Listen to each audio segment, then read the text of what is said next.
Hello again, people of YouTube. This is Tanya starts from ReZero Part 2. I hope you like it so. Shut up, clock in and load up. Chapter 26. A reputation that shakes the slums. At present, Tanya had a total of 9 gold, 13 silver, and 25 copper coins remaining. Compared to yesterday, her savings had actually decreased slightly. Learning magic was still a distant goal. However, judging from the current situation, everything had already gotten on track. To have achieved this much in only a few short days, Tanya was quite satisfied. If things continued at this pace, it would not be long before the Mutual Aid Association could grow even further. Big sis, we're earning more and more every day. Looking at the large pile of money on the table, Felt, who had still been complaining about exhaustion earlier, was now cheerful again. This still doesn't count for much. Tanya shook her head. Beggars and thieves would forever be scraps from the corners. They could not earn truly large sums.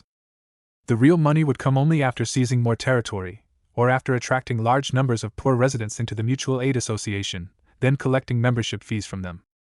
If I can control the entire slum district, then this place will become a true money tree. A money tree? Old Man Ram smiled. No matter how you look at it, the slums can't really be called a money tree. The ones who truly make money are merchants. I had an old friend who started out just like you back then. And now he's already gone down the road of doing business. Tanya looked at Old Man Ram and slowly asked, Old Man Ram, what do most people in the slums rely on to make a living? What else could they rely on? Hard labor, of course. You don't think they all survive by stealing and begging, or else? How much can they earn in a day doing hard labor? Tanya interrupted Old Man Ram. Well, it depends on the work. It's hard to say for certain. For jobs like hauling goods, the pay is a bit higher. Around 30 copper coins a day. Other jobs pay even less. Are you thinking about that money? Tanya shook her head and gave Old Man Ram a meaningful look. Then who are these poor people working for? Who else? Merchants, noble lords. As Old Man Ram spoke, he suddenly frowned and fell silent. If I can control the entire slum district, then that will become my bargaining chip. If one day, no one is willing to do the lowest level work anymore, don't you think that would be very interesting, Old Man Ram? As Tanya spoke, a deep smile rose across her palm-sized little face, revealing the sharp little canine teeth hidden within it. Why had she founded a mutual aid association? The pleasant name, which made it easier to attract more people, was only one aspect. From the very beginning, what she had wanted to do was use this banner to ignite hope and resentment in the hearts of the lowest people of the slums. Eventually, she would develop the Mutual Aid Association into something resembling a labor union, controlling all bottom-level labor. Whether merchants, nobles, or anyone else wanted laborers, they would only be able to obtain them through the Mutual Aid Association. At that point, merely taking a commission would let her profit from both sides and earn until her bowls overflowed. And through that, she would also be able to push herself onto a higher stage. Old Man Ram quickly understood Tanya's idea. Looking at the young girl before him, he could not help but smile bitterly. What a shocking idea! If I didn't live with you two every day, I might really suspect you'd been affected by some strange magic. For you to have such thoughts, even among nobles who received elite education from childhood, few could compare to you. That is why everything right now is only the beginning. Felt looked completely confused. She did not understand what the two of them were talking about at all. Old Man Ram, big sis, what are you two saying? I don't understand any of it. It's normal that you don't understand. Who told your sister to be a genius? As he spoke, Old Man Ram's gaze grew somewhat emotional, and he rubbed Felt's head. Several decades ago, as demi-humans, they had once risen in resistance because of oppression. In the end, they had failed. Now, however, on Tanya, he seemed to see a faint shadow of those days. But do you know what this means? If one day you truly use everything you control as a bargaining chip, perhaps there will no longer be any place for you in this kingdom. That is why I only need to conceal it a little. After all, this is a place even the guards are unwilling to visit, is it not? Tanya's smile was radiant. Her eyes, however, were cold. At first, the founding of the Mutual Aid Association did not draw anyone's attention. Or rather, no one paid any attention to it. There were far too many small, inexplicable organizations like this. Sometimes 3 people could gather together, make up a name, and swagger around acting important. Even Black Arrow's destruction did not attract much concern. However, after some time passed, the people living in Rattail Alley began to feel a huge change in their lives. The first to be affected were the child thieves and beggars. In the past, they could not even eat their fill. Every day, they lived in fear, worrying that they might be bullied. Now, as long as they worked hard every day, not only could they eat their fill, they could even save a little money. It was not much. But compared to before, when they received only one piece of black bread a day, it was far better. As for the ordinary residents, their feelings were even clearer. When Black Arrow had still existed, they claimed to collect protection fees, yet protected nothing. If a dispute occurred between someone in Rattail Alley and another person, no one would come out to intervene. They were treated purely as tools for making money. But now, after the Mutual Aid Association was established, not only did the money they had to pay every day decrease, there were also armed security personnel patrolling every day. According to the golden-haired little chairwoman of the Mutual Aid Association, the duty of security personnel was to protect peace in the area and safeguard the interests of Mutual Aid Association members from being violated. At first, everyone had thought those were merely pretty words. But reality had slapped them hard in the face. They were truly doing it. By comparison, this Mutual Aid Association was practically more benevolent than Knights when compared to the other gangs in the slums.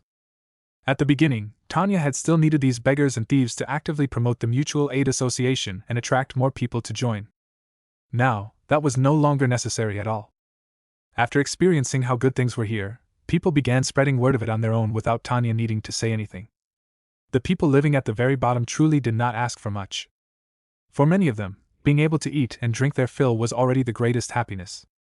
For a time, starting from Rattail Alley, the reputation of the Mutual Aid Association began to spread. Men carrying goods talked about it. Women washing clothes talked about it. Children playing in the streets talked about it too. The words, Mutual Aid Association, seemed to grow wings, rapidly spreading outward. Naturally, Tanya was the first to learn of all this. As for her thoughts, everything was within her grasp. Comparison could drive people mad. Once goods were compared, some had to be thrown away. Without comparison, there would be no harm. And now, the gangs throughout the entire slum district were all about to be stepped beneath her feet. Join here to read ahead. In Star Rail, Ultra Beast Armored, Have I Caught Equilibrium? L. Chapter 80. Umamusum, But I Only Have 5 Years Left to Live, Chapter 178. Zenless Zone 0, I'm a Doctor, Not a Bang Boo, Chapter 147. Ben Tennyson Wants to Join the Justice League, 126. Tide Moon, Redemption Beginning with the Holy Grail War, Chapter 110. Yu-Gi-Oh! Transmigrated into the White Dragon Girl, Chapter 185. Is this chat group even serious? Chapter 105. I, Lord Ravager, Utterly Loyal. Chapter 215. Can Playing Games Save the World? 65. Crossover Anime Multiverse, The Demon Hunter of an Unnatural World 77. From Junkman to Wasteland 66. Weekly refresh of Overpowered 31. I'm grinding proficiency like 46. From Kiana, Lord Ravager, Anwa 185. Honkai, is this still the previous 42? Elf, my starter Pokemon is Ink 65. Warhammer, my Primarch is Remy 170. From Demon Slayer to Grand As Volume 2/1. The Way the Umamusum Look at 68. Umamusum, but my cheat power 206. Naruto, Weaving the Future, B65. Zenless Zone 0, but Cayman R76. Multiverse Crossover, The Perf 66. My Cyber Psycho Girlfriend 65. Umamusum, The Dark Trainer 190. Umamusum, A Calamity Born FR 154. Hi, A Reincarnation Loop Player Volume 4/23. The Violent Girl Group is Beat 106. Umamusum, The Horse Girl Who's 67. Umamusum, From Beginner 125. Becoming a Horse Girl, I will 85. Umamusum, I Want All 105. I Can Copy Unique Skills 90. Summoning an Evil God, but the 70. Supernatural Multiverse 90. My Harem is Indescribable 80. Jujutsu Kaisen, Heroic Spirit 86. I'm Just a Valkyrie Passing Through. 68. Umamusum, Today is Another Romantic Battlefield 81. Still Playing Traditional Honk 65. The Most Filial Son under Heave 65. What Should I Do After Switchy Volume 2/3. Reincarnated as a Demon, Skill 57. Hell Difficulty Dungeon? 45. transmigrated as Sukna 59. Checking in Demon Slayer 59. The reincarnating trainer of Tracen Academy 73. I refuse to become a heroic 45. My best friend into a slime? 36. A scion stands above Marvel 40. What do you mean by using a lab mod to be the hero? 60. Tanya starts from Re, 030. Why did they assign me to Uma 35? MYGO Beauties 43. Danmaki, Amiya the Giant Hero 30. The Gacha Merchant who started 31. My Patreon, patreon.com/queen_sin. Chapter 27, Rapid Expansion. Name: Ron. Age: 23. Where do you live, and what status do you wish to join the Mutual Aid Association under? I live in the neighboring Broken Bone Alley. I want to become security. Those applying for security, wait on the left. Someone will test you shortly. Next. Name: Seska. Age: 20. Where do you live, and what status do you wish to join the Mutual Aid Association under? Broken Bridge Street. Ordinary member. Felt sat behind the long table, asking questions without even raising her head, her hand writing furiously. Before her was a long line of ragged poor residents. Around the queue, Gaston and the others held daggers, maintaining order with stern expressions. If one walked outside, one would see that the line continued beyond the building. It had even stretched out of the alley where the headquarters stood. At a rough glance, there were at least several dozen people. Old Man Ram, we've gathered 10 security applicants. Take them for testing. After encountering another person who wanted to join the Mutual Aid Association as security, Felt had him wait on the left as well, then called out Old Man Ram's name loudly. Those who want to become security, come over here. At the doorway, Old Man Ram's huge figure appeared as he spoke in a deep voice. His towering frame and knotted muscles made quite a few people show fearful expressions the moment they saw him. Several people who wanted to become security could not help but glance at one another. Only after Old Man Ram urged them again did they finally move. Turning right after exiting the door, one would arrive at a space where the dilapidated houses had already been pushed down, replaced by an open lot. Many people were currently gathered there. Some were red-faced as they tried to lift enormous stones from the ground, while others were running back and forth nonstop. You. Strength, unqualified. And you.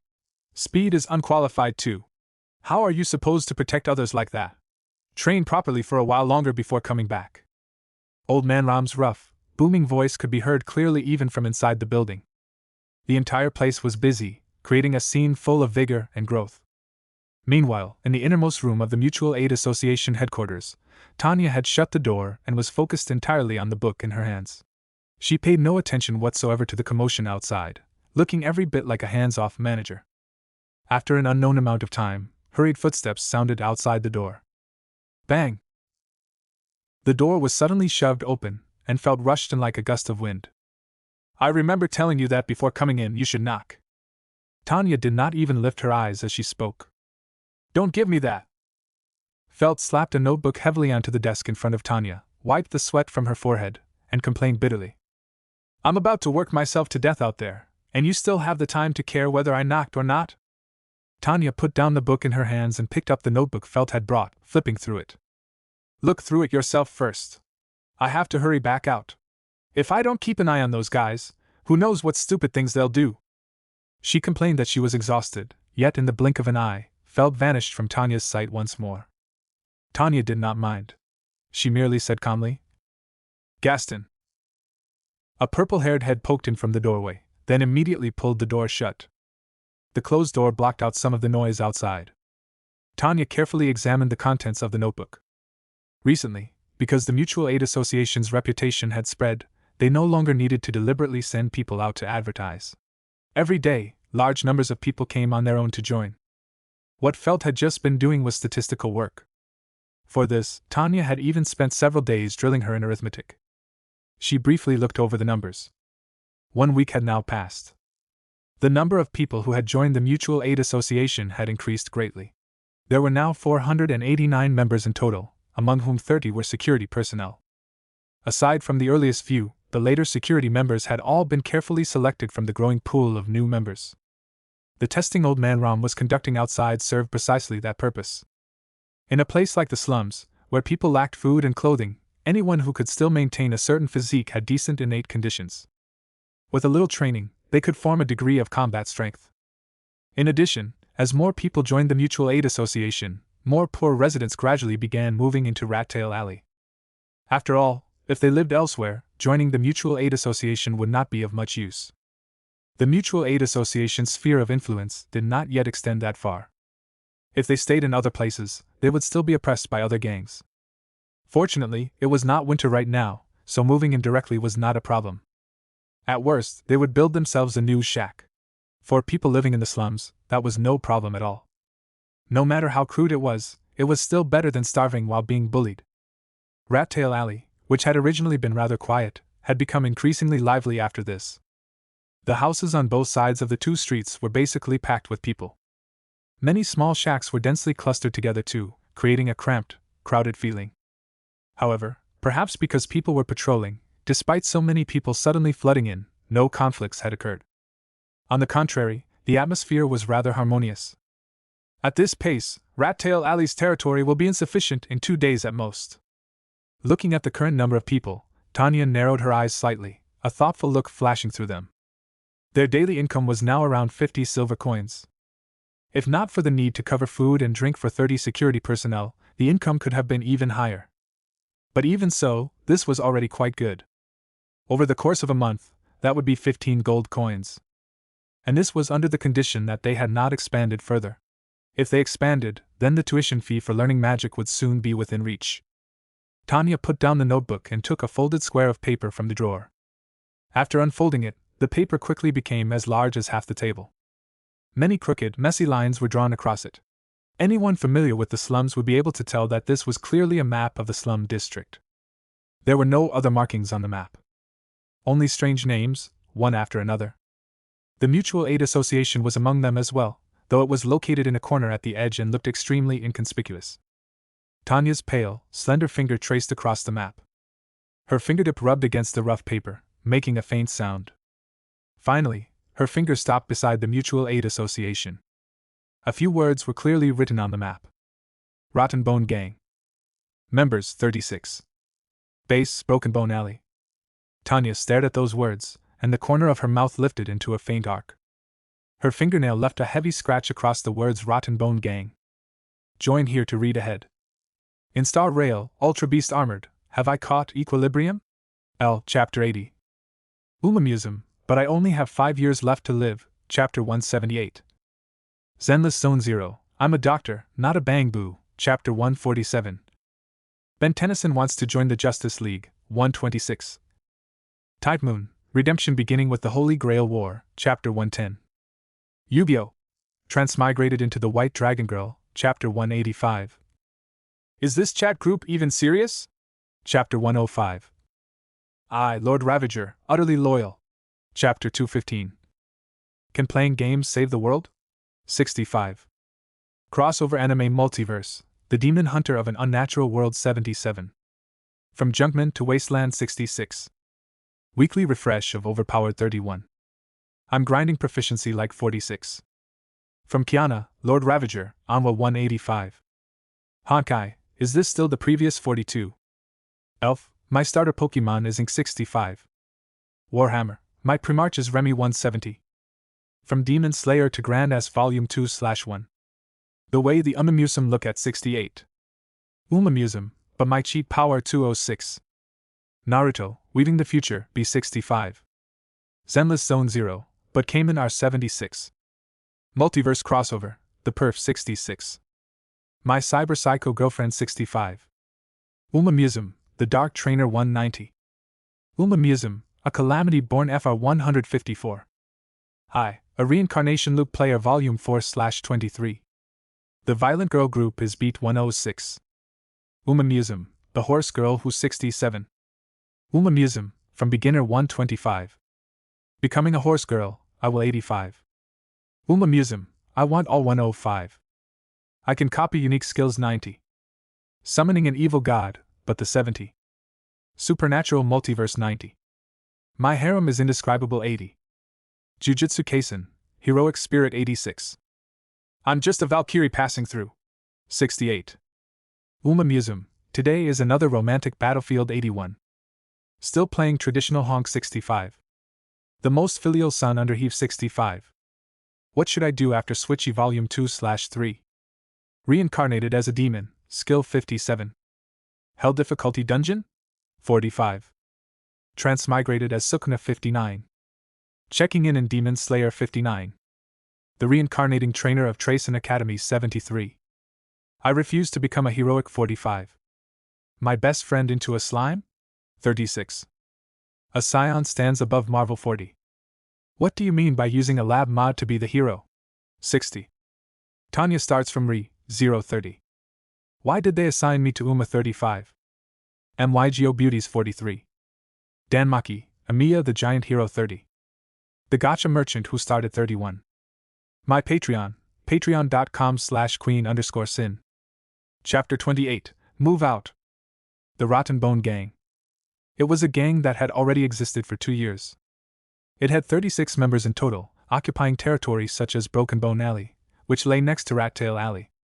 Whether in manpower or territory, it was far beyond what the previous Black Arrow could compare to.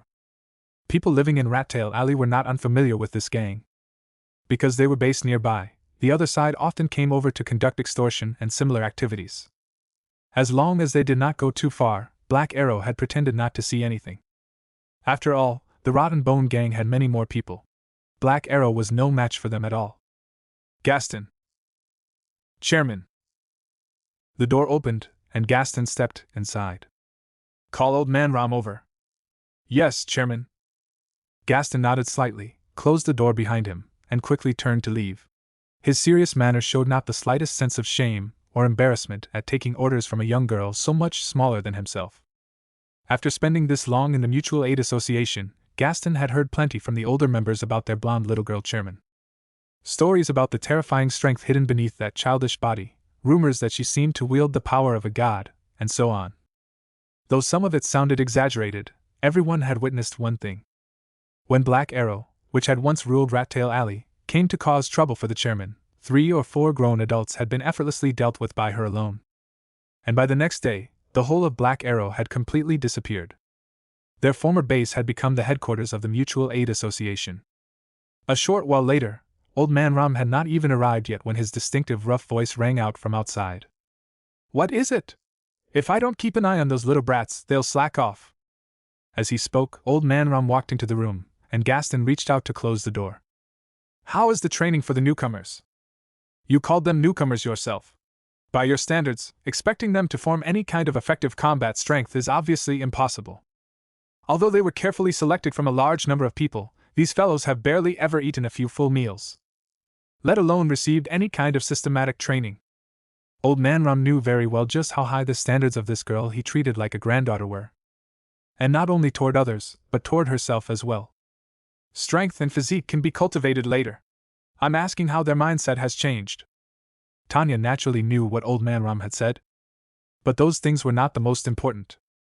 What mattered was whether these people had the courage to fight and kill. After all, before this, they had been the ones who were bullied. Hearing that, Old Man Ram immediately laughed heartily. You can rest easy on that point. Once people reach that kind of situation, their blood runs hot. Even the weakest coward will charge forward. And aside from the ones recruited today, the others have already been training for a few days. They won't be a problem. As someone who had been on the battlefield, Tanya naturally understood what Old Man Ram meant. However, small-scale armed conflict was still different from a battlefield. Who is performing the best in training right now? The best? Old Man Ram thought for a moment. That would probably be the boy Gaston. He came early, and among the group, he trains the hardest. His progress during this period has been rather good. Tanya nodded slightly. She had a decent impression of Gaston. He was not especially clever or especially gifted, but at the very least, he was obedient and useful. As Old Man Ram spoke, his gaze landed on the map in front of Tanya. After thinking for a moment, he immediately understood why she had asked that question. Looks like this place can no longer hold you. Not me. I need to fight for greater space and a better life for the people who believe in us. I understand the general situation now. Old Man Ram, call Felt in for me. There are some things I need her help with. The deep night before dawn. Within a day, this was the darkest hour, and also the time when people slept most deeply. Yet, compared to usual, Rattail Alley's Mutual Aid Association was brightly lit tonight. 30 security members stood neatly before Tanya. Reflections of lamplight shone in their eyes, making them look bright and full of spirit. During these days of life in the Mutual Aid Association, I believe all of you have personally experienced what kind of organization we are. We are not vampires pressing down on people's heads. Everything we do is for the sake of giving people a better life. But now, all of you have seen the situation in Rattail Alley. As more and more family members join us, the space here grows smaller and smaller. Yet there are still many people looking forward to joining us. Should we turn a blind eye to their hopes? Tanya's childish voice echoed through the room. No! Voices rang out one after another. The corners of Tanya's lips lifted. Under Felt's gaze, that smile faintly began to twist. Everyone, remember this. From the moment you joined the Mutual Aid Association, you were no longer worthless maggots. You were no longer useless trash to be bullied by anyone. Now, as security members of the Mutual Aid Association, you are comrades fighting side by side. You are heroes who protect the people. Perhaps, in your struggle for yourselves and for the people's better tomorrow, you will face death. But believe this, even if death comes, you will be honorable. You will be fighting for the countless people of the slums. You will be warriors who dare to struggle. Heroes who fight for your family. The Mutual Aid Association will remember your names. The people will remember your contributions. Wealth, status. I will likewise not be stingy with them. The young, childish voice was now incomparably impassioned. And amid those passionate words, the eyes of the 30 security members grew brighter and brighter. Old Man Rum stood to the side with his arms folded. Beside him was Felt, who was yawning. I really do want to know just how far your sister can go. Stuff like that doesn't matter, right? Felt was so sleepy that tears were about to come out. With my sister's ability, even if one day someone said she had become king, I wouldn't think it was strange. King, is it? Hearing that, a smile surfaced on Old Man Ram's weathered face. Faintly, there even seemed to be a hint of expectation within it. Move out! Conquer Broken Bone Alley! For the people and for justice, crush the Rotten Bone Gang! The final mobilization had ended. At Tanya's command, everyone prepared their weapons, tied a red cord around their arms, and covered their faces with cloth to distinguish friend from foe. Once everything was ready, they each took up a torch and quickly rushed toward the neighboring Broken Bone Alley. As this was their first expedition, Tanya did not choose to sit in the rear and command. Instead, she chose to take up her own weapon and go with them. Join here to read ahead. In Star Rail, Ultra Beast Armored, Have I Caught Equilibrium? L. Chapter 80. Umamusum, But I Only Have 5 Years Left to Live, Chapter 178. Zenless Zone 0, I'm a Doctor, Not a Bang Boo, Chapter 150. Ben Tennyson Wants to Join the Justice League, 126. Tide Moon, Redemption Beginning with the Holy Grail War, Chapter 110. Yu-Gi-Oh! Transmigrated into the White Dragon Girl, Chapter 190. Is this chat group even serious? Chapter 105. I, Lord Ravager, Utterly Loyal, Chapter 222. Can Playing Games Save the World? 65. Crossover Anime Multiverse, The Demon Hunter of an Unnatural World 77. From Junkman to Wasteland 66. Weekly refresh of Overpowered 31. I'm grinding proficiency like 46. From Kiana, Lord Ravager, Anwa 190. Honkai, is this still the previous 42? Elf, my starter Pokemon is Ink 65. Warhammer, my Primarch is Remy 170. From Demon Slayer to Grand S Volume 2/5. The Way the Umamusum Look at 68. Umamusum, but my cheat power 215. Naruto, Weaving the Future, B65. Zenless Zone 0, but Cayman R76. Multiverse Crossover, The Perf 66. My Cyber Psycho Girlfriend 65. Umamusum, The Dark Trainer 200. Umamusum, A Calamity Born FR 154. I, A Reincarnation Loop Player Volume 4/30. The Violent Girl Group is Beat 115. Umamusum, The Horse Girl Who's 67. Umamusum, From Beginner 130. Becoming a Horse Girl, I Will 85. Umamusum, I Want All 105. I Can Copy Unique Skills 100. Summoning an Evil God, but the 70. Supernatural Multiverse 90. My Harem is Indescribable 85. Jujutsu Kaisen, Heroic Spirit 90. I'm just a Valkyrie passing through. 68. Uma Museum, today is another romantic battlefield 81. Still playing traditional honk 69. The most filial son under heave 65. What should I do after Switchy Volume 2/3? Reincarnated as a demon, skill 60. Hell difficulty dungeon? 55. Transmigrated as Sukuna 61. Checking in Demon Slayer 65. The reincarnating trainer of Tracen Academy 80. I refuse to become a heroic 66. My best friend into a slime? 58. A scion stands above Marvel 65. What do you mean by using a lab mod to be the hero? 63. Tanya starts from Re 059.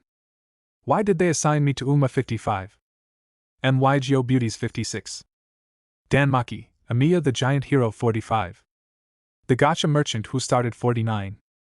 My Patreon, patreon.com/queen_sin. My Patreon, patreon.com/queen_sin.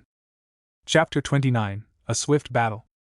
Before she recruited personnel with real professional competence, Tanya naturally could not feel at ease letting these people fight on their own. After all, they had only trained for a few days.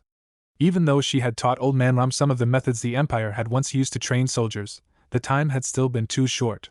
Their morale and willpower were both far from reaching a proper standard. If some unexpected situation occurred midway, they could easily fall into trouble. But with her, the commander, following them, things were different. Even if she did not take action personally, she could greatly raise morale, and also provide on-the-spot command. As for Felt, she naturally had to bring her along. As her blood relative, someone who had grown up with her since childhood, and someone who would very likely become one of the people Tanya could trust most in this world in the future, she naturally had to be cultivated from a young age. Teaching by example. Old Man Ram had followed because he cared about them. Otherwise, in his own words, at this hour, elderly people ought to be sleeping for the sake of their health. As the torches swayed, the figures of more than 30 people advanced rapidly through the darkness like wandering ghosts. Broken Bone Alley was not far from Rat Tail Alley. After only a few minutes, the group had already arrived at their destination. Move! At Tanya's low command, everyone immediately shot forward. Before preparing the operation that afternoon, Tanya had already sent Felt to bring people over and investigate who the Rotten Bone gang members were, where they lived, and roughly how many people spent the night in their base had all been checked clearly. Now, while the night was at its deepest, they would strike directly. The Rotten Bone gang had 36 members. According to the investigation, 26 of them lived outside the base. Only the 10 senior members were allowed to stay inside the base. That gave Tanya's side an easy chance to defeat them one by one. The first house. The target lived here. Several people rushed in quickly. Before the other party could wake from sleep, several daggers had already sunk rapidly into his vital points. The intense pain woke him from his dreams, but the large hand covering his mouth prevented him from making even the slightest sound. The few men moved cleanly and efficiently. After dealing with him, they swept away the valuables on his body as well. The entire process took less than 2 minutes. Tanya stood in the street, carefully observing everyone's actions. She would identify flaws and omissions so they could be corrected later. One figure after another truly seemed like death knocking at the door. Every house they entered brought death with it. Cleaning up these gang members outside the base did not take much time. By the time they had gone through them all, the night above was still thick and dark. The people around her had not suffered any losses. Only the bloodstains mottling their bodies added a colder, more murderous air to each of them. Now all the scattered Rotten Bone gang members outside had been dealt with. Only the final base remained. Go. Complete tonight's last task. There were still 10 people in the remaining base. Under these circumstances, if the enemy fought desperately, there would still be a certain amount of danger. But that was also training. Everyone answered in unison and quickly headed toward the Rotten Bone gang's base. Their base was similar to Black Arrow's old one, a relatively spacious and intact house. At this moment, the sound of snoring came from inside. Everything was calm. Gaston looked at the house before him. Tonight was his first time experiencing killing, and the hand gripping his dagger trembled slightly. Yet deep excitement flashed in his eyes. After exchanging looks with the companions around him, Gaston stood in front of the door and suddenly kicked out with all his strength, sending the door flying open. Then he charged in first. The others were unwilling to lag behind and followed closely with torches raised. In only a few breaths, screams and a series of crashing sounds rang out from inside the house. Outside the door, Tanya felt, and old man Rum waited calmly for the matter to end. "You damned bastards!" At that moment, an enraged roar came from inside. Then, a middle-aged man with a hideous scar across his face smashed straight through the rotten old window in the wall and escaped outside. Upon seeing him, the information Felt had gathered immediately surfaced in Tanya's mind. Sap, leader of the Rotten Bone Gang. He had once been a kingdom soldier.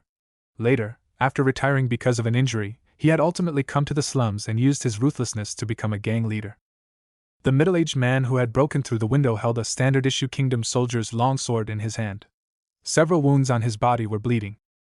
The instant he emerged, his first glance landed on Tanya and the others standing at the entrance. Almost without any hesitation, he charged straight toward Tanya, who stood at the very front. There was no doubt that these people were with the ones who had attacked him. No matter what, in the current situation, nothing would be better than taking a hostage. Behind Tanya and Felt, old man Rum watched the man rush toward Tanya. The corner of his mouth twitched, but he did not move at all. He showed not the slightest hint of worry. "Sis, watch out!" Felt cried out in alarm and instinctively tried to pull Tanya away. At that moment, the people inside the house also noticed what was happening outside. "Chairman!" Yet just as everyone inside grew nervous, a cold flash of steel suddenly lit up. The man who had just tried to reach Tanya and take her hostage froze. Then, with a thud, he collapsed directly onto the ground.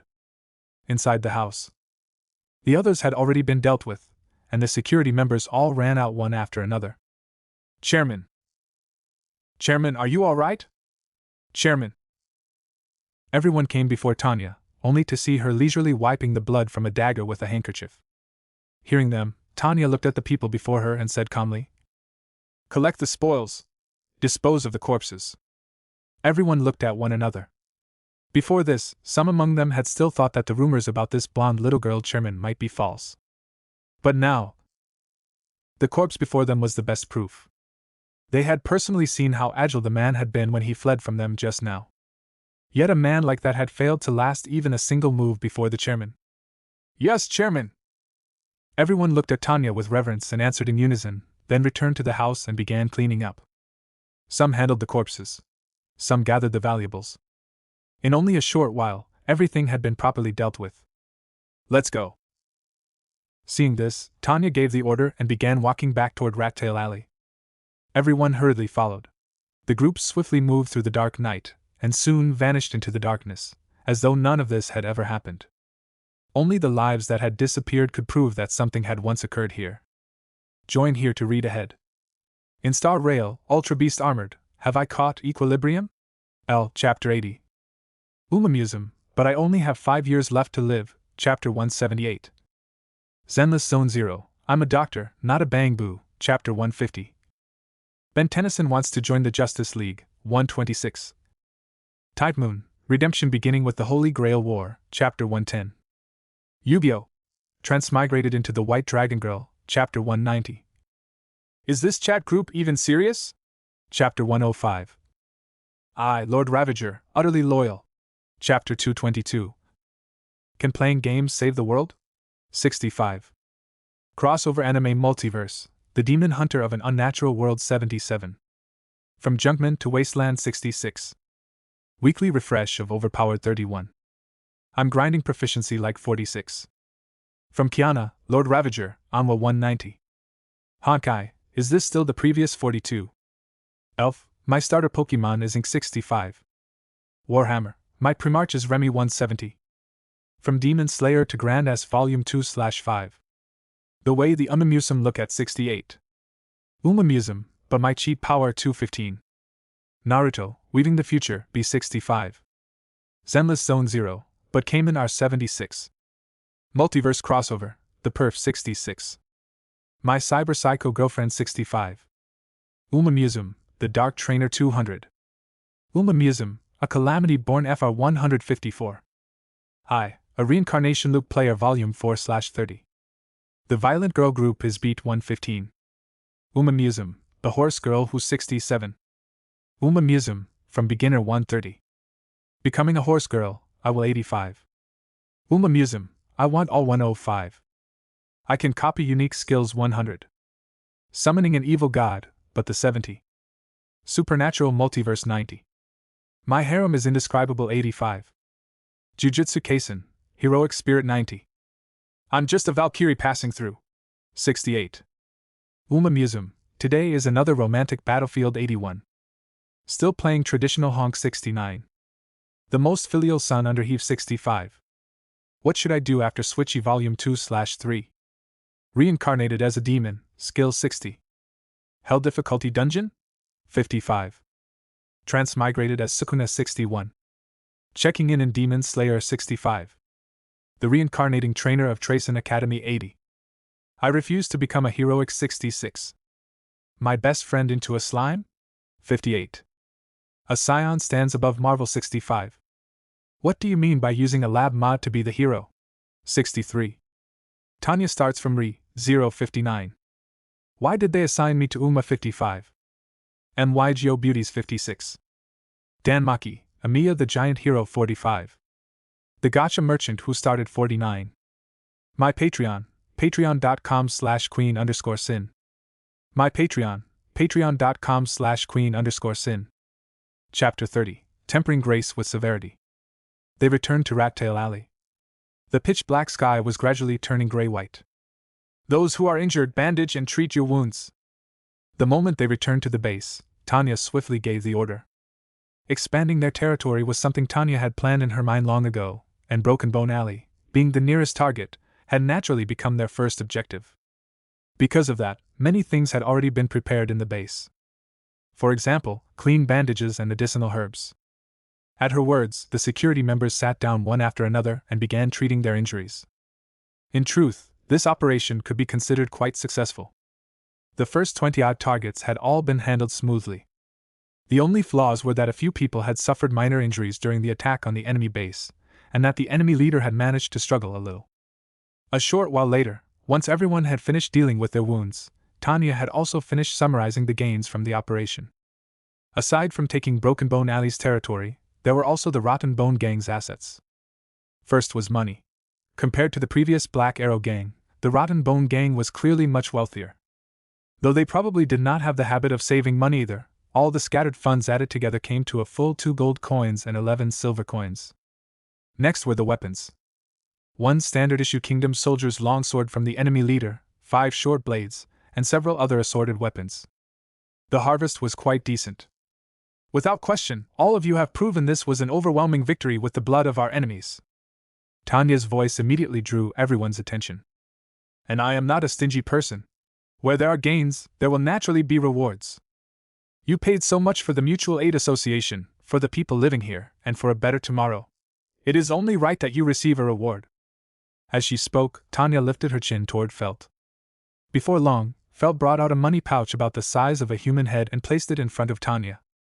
Everyone who participated tonight gets 1 silver coin. As she spoke, Tanya took out 1 silver coin after another and tossed 1 to each person. Looking at the silver coins before them, everyone's eyes burned with heat. In addition, I said before that whoever performed outstandingly in this operation would receive this sword as a reward. Tanya's gaze swept across everyone present.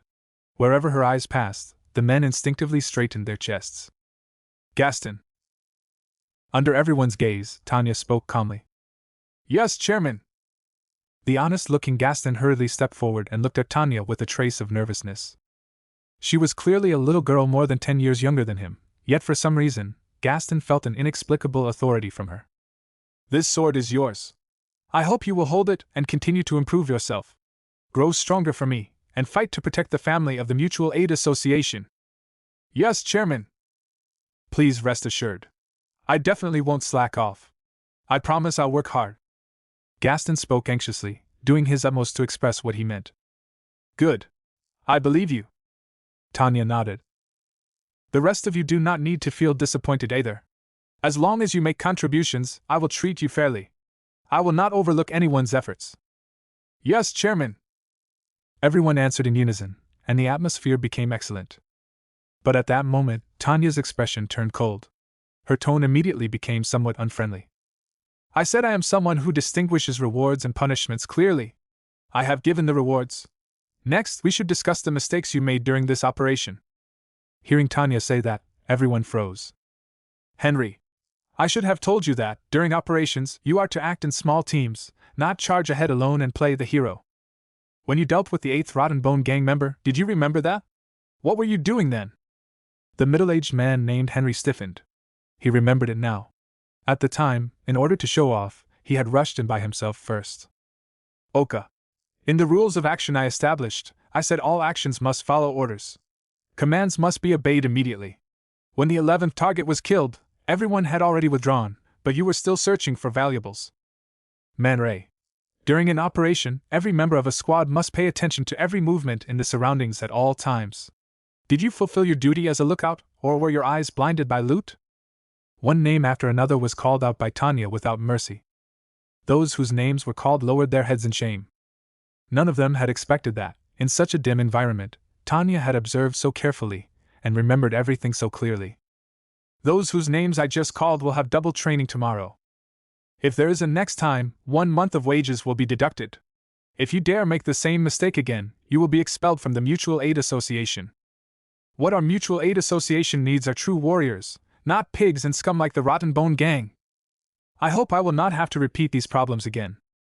In the future, the security force will continue expanding. You must teach these things properly to those who come after you, by both words and example. Do you understand? Yes. We understand, Chairman. This time, their voices were much neater. Among them, there had originally been some who did not take it seriously. Now, they all became completely attentive. After all, whether it was the Mutual Aid Association's treatment, or the emotional value it gave them, either could be compared to anything else. If they were really kicked out, they would probably regret it until their intestines turned green. If you understand, then disperse. The daytime patrols will follow yesterday's assignments. Yes, Chairman. Just as everyone was about to disperse, Tanya suddenly spoke again. Right. Take this. As she spoke, Tanya tossed a small money pouch to Gaston. As the first operation of our Mutual Aid Association, we should still celebrate a little. Use the money inside to buy some food and drink. Enjoy yourselves properly. Do not forget, those on patrol are not allowed to drink alcohol. After saying that, Tanya waved her hand, indicating that they could all leave. At her words, everyone looked at the money pouch in Gaston's hand. Their expressions, heavy after being reprimanded, turned joyful again. They crowded around Gaston and left in high spirits. TSK. You really are a child who keeps surprising people. I originally thought that as the Mutual Aid Association expanded, you would become increasingly unable to handle it. It seems I was worrying too much. Old Man Ram spoke with deep emotion, his eyes full of approval. The way Tanya had just combined kindness and severity was something even ordinary adults would find difficult to use so skillfully. It seems you were born with this kind of talent. The talent of the Lion King. Old Man Ram silently added that sentence in his heart. As one of the very few people who knew the sisters' true identities, Old Man Ram truly felt emotional about the strength of the royal bloodline. Not only did both children possess extremely powerful blessings. Join here to read ahead. In Star Rail, Ultra Beast Armored, Have I Caught Equilibrium? L. Chapter 80. Umamusum, But I Only Have 5 Years Left to Live, Chapter 178. Zenless Zone 0, I'm a Doctor, Not a Bang Boo, Chapter 150. Ben Tennyson Wants to Join the Justice League, 126. Tide Moon, Redemption Beginning with the Holy Grail War, Chapter 110. Yu-Gi-Oh! Transmigrated into the White Dragon Girl, Chapter 190. Is this chat group even serious? Chapter 105. I, Lord Ravager, Utterly Loyal. Chapter 222. Can Playing Games Save the World? 65. Crossover Anime Multiverse, The Demon Hunter of an Unnatural World 77. From Junkman to Wasteland 66. Weekly refresh of Overpowered 31. I'm grinding proficiency like 46. From Kiana, Lord Ravager, Anwa 190. Honkai, is this still the previous 42? Elf, my starter Pokemon is Ink 65. Warhammer, my Primarch is Remy 170. From Demon Slayer to Grand S Volume 2/5. The way the Umamusum look at 68.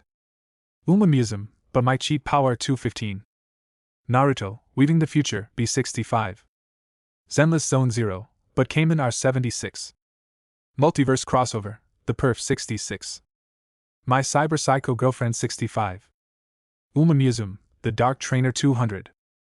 Uma Musum, a calamity born FR 154. A reincarnation loop player volume 4/30. The violent girl group is beat 115.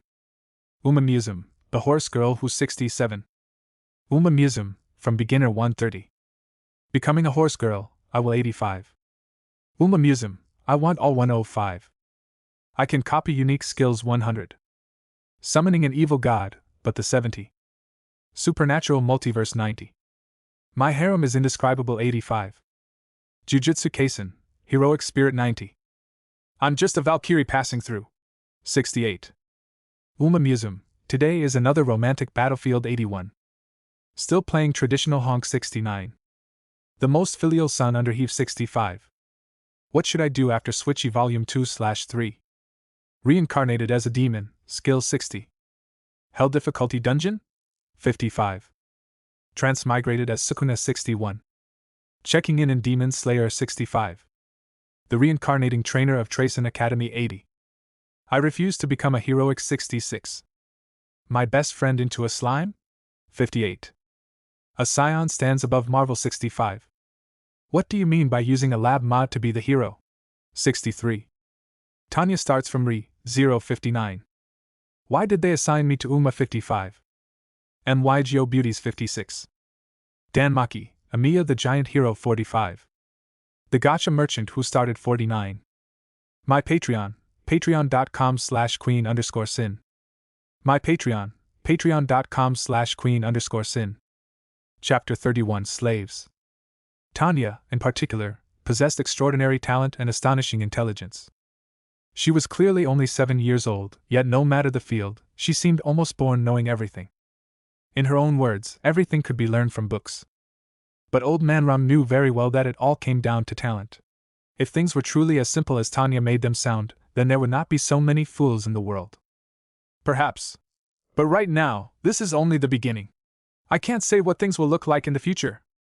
As Tanya spoke, she picked up a book from beside her. It's getting late. You should all go rest. What about you, sis?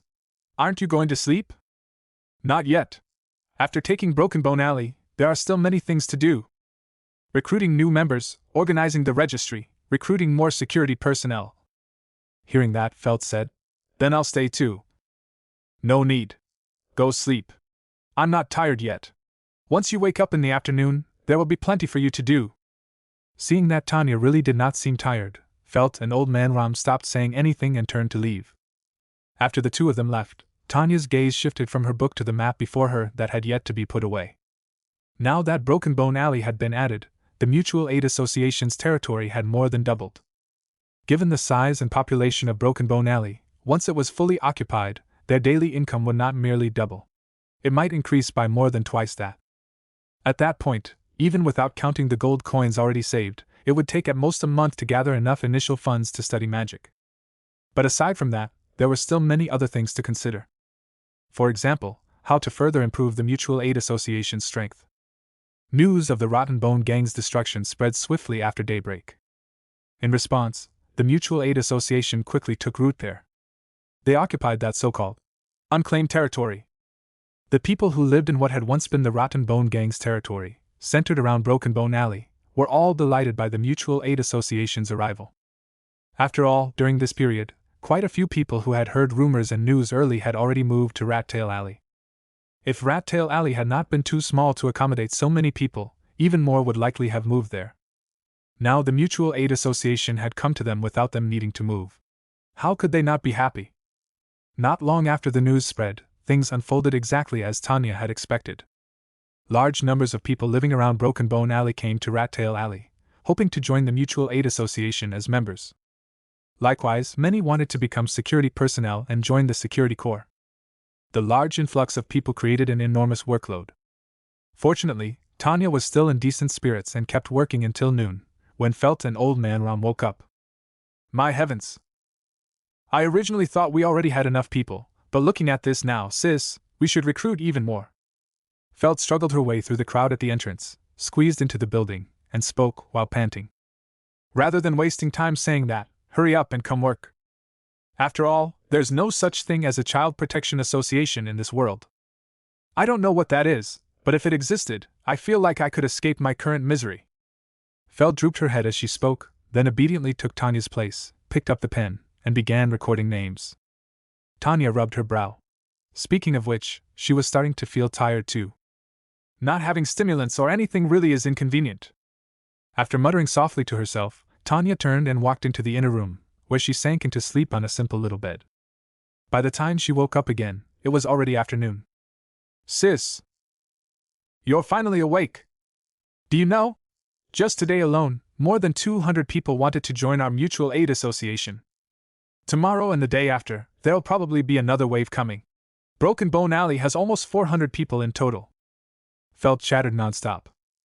And according to what you said, sis, we increased the number of people in the security corps quite a bit too. After another round of screening this time, we added 10 more. Tanya nodded slightly. The 30 people from last night were formal members who had already trained for a week. They had recruited 10 during the day yesterday, and another 10 today. Now the entire security corps had reached 50 people. Their total membership had already broken past 700. And that was still far from the limit. Once Broken Bone Alley was filled as well, the number would at least exceed 1,000.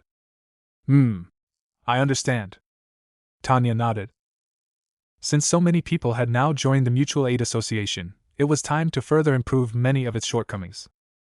Have Old Man Ram continue training those people. I'm going out for a while. Got it. Henry, Gaston, come with me. Tanya walked out of the building and called out. The two men, who were sweating heavily in the training ground next door, hurried over. Chairman. Let's go. We're making a trip to the commercial district. Although it was somewhat late, some businesses could only be conducted in the dark. For merchants, as long as there was business to be done, no hour was too late, especially for business that could not be seen in the light. What did the Mutual Aid Association currently lack? First, it needed clerical workers to handle daily registration and accounting work, so Felt could be freed from it. Second, it needed mercenaries or similar people with rich combat experience, so Old Man Ram could be freed as well. As the two people Tanya currently trusted the most, it was best not to let them remain tied down by chores that anyone could do. Especially in Felt's case, given that she possessed an excellent blessing. Working hard and growing stronger, that was what she ought to be doing. And if Tanya wanted to find suitable candidates for these roles, simply recruiting them would not be convenient. They needed to be literate, able to write, able to teach these illiterate people how to read and write, and also capable of handling accounting and statistical work. Merely being able to read and write would not be enough. Moreover, such people would not be cheap to employ. So Tanya had a better option. Slaves. After the demi-human war, the slave trade had basically been abolished. The reason the conflict between demi-humans and humans had grown so intense back then was mainly because of slavery. It was like the racial conflicts involving people of color in the world of her first life. Thus, after the war, in order to pacify the demi-humans' anger, Lagunica abolished slavery. All slave trading became illegal. Of course, that was only on the surface. In reality, even in modern society, such things still existed where they should not. All the more so in this backward era. For example, the maids in noble households might be called employees, but in reality, there was no difference between them and slaves. Even now, in the royal capital, this sort of business still existed. Tanya had come this time intending to buy a few suitable slaves and bring them back, so they could help share the burden. Join here to read ahead. In Star Rail, Ultra Beast Armored, have I caught equilibrium? L. Chapter 80. Umamusum, but I only have 5 years left to live, Chapter 178. Zenless Zone 0, I'm a doctor, not a bang boo, Chapter 150. Ben Tennyson wants to join the Justice League, 126. Tide Moon, Redemption beginning with the Holy Grail War, Chapter 110. Yu-Gi-Oh! Transmigrated into the White Dragon Girl, Chapter 190. Is this chat group even serious? Chapter 105. I, Lord Ravager, utterly loyal. Chapter 222. Can playing games save the world? 65. Crossover anime multiverse, The Demon Hunter of an Unnatural World 77. From Junkman to Wasteland 66. Weekly refresh of Overpowered 31. I'm grinding proficiency like 46. From Kiana, Lord Ravager, Anwa 190. Honkai, Is this still the previous 42? Elf, my starter Pokemon is Ink 65. Warhammer, my Primarch is Remy 170. From Demon Slayer to Grand S Volume 2/5. The way the Umamusum look at 68. Umamusum, but my cheat power 215. Naruto, Weaving the Future, B65. Zenless Zone 0, but Cayman R76. Multiverse Crossover, The Perf 66. My Cyber Psycho Girlfriend 65. Umamusum, The Dark Trainer 200. Umamusum, a Calamity Born FR 154. A Reincarnation Loop Player Volume 4/30. The Violent Girl Group is Beat 115. Umamusum, The Horse Girl Who's 67. Umamusum, From Beginner 130. Becoming a Horse Girl, I will 85. Umamusum, I want all 105. I can copy unique skills 100. Summoning an evil god, but the 70. Supernatural Multiverse 90. My harem is indescribable 85. Jujutsu Kaisen, Heroic Spirit 90. I'm just a Valkyrie passing through. 68. Umamusum, today is another romantic battlefield 81. Still playing traditional honk 69. The most filial son under heave 65. What should I do after Switchy Volume 2/3? Reincarnated as a demon, skill 60. Hell difficulty dungeon? 55. Transmigrated as Sukuna 61. Checking in Demon Slayer 65. The reincarnating trainer of Tracen Academy 80. I refuse to become a heroic 66. My best friend into a slime? 58. A Scion stands above Marvel 65. What do you mean by using a lab mod to be the hero? 63.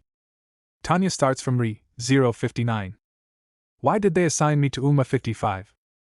MY Beauties 56. Dan Maki, Amiya the Giant Hero 45. The Gacha Merchant who started 49. My Patreon, patreon.com/queen_sin. My Patreon, patreon.com/queen_sin. Chapter 32, Endless Expansion. This sort of one-time purchase was rather convenient, and saved a great deal of trouble. Ordinary people simply had no access to it. One needed certain connections.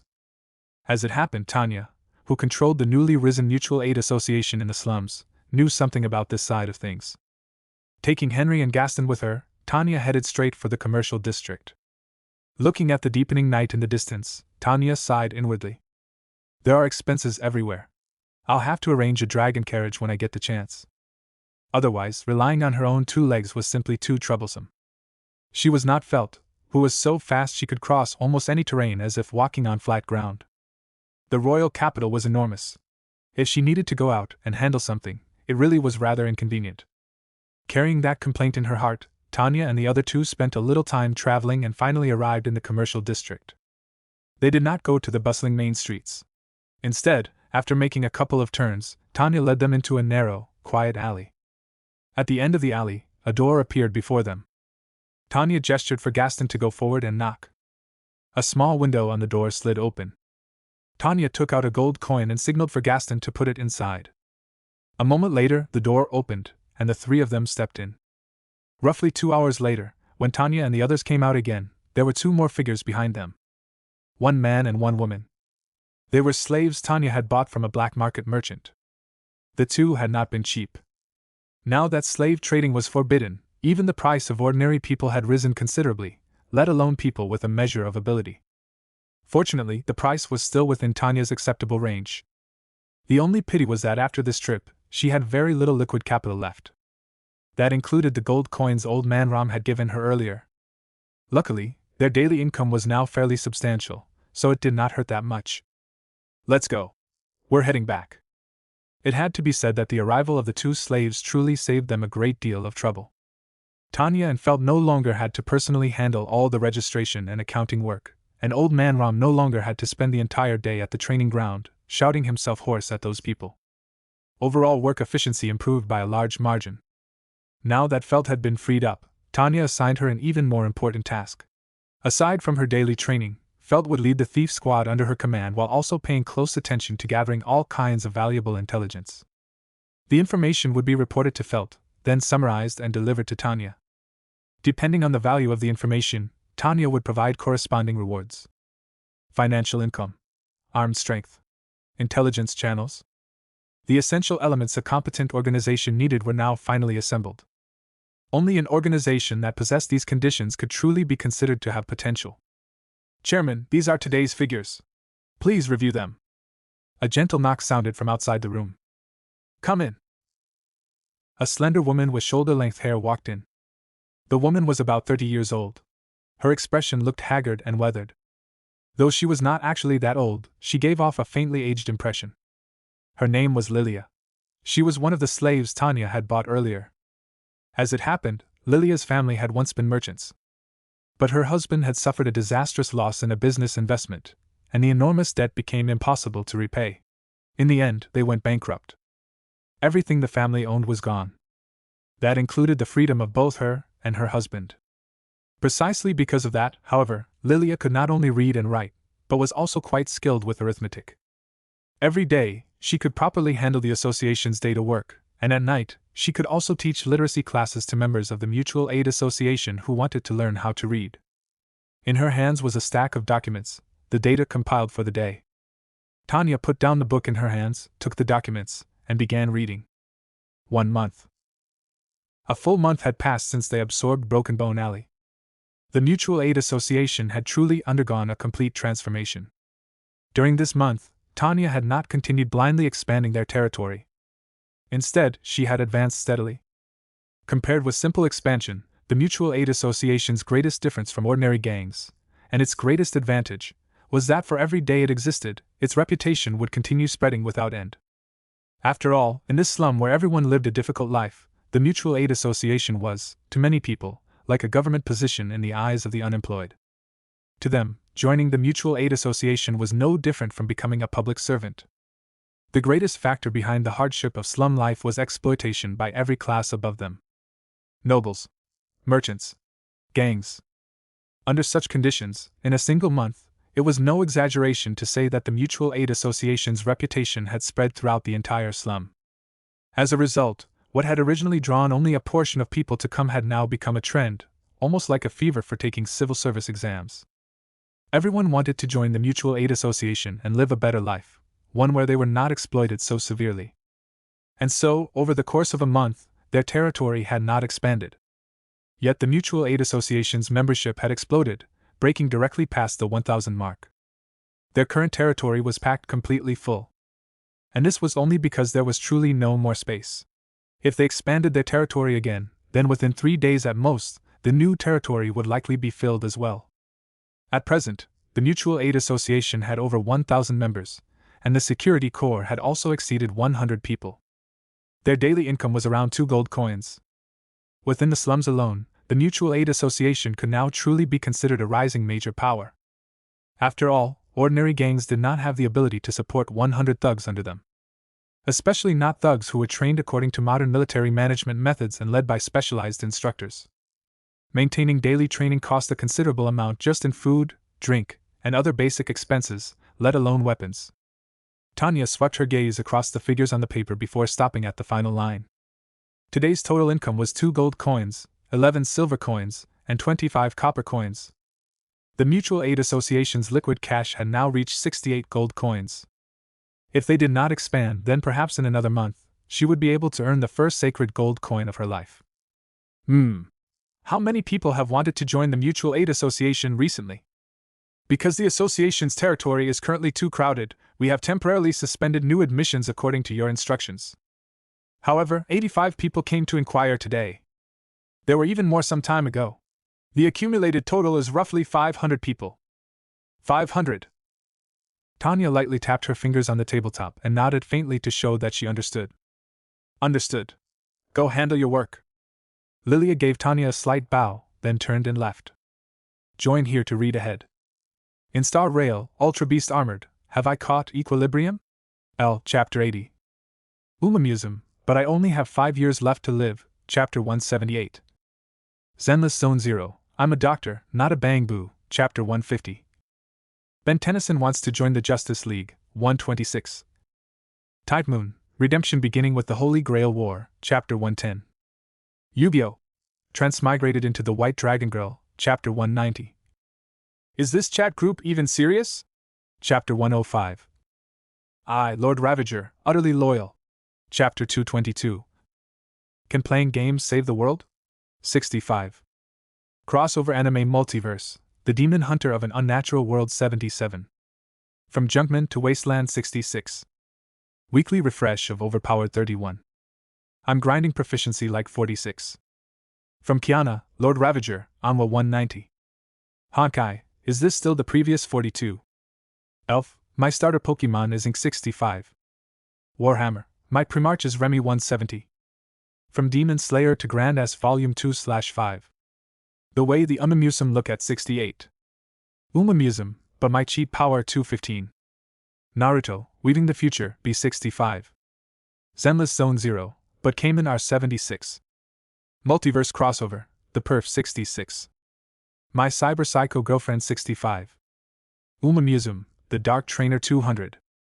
Umamusum, a Calamity Born FR 154. I, a Reincarnation Loop Player Volume 4/30. The Violent Girl Group is Beat 115. Umamusum, The Horse Girl Who's 67. Umamusum, From Beginner 130. Becoming a Horse Girl, I will 85. Umamusum, I want all 105. I can copy unique skills 100. Summoning an evil god, but the 70. Supernatural Multiverse 90. My harem is indescribable 85. Jujutsu Kaisen, Heroic Spirit 90. I'm just a Valkyrie passing through. 68. Umamusum, today is another romantic battlefield 81. Still playing traditional honk 69. The most filial son under heave 65. What should I do after Switchy Volume 2/3? Reincarnated as a demon, skill 60. Hell difficulty dungeon? 55. Transmigrated as Sukuna 61. Checking in Demon Slayer 65. The reincarnating trainer of Tracen Academy 80. I refuse to become a heroic 66. My best friend into a slime?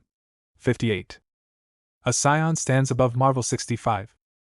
What do you mean by using a lab mod to be the hero? 63. Tanya starts from Re 059. Why did they assign me to Uma 55? MYGO Beauties 56. Dan Maki, Amiya the Giant Hero 45. The Gacha Merchant who started 49. My Patreon, patreon.com/queen_sin. My Patreon, patreon.com/queen_sin. Chapter 33, The Magic Study Association. After more than a month of effort, the magic Tanya had been thinking about all this time could finally begin. The Mutual Aid Association's expansion also had to resume. Otherwise, every passing day would be an invisible loss. But before we expand, let me first experience what magic in this world is really like. Tanya murmured to herself, her eyes filled with anticipation. The Magic Study Association. Tuition is 20 gold coins. The magic textbook is 10 gold coins. A magic staff is 10 gold coins. Pyroxene crystals and magic stones are 10 gold coins. Then there's the association uniform at 1 gold coin, and the aptitude test at 4 gold coins. Tanya sat in a rather luxurious office. Behind a desk made from thick, heavy wood that gave off a faint fragrance, an elderly man with white hair and gaunt cheeks spoke to Tanya without even raising his head. Tanya had come here today to enroll, to begin studying magic. Don't worry. If you have no talent, whether you continue studying is still up to you. If you choose not to study, we will only charge the 4 gold coins for the aptitude test. Seeing that Tanya did not speak, the old man seemed long accustomed to such reactions. He kept writing something with his head lowered and spoke casually. And what if my talent is good? Tanya looked around the office decorations with interest and smiled. Good talent? The old man raised his head, pushed up the glasses on his nose, and smiled faintly. I've seen plenty of people who wanted to learn magic, but you're the first one I've seen with such confidence.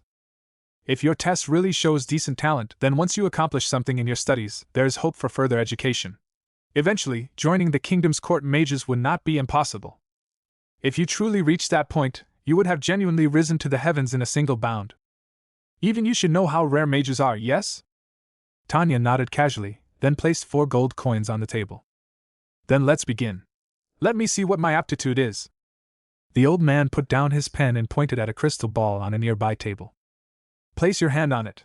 At the same time, close your eyes and imagine that there is a circular gate inside your body, and that power is flowing out from that gate. If you can't even do that much, then there is no point discussing talent. If the crystal ball lights up, the different colors represent different attributes, while the strength of the light represents the level of your talent. Before the old man had even finished speaking, Tanya had already placed her hand on the crystal ball and closed her eyes to meditate. Although this world's magic was not quite the same as the magic of her previous world, they were still similar forms of supernatural power. In terms of use, there were at least some points of resemblance. This so-called operation was extremely simple for her. The instant Tanya closed her eyes, dazzling light suddenly burst out from within the crystal ball. For a moment, it was as though a rainbow had appeared inside the crystal. The entire office was enveloped by that radiance. Under the glow, the white-haired old man's face turned blue one moment, then red the next. As the colors shifted across his face, the beard on his chin began to tremble unconsciously. This. The old man's voice shook with excitement, and even his words became incoherent. Hearing him, Tanya opened her eyes and looked with interest at the radiant crystal ball beneath her hand. The corners of her mouth curved upward. May I ask what level this would be considered? Good. Very good. The old man hurriedly answered, his previous aloofness completely gone. He had become exceedingly enthusiastic. I can make the decision to waive the uniform fee and the testing fee for you. Your talent is rarely seen. It would be a waste for you not to study magic. Looking at the old man's expression, Tanya could guess with her toes that someone with excellent talent like her would absolutely bring him no small benefit. Otherwise, there would be no reason for him to be this excited. Most likely, there was some reward involved if he later recommended her to the court, or something of that sort. Still, none of that mattered. Since she had come to study magic, she did not care about 4 gold coins. At best, it was a small bonus. Thank you for the compliment. Then I'll be troubling you. Just call me Director Eddie. Eddie Moranton. Child, tell me your name and age. Tanya. 7 years old. And your family name? I don't have one. Tanya answered frankly. She did not need such a thing. One day, her name itself would become a surname that thundered through people's understanding. Oh, you poor child. But it doesn't matter. Before magic, you are a born noble. Your talent is enough to prove everything. Thank you. Tanya took out a money pouch and placed it on the table. Eddie accepted it, then took out a sheet of parchment and began filling it in. A short while later, the sheet was covered in writing. It contained the details he had just asked Tanya for: name, age, aptitude, and so on. Once that was done, Eddie took a golden badge from a drawer. There was a staff engraved on the badge. This is the Study Association badge. Come. There is still the uniform and study equipment. I'll take you to collect them now. Tanya toyed with the badge in her hand, a faint smile on her face, and thanked him once more. She followed the old man out of the office. A short while later, when they returned, Tanya was already wearing a robe that was understated yet elegant. There were no overly complicated decorations on it, only a faint gold trim around the edges of the robe. For a price of 1 gold coin, it could be considered to have some value. Aside from that, Tanya now held a small staff. It was called a staff, but in reality, it was only about the length of a rolling pin. The bottom end was pointed, while the top was set with a transparent pyroxene crystal about the size of a quail egg. In her other hand, she held a grimoire 3 fingers thick. Looking at Tanya in her robe, badge pinned to her chest, staff and grimoire in hand, Director Eddie's face broke into a broad smile. Come. I'll take you to see the classroom. In the study association, students are not divided by age, but by their progress in learning magic. So there may be people in your class who are much older than you. But don't worry. If anyone bullies you, come and tell me. I guarantee I'll deal with that person. Compared with many children from merely wealthy merchant families or ordinary backgrounds, Tanya, a child without a family name but with extraordinary talent, was absolutely worth investing in. In all Eddie's many years of experience, the last person like Tanya, someone with affinity for all 6 attributes, had been the strongest mage in the kingdom today. The man who held the title of Margrave of the Borderlands. Roswell L. Mathers.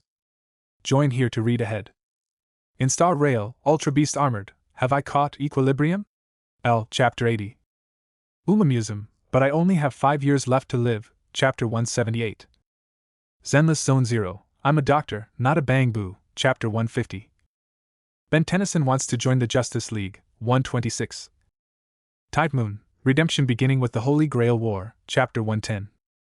Yu-Gi-Oh! Transmigrated into the White Dragon Girl, Chapter 190. Is this chat group even serious? Chapter 105. I, Lord Ravager, utterly loyal. Chapter 222.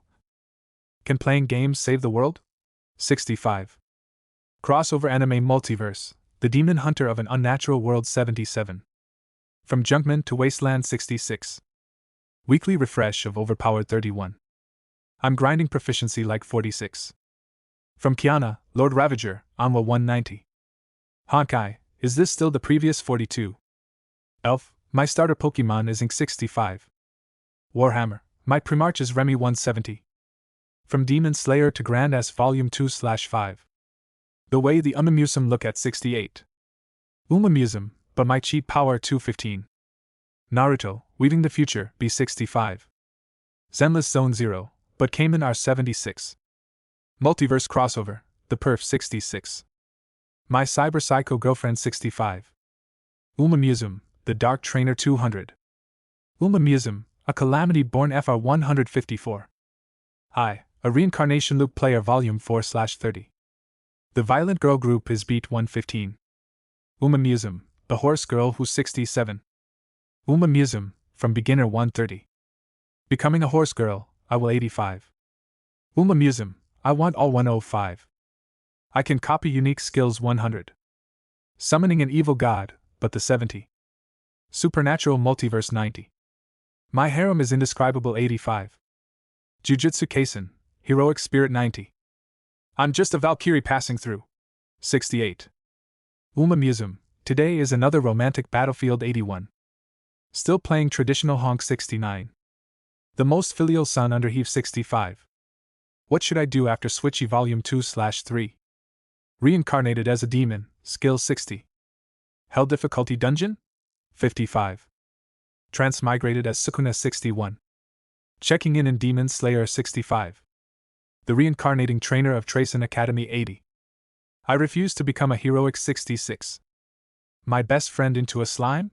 58. A Scion stands above Marvel 65. What do you mean by using a lab mod to be the hero? 63. Tanya starts from Re 059. Why did they assign me to Uma 55? MYGO Beauties 56. Dan Maki, Amiya the Giant Hero 45. The Gacha Merchant who started 49. My Patreon, patreon.com/queen_sin. My Patreon, patreon.com/queen_sin.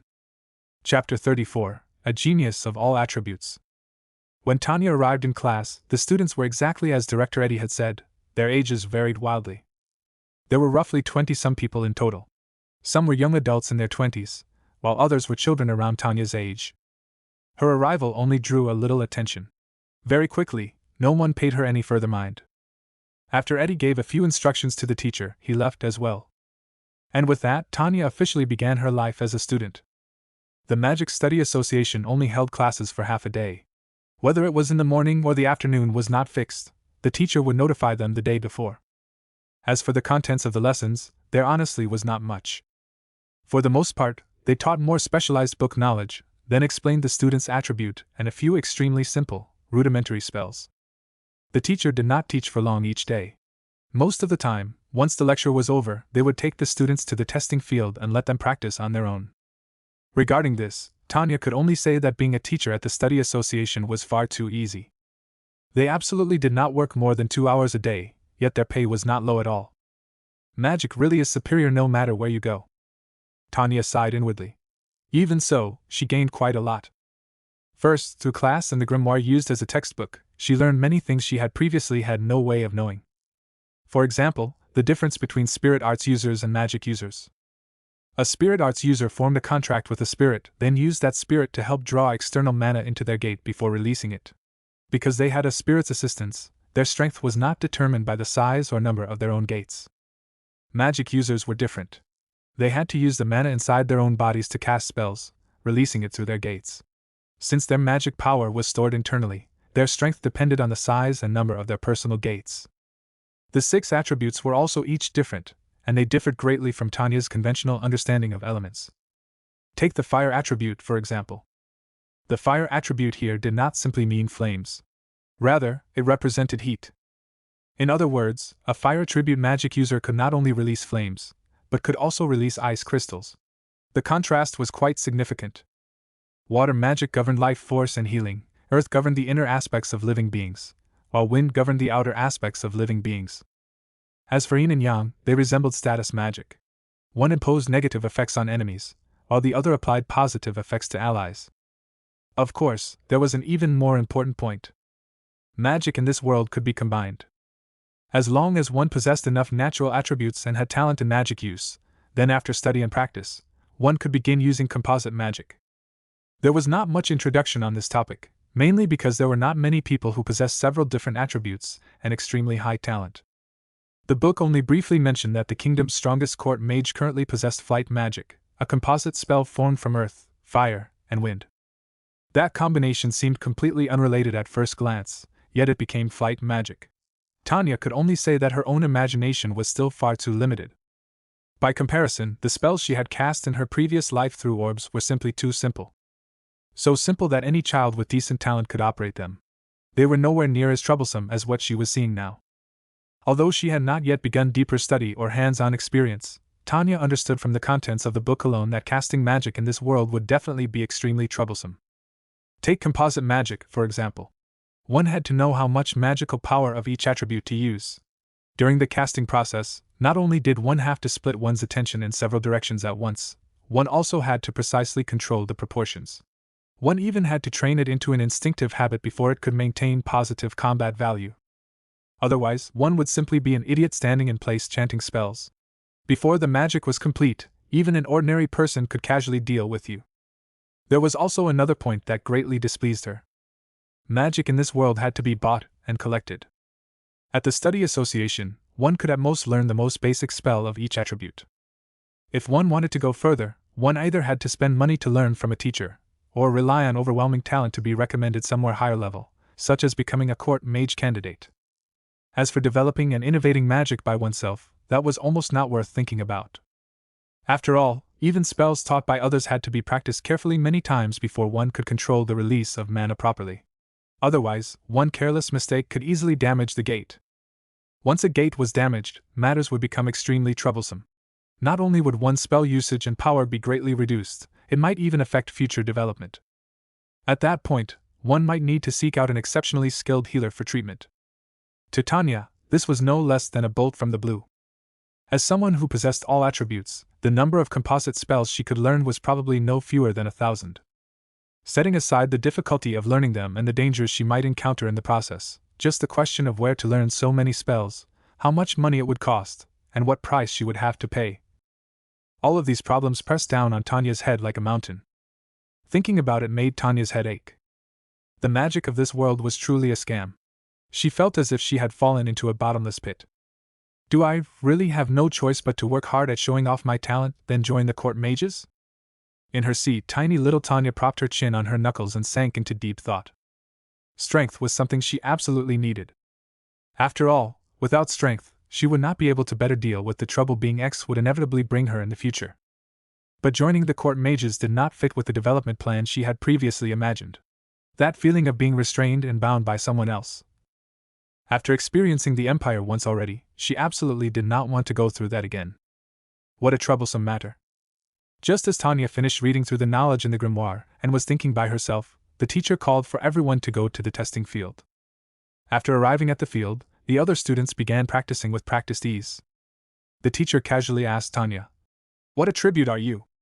If it unfortunately does not match my attribute, then you'll have to wait until tomorrow or the day after tomorrow's lesson and find a teacher with the corresponding attribute to teach you." All attributes.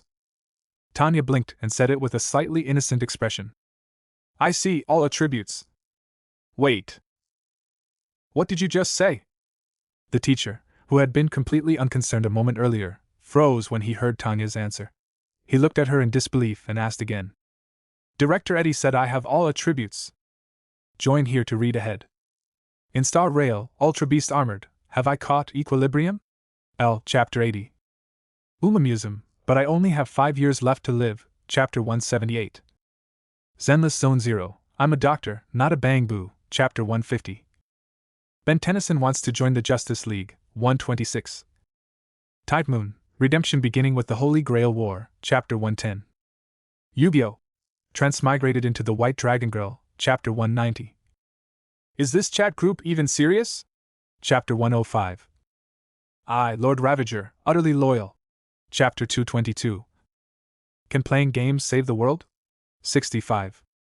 Crossover Anime Multiverse, The Demon Hunter of an Unnatural World 77. From Junkman to Wasteland 66. Weekly refresh of Overpowered 31. I'm grinding proficiency like 46. From Kiana, Lord Ravager, Anwa 190. Honkai, is this still the previous 42? Elf, my starter Pokemon is Ink 65. Warhammer, my Primarch is Remy 170. From Demon Slayer to Grand S Volume 2/5. The way the Umamusum look at 68. Umamusum, but my cheat power 215. Naruto, Weaving the Future, B65. Zenless Zone 0, but Cayman R76. Multiverse Crossover, The Perf 66. My Cyber Psycho Girlfriend 65. Umamusum, The Dark Trainer 200. Umamusum, a Calamity Born FR 154. I, a Reincarnation Loop Player Volume 4/30. The Violent Girl Group is Beat 115. Umamusum, The Horse Girl Who's 67. Umamusum, From Beginner 130.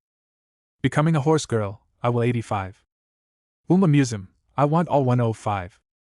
I can copy unique skills 100. Summoning an evil god, but the 70. Supernatural Multiverse 90. My harem is indescribable 85. Jujutsu Kaisen, Heroic Spirit 90. I'm just a Valkyrie passing through. 68. Umamusum, today is another romantic battlefield 81. Still playing traditional honk 69. The most filial son under heave 65. What should I do after Switchy Volume 2/3? Reincarnated as a demon, skill 60. Hell difficulty dungeon? 55. Transmigrated as Sukuna 61. Checking in Demon Slayer 65. The reincarnating trainer of Tracen Academy 80. I refuse to become a heroic 66. My best friend into a slime? 58. A Scion stands above Marvel 65. What do you mean by using a lab mod to be the hero? 63. Tanya starts from Re 059. Why did they assign me to Uma 55? MYGO Beauties 56. Dan Maki, Amiya the Giant Hero 45. The Gacha Merchant who started 49. Honkai's Otherworld? Wait, who are you people? 36.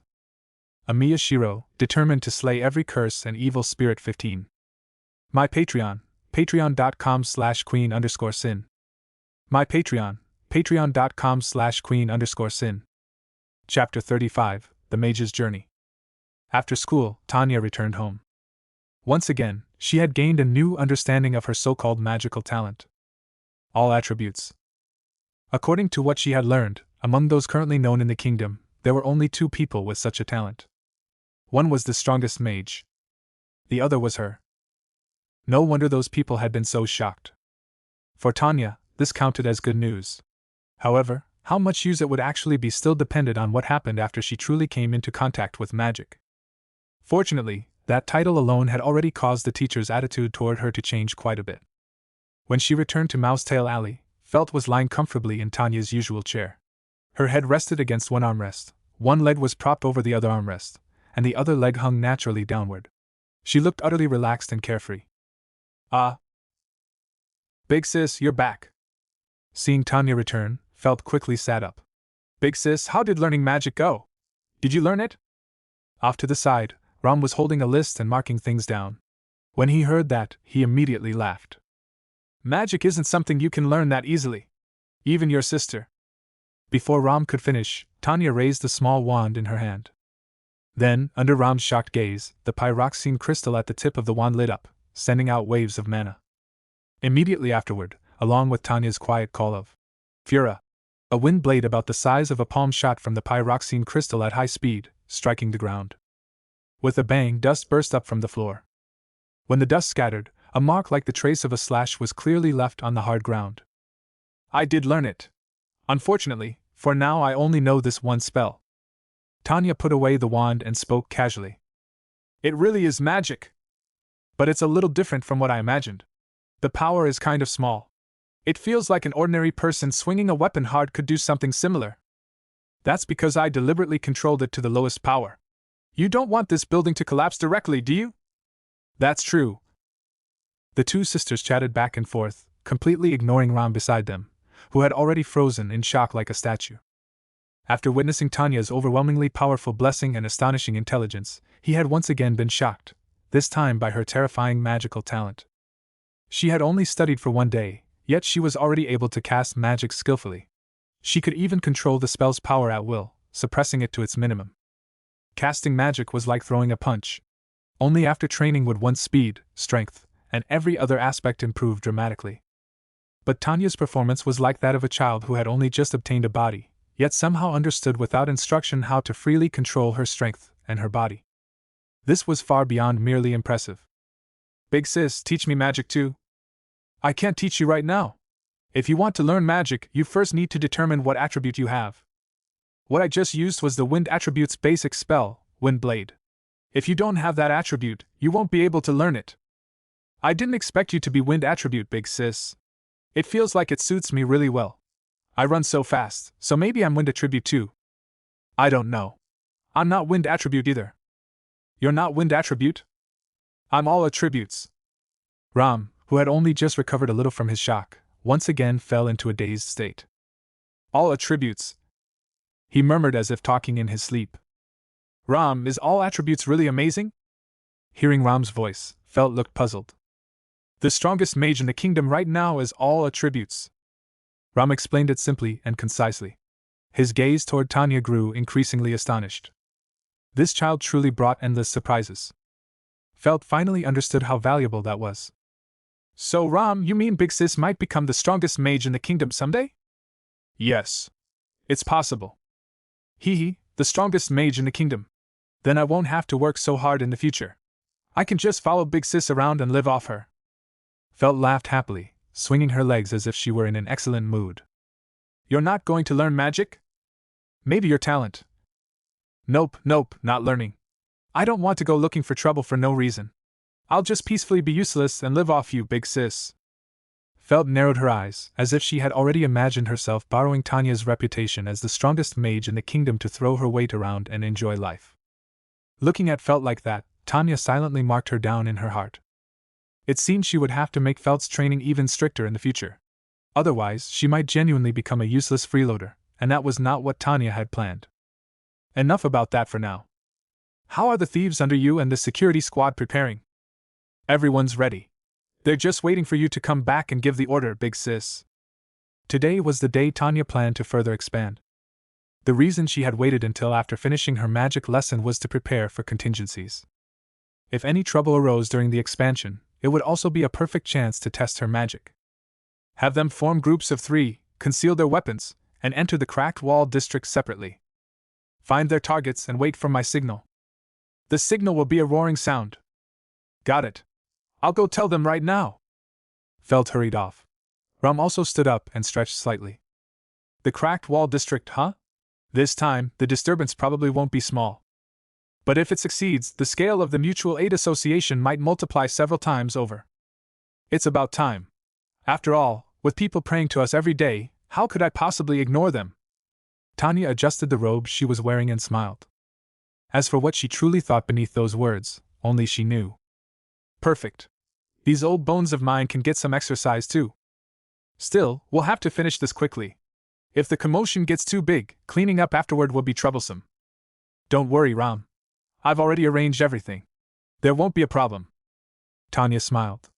Her delicate little face looked especially adorable beneath that expression. The cracked wall district. It was located on the outermost edge of the slums, near the royal capital's city walls. It counted as one of the largest areas in the entire slum district. It had earned its name because it leaned against the city wall. Many people in the slums built their shacks against the wall and used the bones of the dead to fill the cracks in the stone. Over time, the area came to be known by that name. And the organization controlling this region was called the Executioners. Join here to read ahead. In Star Rail, Ultra Beast Armored, Have I Caught Equilibrium? L. Chapter 80. Umamusum, but I only have 5 years left to live, Chapter 178. Zenless Zone 0, I'm a doctor, not a bang boo, Chapter 150. Ben Tennyson wants to join the Justice League, 126. Tide Moon, Redemption beginning with the Holy Grail War, Chapter 110. Yu-Gi-Oh! Transmigrated into the White Dragon Girl, Chapter 190. Is this chat group even serious? Chapter 105. I, Lord Ravager, utterly loyal. Chapter 222. Can playing games save the world? 65. Crossover anime multiverse, The Demon Hunter of an Unnatural World 77. From Junkman to Wasteland 66. Weekly refresh of Overpowered 31. I'm grinding proficiency like 46. From Kiana, Lord Ravager, Anwa 190. Honkai, is this still the previous 42? Elf, my starter Pokemon is Ink 65. Warhammer, my Primarch is Remy 170. From Demon Slayer to Grand S Volume 2/5. The way the Umamusum look at 68. Umamusum, but my cheat power 215. Naruto, Weaving the Future, B65. Zenless Zone 0, but Cayman are 76. Multiverse Crossover, The Perf 66. My Cyber Psycho Girlfriend 65. Umamusum, The Dark Trainer 200. Umamusum, A Calamity Born FR 154. I, A Reincarnation Loop Player Volume 4/30. The Violent Girl Group is Beat 115. Umamusum, The Horse Girl Who's 67. Umamusum, From Beginner 130. Becoming a Horse Girl, I will 85.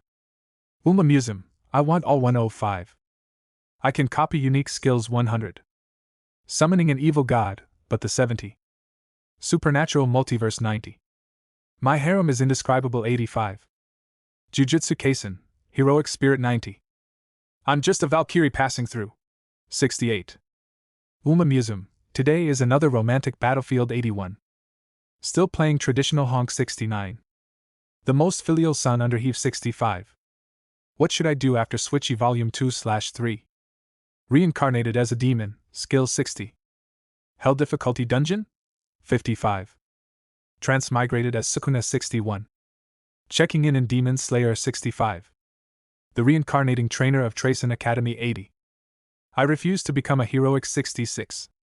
My best friend into a slime? 58. A scion stands above Marvel 65. What do you mean by using a lab mod to be the hero?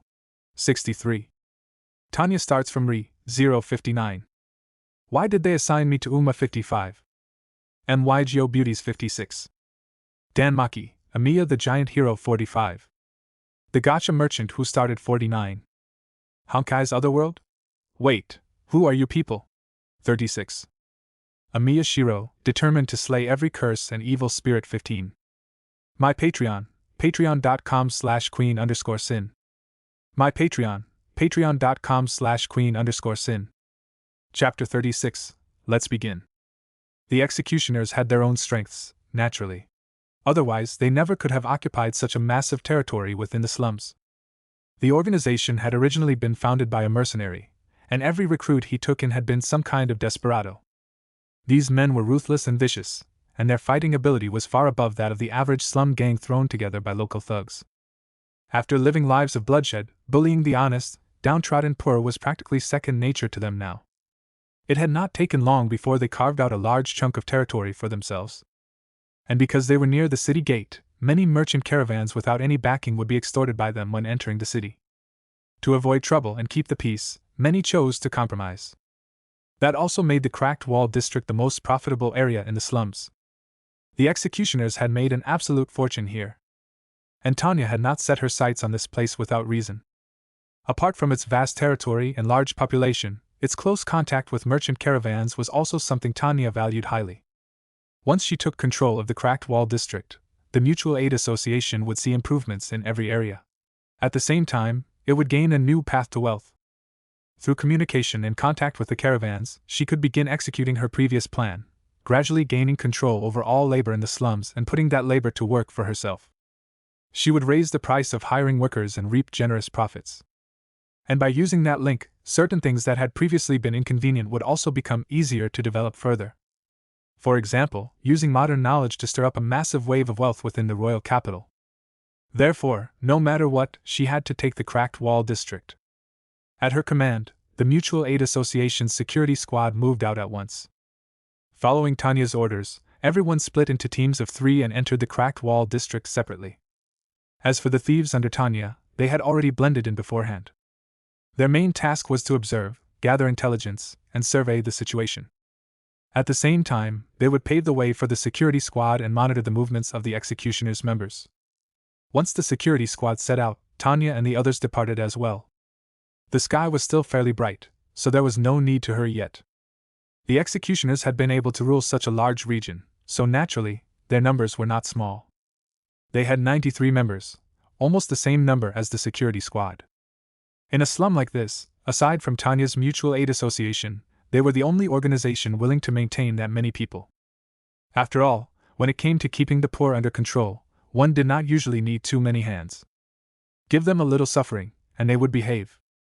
In this technologically backward age, even a tiny wound could become infected if not treated in time, ultimately leading to death. That was why the commoners at the bottom tried their best to avoid getting injured or falling ill. Otherwise, they would truly have to take a stroll through the gates of death. Because of that, the operation needed to be as fast, precise, and ruthless as possible, keeping losses to an absolute minimum. From Mousetail Alley to the Cracked Wall District, the journey took roughly 10 or so minutes.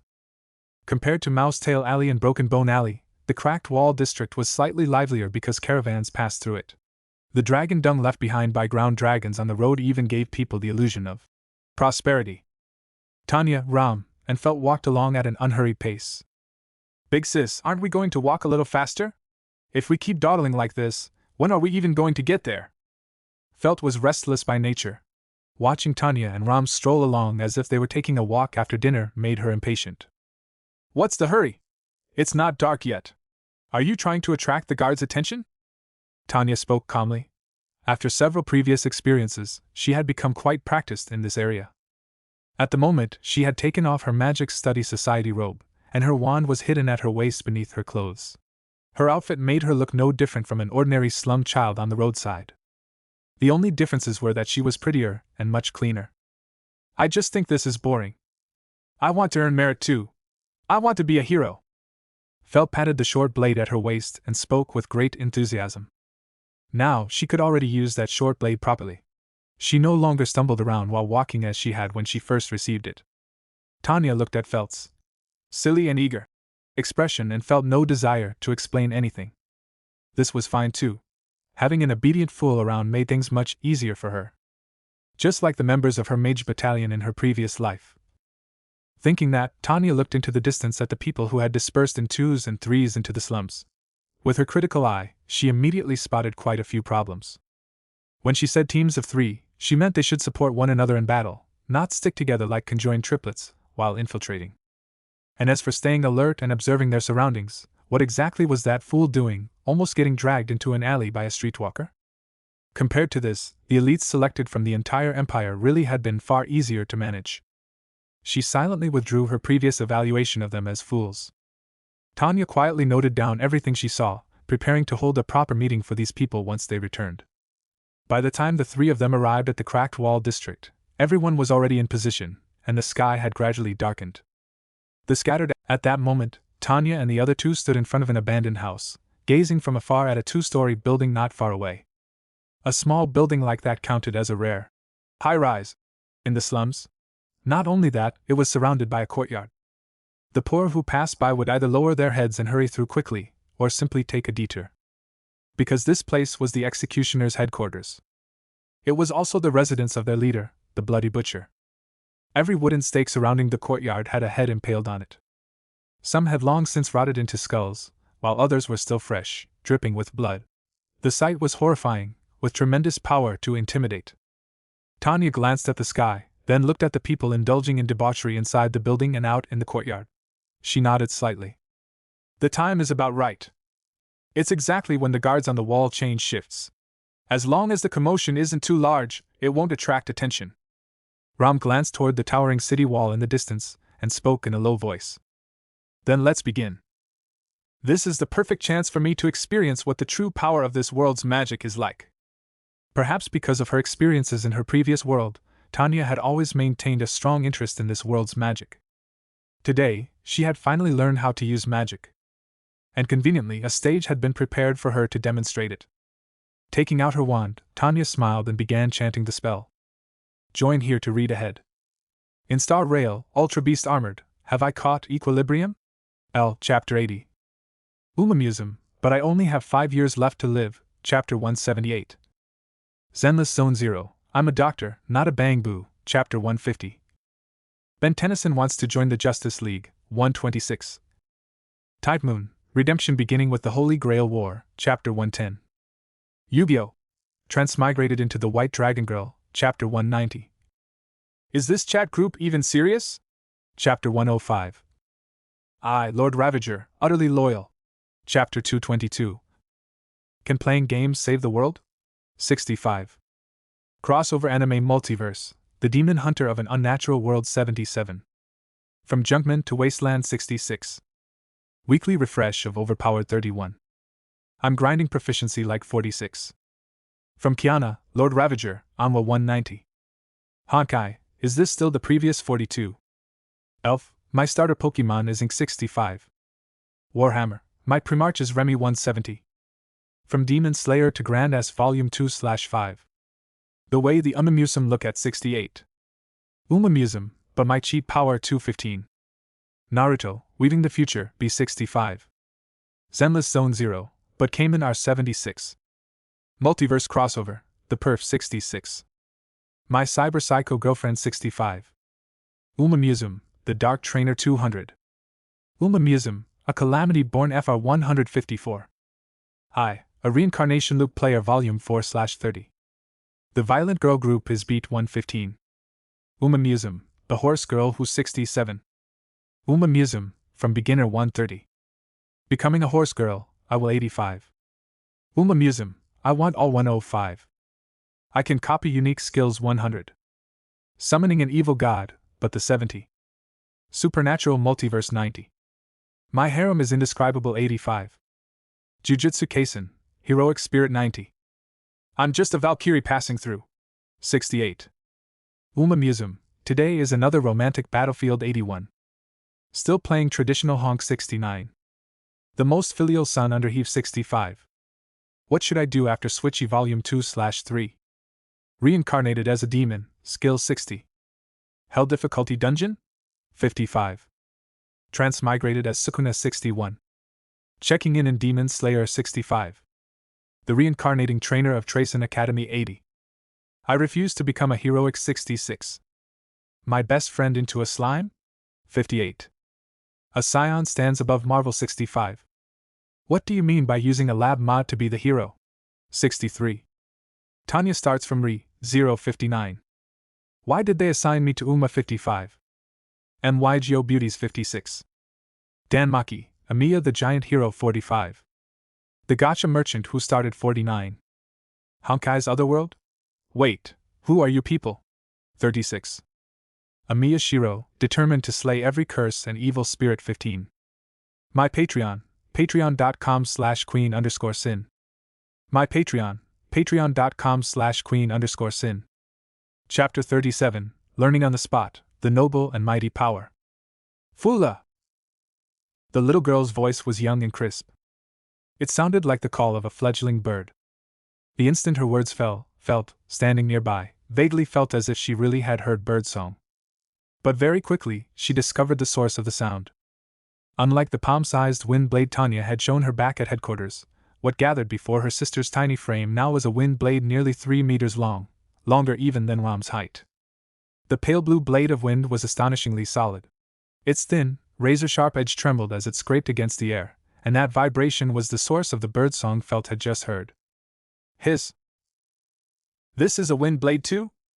Felt stared at the thing in front of her, so different from what she had seen before, and was stunned. She almost did not dare imagine it. That tiny palm-sized one had already left a mark on stone. Then something this huge.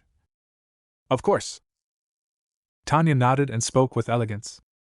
Then, with a light push of the wand in her hand, the enormous wind blade shot out instantly. VMMM! The faint vibrating sound rapidly moved away, heading straight for the small building with the courtyard. The wind blade flashed past. The first thing it touched was the outer ring of wooden stakes strung with heads. Crack! There was no resistance whatsoever. With a crisp snap, the wooden stake in the wind blade's path split cleanly in two and collapsed to the ground. Next were the gang members drinking and laughing in the courtyard. By terrible coincidence, 3 unlucky men happened to be standing directly in the wind blade's path. Before the others could react, their upper bodies had already fallen to the ground, while their lower halves remained standing neatly in place, just like the wooden stakes outside.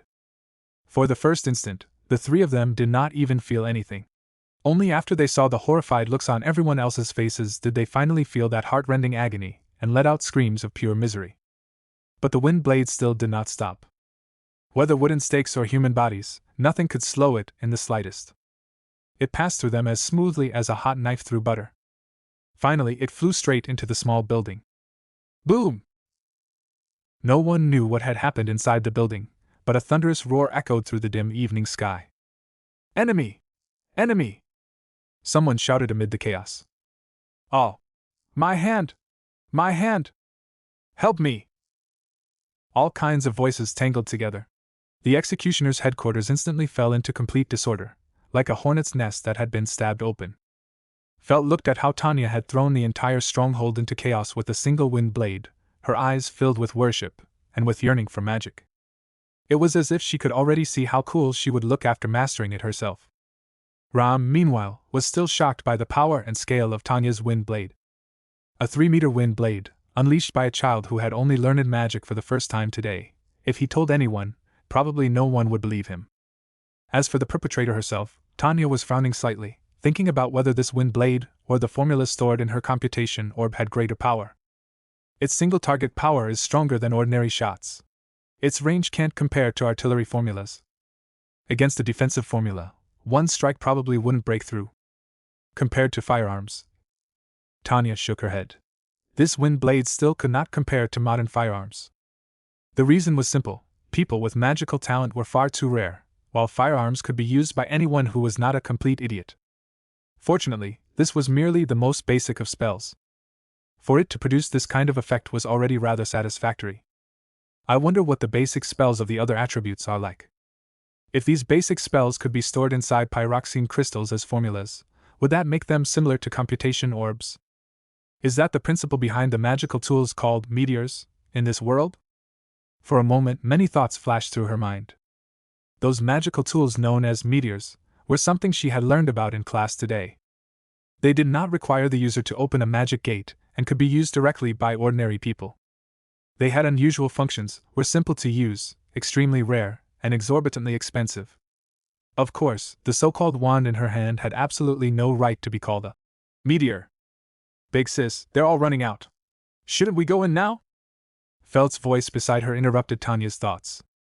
Tanya raised her eyes. Many people were rushing out of the small building with weapons in hand, looking all around as if trying to find the attacker. At a rough estimate, there were around 20 to 30 of them. One of them picked up something like a whistle and blew it hard. A piercing whistle rang out instantly, rapidly spreading through the surroundings. This was the executioner's method of communication. Members nearby would blow their own whistles after hearing it, then quickly gather. By spreading the sound outward, they could assemble a large number of people in a short time. But this time, when the whistle rang out, only a few scattered whistles answered it, and those sounds quickly vanished.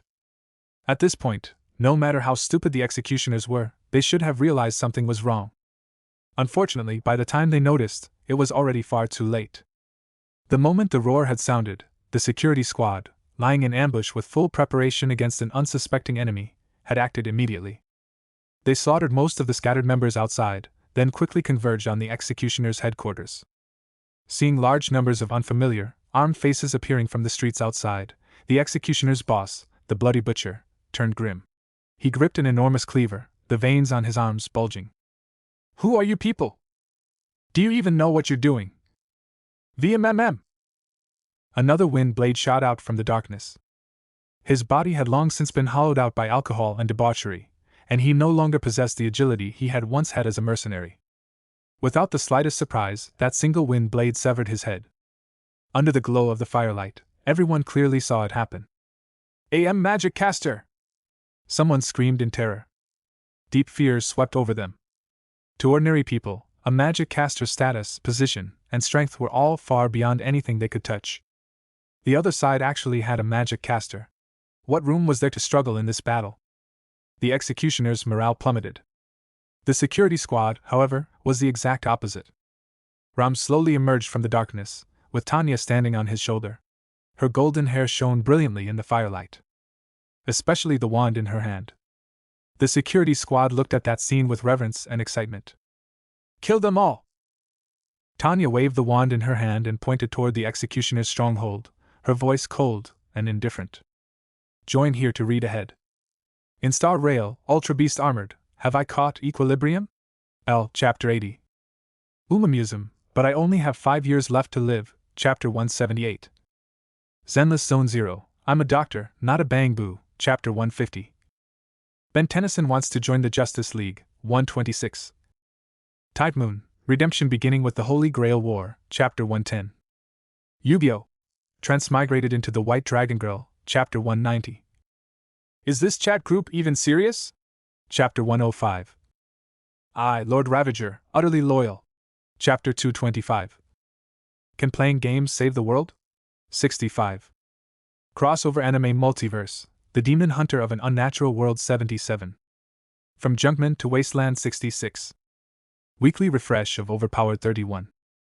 I'm grinding proficiency like 46. From Kiana, Lord Ravager, Anwa 195. Honkai, is this still the previous 42? Elf, my starter Pokemon is Ink 65. Warhammer, my Primarch is Remy 170. From Demon Slayer to Grand S Volume 2/5. The way the Umamusum look at 68. Umamusum, but my cheat power 225. Naruto, Weaving the Future, B65. Zenless Zone 0, but Cayman R76. Multiverse Crossover, The Perf 66. My Cyber Psycho Girlfriend 65. Umamusum, The Dark Trainer 210. Umamusum, A Calamity Born FR 154. I, A Reincarnation Loop Player Volume 4/30. The Violent Girl Group is Beat 115. Umamusum, The Horse Girl Who's 67. Umamusum, From Beginner 130. Becoming a Horse Girl, I will 85. Umamusum, I want all 105. I can copy unique skills 100. Summoning an evil god, but the 70. Supernatural Multiverse 90. My harem is indescribable 85. Jujutsu Kaisen, Heroic Spirit 90. I'm just a Valkyrie passing through. 68. Umamusum, Today is another romantic battlefield 100. Still playing traditional honk 69. The most filial son under Heave 75. What should I do after Switchy Volume 2/3? Reincarnated as a demon, skill 60. Hell difficulty dungeon? 55. Transmigrated as Sukuna 71. Checking in Demon Slayer 75. The reincarnating trainer of Tracen Academy 80. I refuse to become a heroic 66. My best friend into a slime? 58. A Scion stands above Marvel 65. What do you mean by using a lab mod to be the hero? 63. Tanya starts from Re 059. Why did they assign me to Uma 55? MYGO Beauties 56. Dan Maki, Amiya the Giant Hero 45. The Gacha Merchant who started 49. Honkai's Otherworld? Wait, who are you people? 36. Amiya Shiro, determined to slay every curse and evil spirit 35. The Umamusum who became 30. I'm definitely not the king of 25. After maxing out every class 25. My Patreon, patreon.com/queen_sin. My Patreon, patreon.com/queen_sin. Chapter 38 Black Gloves. Everything ended cleanly and decisively. When a magic caster suddenly appeared in a brawl between ordinary people, it was like someone pulling out a gun during a fistfight in modern society. It did not matter who you were, a boxing champion, a judo master, anything. Before the muzzle of a gun, all men were equal. Unless someone in the slum gangs had painstakingly tempered their techniques to the point where they could draw upon their own mana to enhance themselves, there was no way to face that head-on. But what kind of person like that would willingly rot away in a place like this? Besides, even if such a person existed, Tanya would not care. They could be killed all the same. The small fry in the stronghold were completely wiped out by the security squad. Although the security squad had not trained for very long, their three-man team formation handled the gang members' final struggles extremely well. Especially with overwhelming numbers on their side, the cleanup was almost effortless. Once everything had settled, Tanya waved her hand, and everyone immediately got to work, cleaning the battlefield and disposing of the bodies. Everything proceeded in perfect order. Before long, the corpses in the courtyard had vanished. Some people had even begun drawing water from the well to wash away the bloodstains on the ground. Tanya, meanwhile, brought Ram and the others into the stronghold. "Chairman, this should be the Bloody Butcher's room." Gaston stopped in front of one room, pushed open the door, and spoke respectfully to Tanya. The door opened. This little building clearly stood in the middle of the ruined slums, yet the furnishings inside the room carried an extravagance that did not belong here. Carpets, paintings and calligraphy, and various exquisitely made utensils. "Looks like that guy really did make quite a lot," Ram said, clicking his tongue as he looked around. Felt's eyes sparkled as she stared at everything. She could not resist running over to the utensils and carefully touching them. "Ram, these are worth a lot, right? All the things in this room together should be worth at least 1 sacred gold coin." "Wow." 1 sacred gold coin was equal to 100 gold coins. Without question, that was an enormous sum. Tanya, however, did not care much about those things. Instead, she walked over to the imposing desk in the room. She had noticed this desk as soon as she entered. It honestly surprised her. A man in the slums who only knew how to drink, chase women, and indulge himself actually read books? It was rather difficult to understand. Tanya stepped forward and searched through it. In one of the drawers, she found a stack of documents. She opened them and looked through them, her eyes narrowing slightly. They were not anything ordinary. They were files on certain merchant associations, along with information about caravans that had come and gone recently. Things like cargo details, for instance. Tanya set those documents down and continued searching. Then, inside a hidden compartment in the drawer, she found an interesting badge. The badge was about the same size as the one from the Magic Institute, and it bore the image of a sacred gold coin. "Ram, have you seen this badge before?" Tanya tossed the badge toward Ram and asked. "This?" Ram caught the badge and examined it carefully. "This is the badge of the Royal Capital Chamber of Commerce. Where did you find it?" "In the drawer." Tanya sat down behind the desk and looked thoughtfully at the documents on its surface. It seems this Bloody Butcher had a rather unusual relationship with the Royal Capital Chamber of Commerce. Tanya picked up the stack of documents and waved it toward Ram. "A closer relationship than we imagined, apparently. Judging from the items in this room, the Bloody Butcher's connection with the Royal Capital Chamber of Commerce was clearly unusual. If she let her thoughts branch out from there, then perhaps this man had been one of the chamber's black gloves, someone who specialized in handling dirty business beneath the table. Combined with the executioner's occasional extortion of certain caravans, that possibility was not exactly far-fetched. If that is true, then this may be quite troublesome. The Royal Capital Chamber of Commerce is no ordinary force. It is the largest merchant organization in the entire kingdom, and its financial power is terrifying. It can influence the kingdom's economy to a certain extent."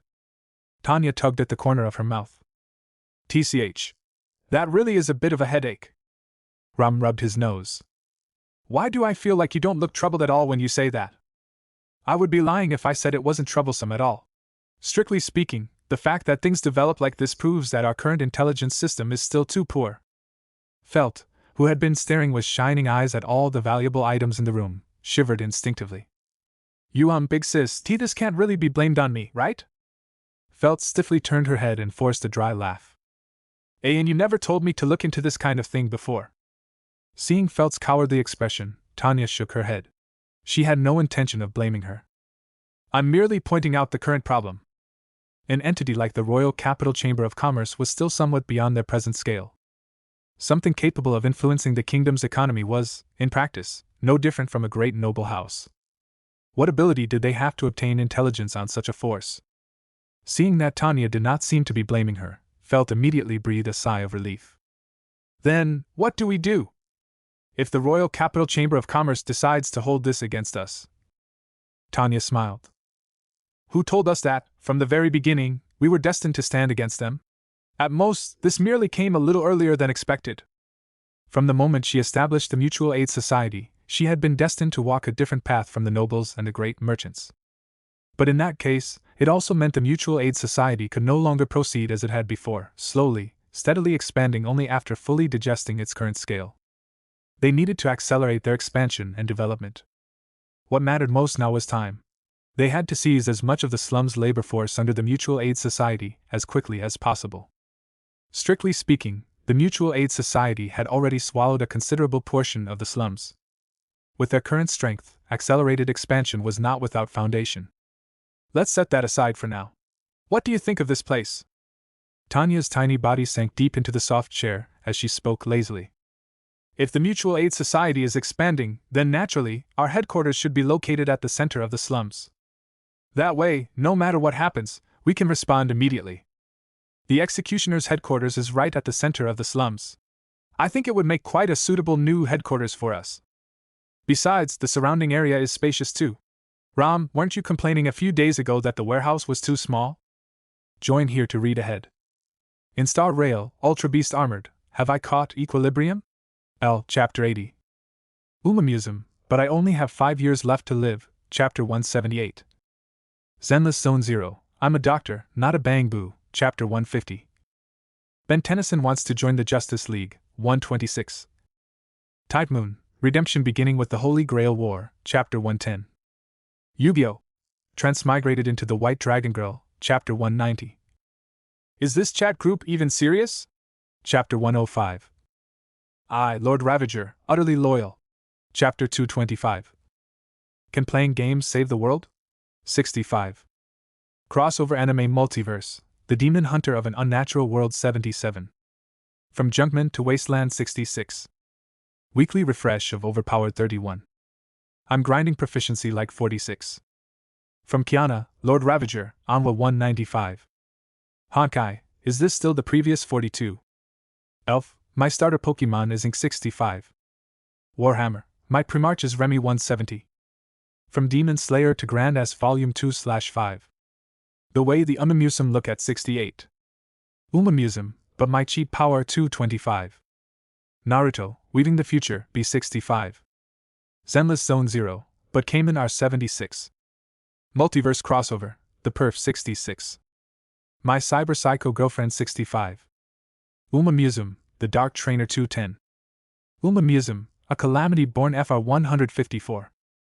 I, a Reincarnation Loop Player Volume 4/30. The Violent Girl Group is Beat 115. Umamusum, The Horse Girl Who's 67. Umamusum, From Beginner 130. Becoming a Horse Girl, I will 85. Umamusum, I want all 105. I can copy unique skills 100. Summoning an evil god, but the 70. Supernatural Multiverse 90. My harem is indescribable 85. Jujutsu Kaisen, Heroic Spirit 90. I'm just a Valkyrie passing through. 68. Umamusum, today is another romantic battlefield 100. Still playing traditional honk 69. The most filial son under Heave 75. What should I do after Switchy Volume 2/3? Reincarnated as a demon, skill 60. Hell difficulty dungeon? 55. Transmigrated as Sukuna 71. Checking in Demon Slayer 75. The reincarnating trainer of Tracen Academy 80. I refuse to become a heroic 66. My best friend into a slime?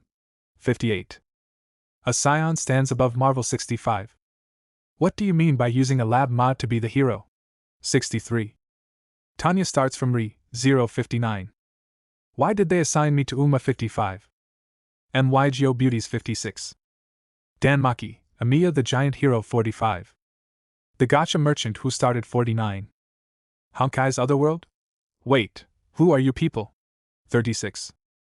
Amiya Shiro, determined to slay every curse and evil spirit 35. The Umamusum who became 30.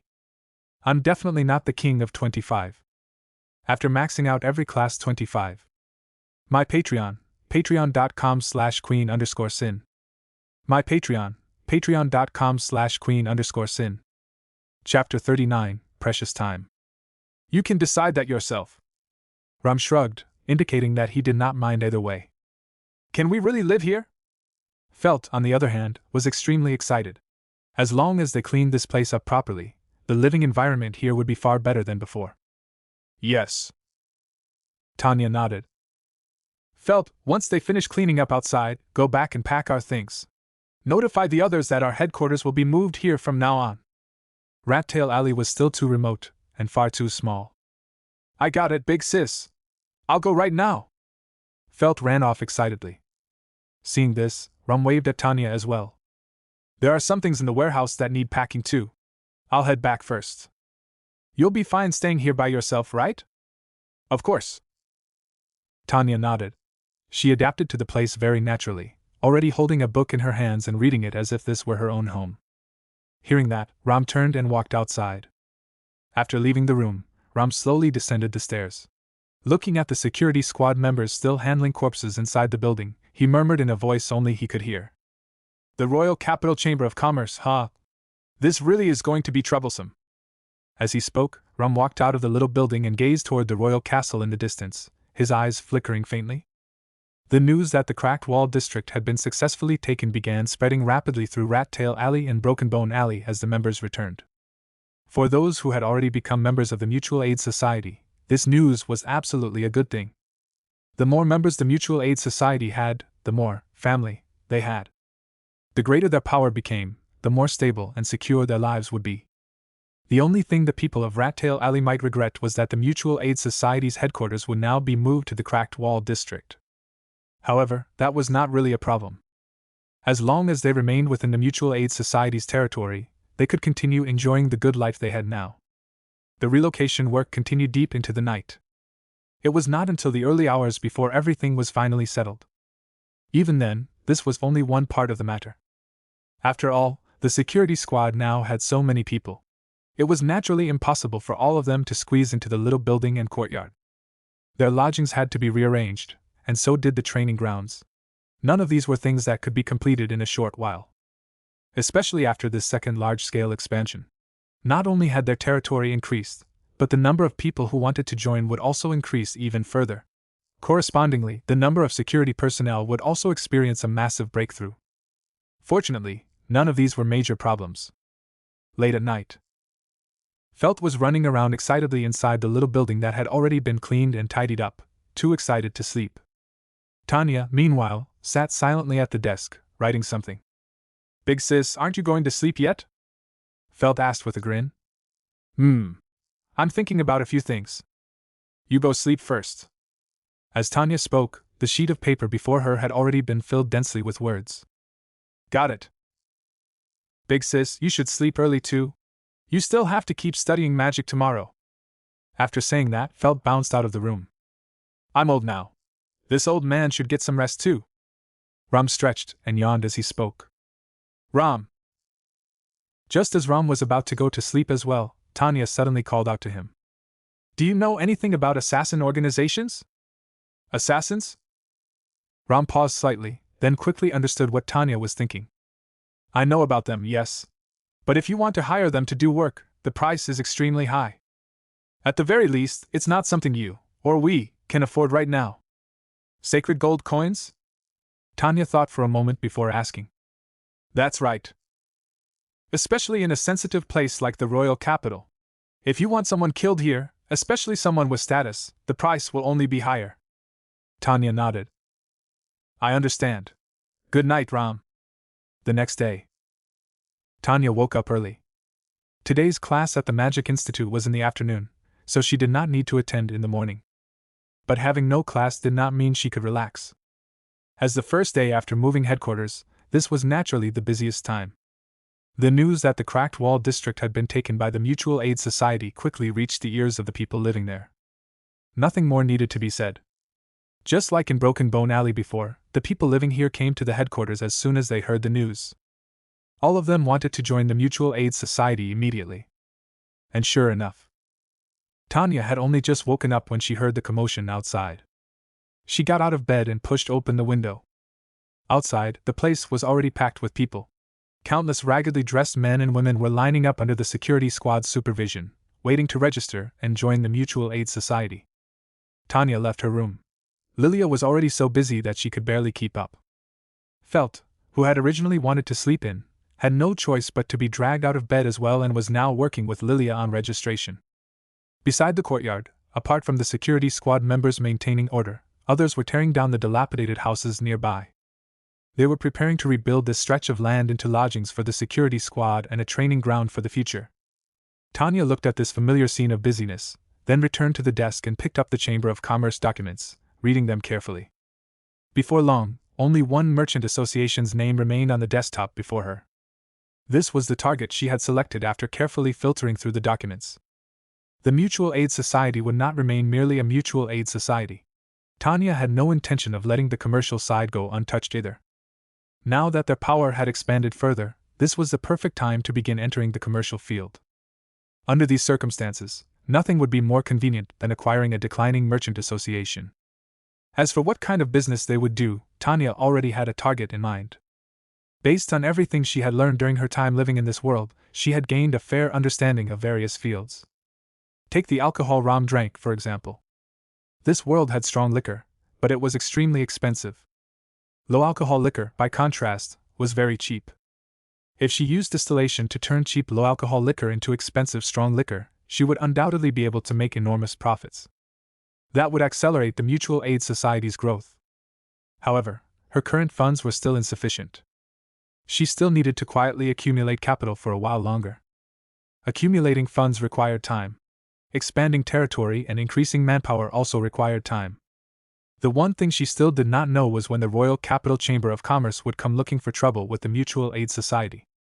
That was the greatest problem she currently had to face. Is this another scheme of yours, being X? Tanya's gaze darkened, a faint cold light flashing through her eyes. Join here to read ahead. In Star Rail, Ultra Beast Armored, have I caught equilibrium? L. Chapter 80. Umamusum, but I only have 5 years left to live, Chapter 178. Zenless Zone 0, I'm a doctor, not a bang boo, Chapter 150. Ben Tennyson wants to join the Justice League, 126. Tide Moon, Redemption beginning with the Holy Grail War, Chapter 110. Yu-Gi-Oh! Transmigrated into the White Dragon Girl, Chapter 190. Is this chat group even serious? Chapter 105. I, Lord Ravager, utterly loyal. Chapter 225. Can playing games save the world? 65. Crossover Anime Multiverse, The Demon Hunter of an Unnatural World 77. From Junkman to Wasteland 66. Weekly refresh of Overpowered 31. I'm grinding proficiency like 46. From Kiana, Lord Ravager, Anwa 195. Honkai, is this still the previous 42? Elf, my starter Pokemon is Ink 65. Warhammer, my Primarch is Remy 170. From Demon Slayer to Grand S Volume 2/5. The way the Umamusum look at 68. Umamusum, but my cheat power 225. Naruto, Weaving the Future, B65. Zenless Zone 0, but Cayman R76. Multiverse Crossover, The Perf 66. My Cyber Psycho Girlfriend 65. Umamusum, The Dark Trainer 210. Umamusum, A Calamity Born FR 154. I, A Reincarnation Loop Player Volume 4/30. The Violent Girl Group is Beat 115. Umamusum, The Horse Girl Who's 67. Umamusum, From Beginner 130. Becoming a Horse Girl, I will 85. Umamusum, I want all 105. I can copy unique skills 100. Summoning an evil god, but the 70. Supernatural Multiverse 90. My harem is indescribable 85. Jujutsu Kaisen, Heroic Spirit 90. I'm just a Valkyrie passing through. 68. Umamusum, today is another romantic battlefield 100. Still playing traditional honk 69. The most filial son under Heave 75. What should I do after Switchy Volume 2/3? Reincarnated as a demon, skill 60. Hell difficulty dungeon? 55. Transmigrated as Sukuna 71. Checking in Demon Slayer 75. The reincarnating trainer of Tracen Academy 80. I refuse to become a heroic 66. My best friend into a slime? 58.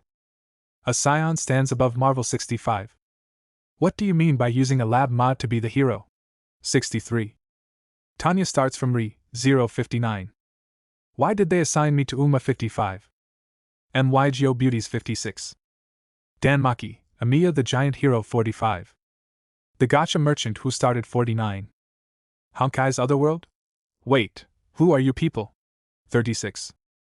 Amiya Shiro, determined to slay every curse and evil spirit. 35. The Uma Museum who became 30. I'm definitely not the king of 25. After maxing out every class. 25. My Patreon, patreon.com/queen_sin. My Patreon, patreon.com/queen_sin. Chapter 40, All Attribute Basic Magic Acquired. Everything was just as Tanya had expected. The people of the Cracked Wall District brought the Mutual Aid Society an unimaginable amount of work with their enthusiasm. A vast territory. A huge population. For an entire week, the front of the Mutual Aid Society's new headquarters was packed with people every single day. Countless people came in a steady stream, all wanting to join the Mutual Aid Society. That enthusiasm even drew the attention of many passing merchant caravans, who stopped to watch in curiosity. Those who did not know what was going on might have thought some major incident had occurred. By rough count, around 500 people joined every day. After just 1 week, the Mutual Aid Society's scale had directly expanded by more than 3 times. Now, the Mutual Aid Society had leapt into becoming a massive organization with a full 4,000 members. Of course, not all 4,000 of them had combat ability like the security squad. Even so, they injected fresh blood into the entire Mutual Aid Society, while also bringing in a tremendous amount of wealth. The Mutual Aid Society's daily income had directly reached 7 gold coins. In monthly terms, its income now exceeded 2 sacred gold coins. The institute tuition that once felt like an enormous sum was now no longer a problem at all for Tanya. Even the security squad had expanded straight to 400 members.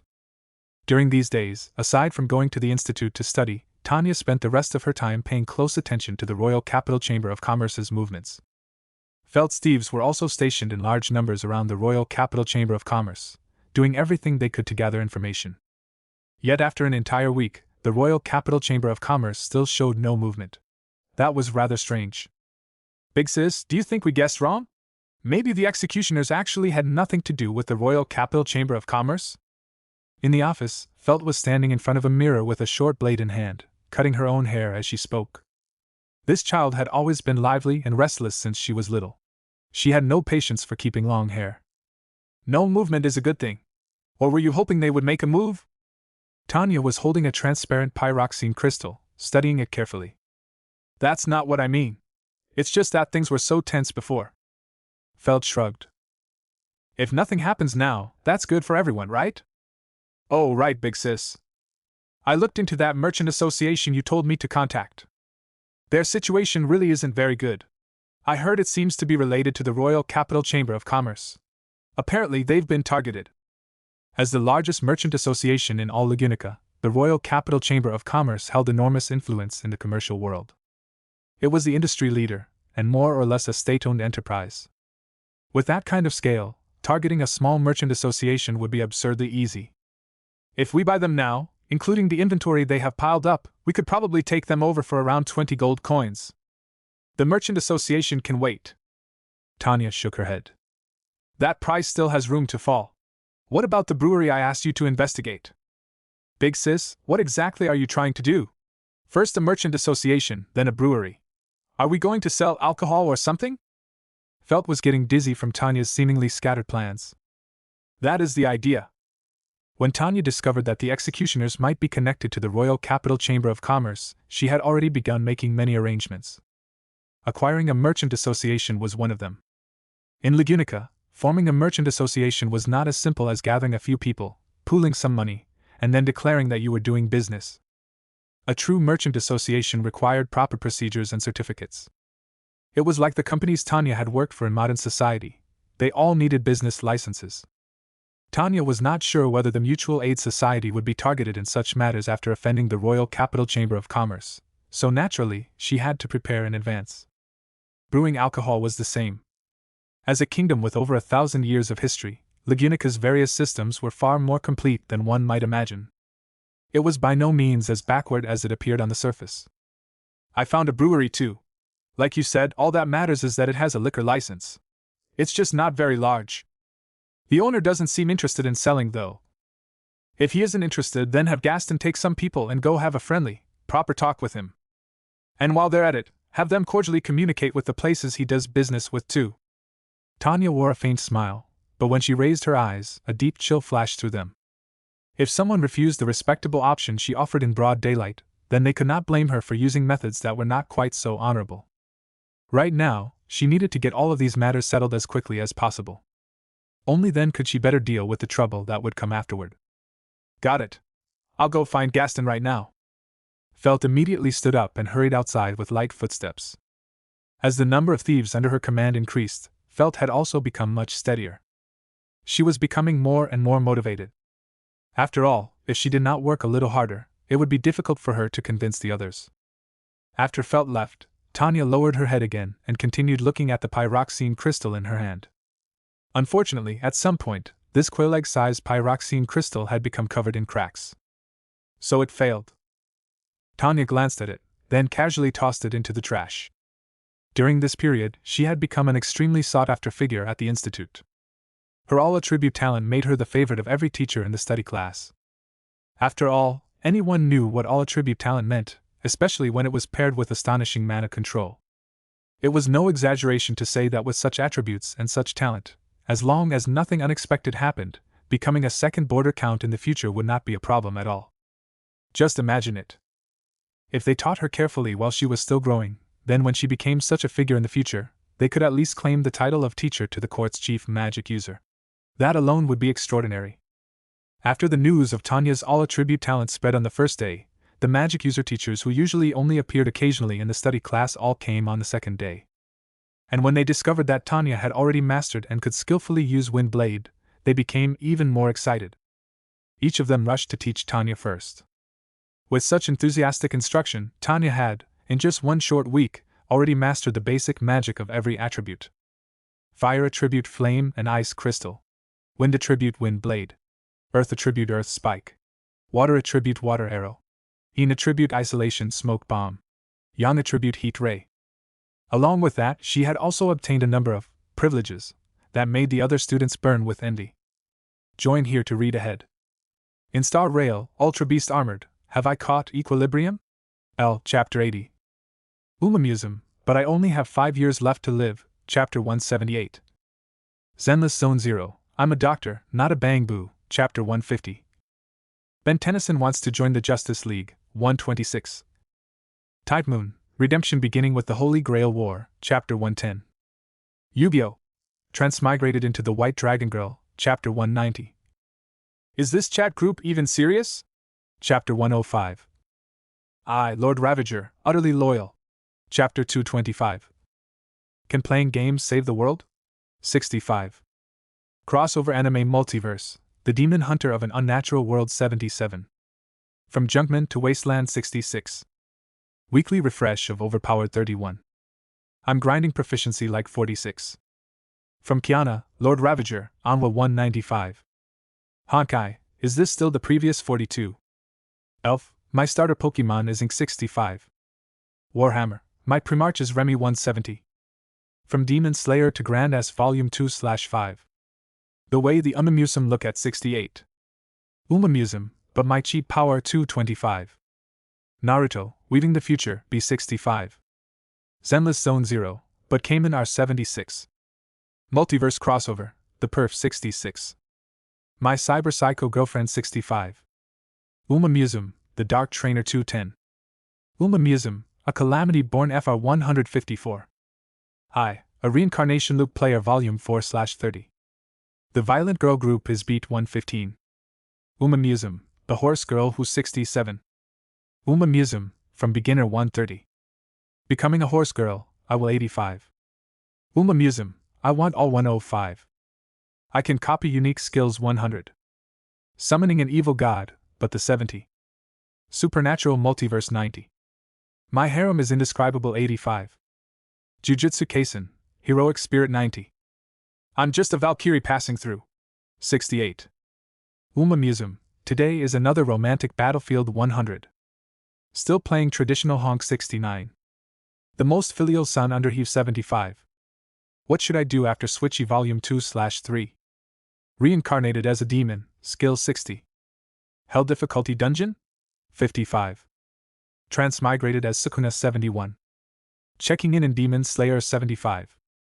The reincarnating trainer of Tracen Academy 80. I refuse to become a heroic 66. My best friend into a slime? 58. A scion stands above Marvel 65.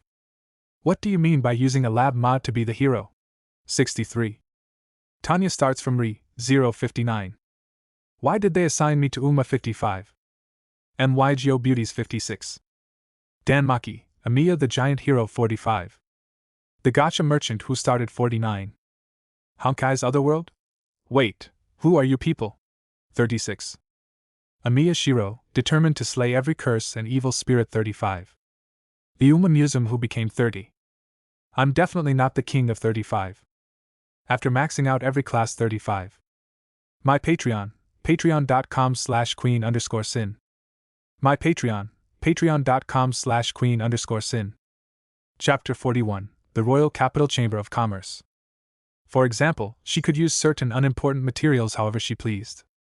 Such as the small piece of pyroxene crystal she had just been holding. As far as pyroxene crystals went, the one she had used for her experiment just now was the lowest grade kind. At the level of magic users, it really did not count for much. However, the fact that those teachers had simply handed her some when they saw she was interested said quite a lot.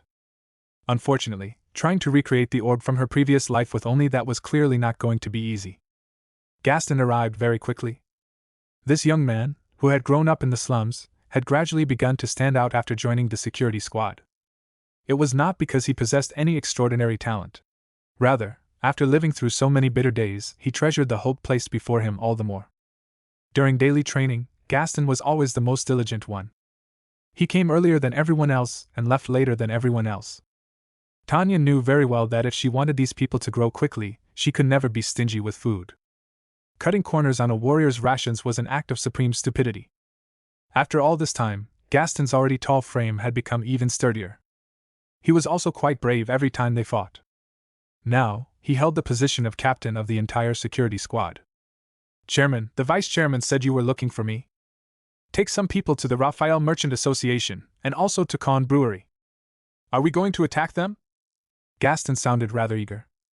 But the moment he said it, he noticed Tanya looking at him as though she were looking at an idiot. You mean you want to take men into the commercial district and cause trouble? Do you think every place is like the slums, with no guards around? Hearing that, Gaston immediately realized what a stupid thing he had said. His face reddened, and he hurriedly waved his hands, trying to explain. Chairman, don't be stupid. And don't think about doing anything illegal. Tanya spoke unhurriedly. But aside from illegal methods, there are still other ways. For example, if she wanted to discuss the brewery, it was far too easy. For instance, manufacturing an accident where a manure cart happened to overturn, coincidentally right in front of the brewery's entrance. Tanya could casually come up with a pile of similar methods that were immoral, yet not illegal. Gaston listened to Tanya's example and was utterly dumbfounded. He had never imagined there could be such methods. Strictly speaking, it really was not illegal. An accident was an accident. It could be explained away no matter how one looked at it. It was not as if dragon carriages never collided on the road. It was simply a little disgusting. Go. Make the arrangements quickly. I hope to see your answer within the next 2 days. Yes, Chairman. Gaston clenched his right fist, lightly struck it against his chest, then turned and left. Watching Gaston leave, Tanya raised her gaze toward the window.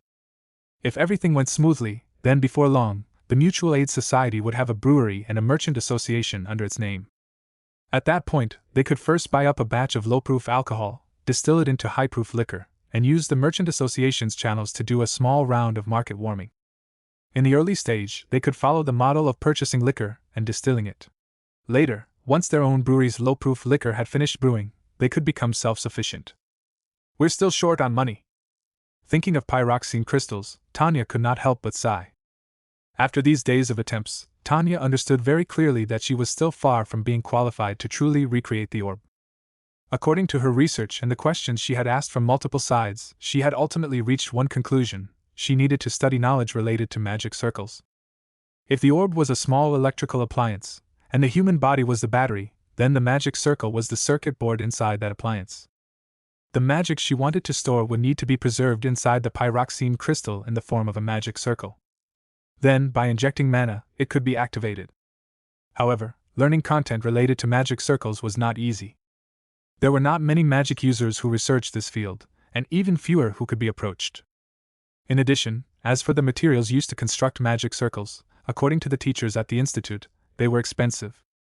Magic circles required specific magic stones to be ground into powder, and then mixed with other rare materials. For example, the blood of earth dragons, water dragons, flying dragons, or other rare creatures, along with precious ores and so on. In other words, during the experimental process, every failure would cost at least one pyroxene crystal, as well as a considerable amount of precious materials. If she wanted to accomplish what she had in mind, it would probably require a substantial research budget. That meant she had to turn the entire mutual aid society into a money-devouring beast that could bring in gold every day. Otherwise, it would never be able to support the series of ideas and plans in her head. With that thought in mind, Tanya continued working hard to improve her magical attainment, while silently waiting. Only, reality often clashed fiercely with one's ideas. Before the good news she had been hoping for arrived, bad news came first. That day, just as she came out of the institute after studying, Tanya saw Gaston waiting with a solemn expression. "Chairman, people from the Royal Capital Chamber of Commerce have arrived.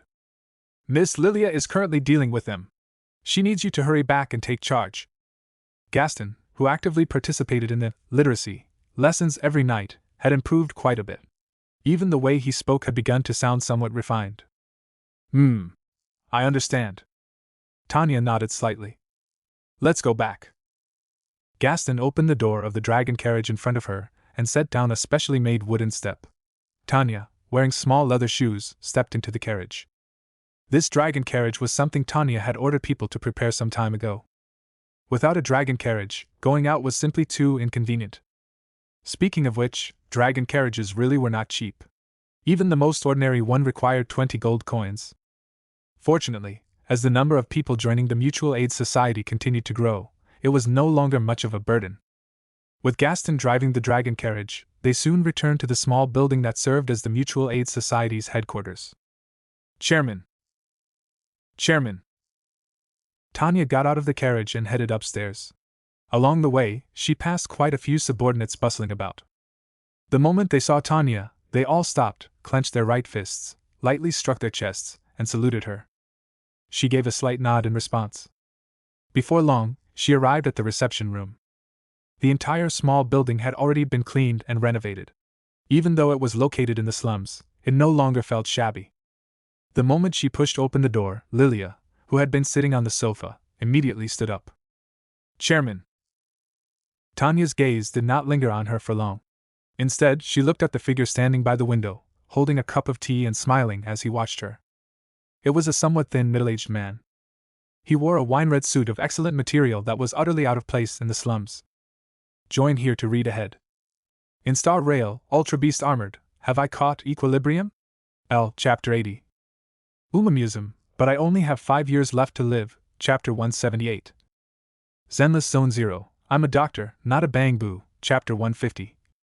Ben Tennyson wants to join the Justice League, 126. Tide Moon, Redemption beginning with the Holy Grail War, Chapter 110. Yu-Gi-Oh! Transmigrated into the White Dragon Girl, Chapter 190. Is this chat group even serious? Chapter 105. I, Lord Ravager, utterly loyal. Chapter 225. Can playing games save the world? 65. Crossover anime multiverse, The Demon Hunter of an Unnatural World 77. From Junkman to Wasteland 66. Weekly refresh of Overpowered 31. I'm grinding proficiency like 46. From Kiana, Lord Ravager, Anwa 195. Honkai, is this still the previous 42? Elf, my starter Pokemon is Ink 65. Warhammer, my Primarch is Remy 170. From Demon Slayer to Grand S Volume 2/5. The way the Umamusum look at 68. Umamusum, but my cheap power 225. Naruto, Weaving the Future, B65. Zenless Zone 0, but Cayman R76. Multiverse Crossover, The Perf 66. My Cyber Psycho Girlfriend 65. Umamusum, The Dark Trainer 210. Umamusum, A Calamity Born FR 154. I, A Reincarnation Loop Player Volume 4/30. The Violent Girl group is beat 115. Uma Musum, the Horse Girl who's 67. Uma Musum, from beginner 130. Becoming a Horse Girl, I will 85. Uma Musum, I want all 105. I can copy unique skills 100. Summoning an evil god, but the 70. Supernatural multiverse 90. My harem is indescribable 85. Jujutsu Kaisen, heroic spirit 90. I'm just a Valkyrie passing through 68. Uma Musum, today is another romantic battlefield 100. Still playing traditional honk 69. The most filial son under Heave 75. What should I do after Switchy Volume 2/3? Reincarnated as a demon, skill 60. Hell difficulty dungeon? 55. Transmigrated as Sukuna 71. Checking in Demon Slayer 75. The reincarnating trainer of Tracen Academy 80. I refuse to become a heroic 66. My best friend into a slime? 58. A scion stands above Marvel 65. What do you mean by using a lab mod to be the hero? 63. Tanya starts from Re-059. Why did they assign me to Uma 55? MYGO Beauties 56. Dan Maki, Amiya the Giant Hero 45. The Gacha Merchant who started 49. Honkai's Otherworld? Wait, who are you people? 36. Amiya Shiro, determined to slay every curse and evil spirit 35. The Uma Musum who became 30. I'm definitely not the king of 35. After maxing out every class 35. My Patreon, patreon.com/queen_sin. My Patreon, patreon.com/queen_sin. Chapter 42, Russell. His dark yellow hair was impeccably arranged, every strand seemingly combed with meticulous care. The beard at his chin was trimmed with equal precision. At first glance, he gave the impression of a man of uncommon bearing, someone who cared greatly about the quality of his life. The instant Tanya saw him, she felt a deep sense of familiarity. A fellow creature. With a calm expression, Tanya walked over and sat down on the sofa. Lilia quickly introduced them. Chairman, this is Mr. Russell, an accountant from the Royal Capital Chamber of Commerce. Mr. Russell, this is Chairman Tanya of our Mutual Aid Society. After briefly introducing the two, Lilia excused herself, stepped out, and soon returned with a faintly fragrant drink for Tanya.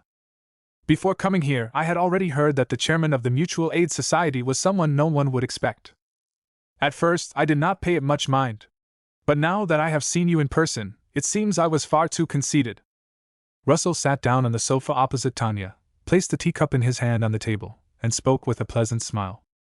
His attitude did not change in the slightest because Tanya was a child. There was certainly no mockery or ridicule. Tanya did not rush to speak. She simply picked up the cup in front of her, gently blew on it, and took a small sip before slowly saying, Mr. Russell, do you like kaf? Kaf. It was a drink made from beans imported from Wallachia. Its flavor was very similar to coffee, making it a suitable substitute. I am afraid I have no taste for it. Comparatively speaking, I still prefer our country's own black tea. This foreign product does not suit my personal taste, and as for its commercial value, I feel the same. Russell smiled, his expression gentle. An accountant and a merchant should not be all that different, should they? Tanya raised her eyes and calmly looked into his pale blue ones. There are still some differences. An accountant must be even more calculating than a merchant. That is what makes a good accountant, is it not? Russell responded with a question of his own. For a moment, the atmosphere in the reception room fell silent. Yet faced with that silence, Tanya, after a brief pause, suddenly laughed.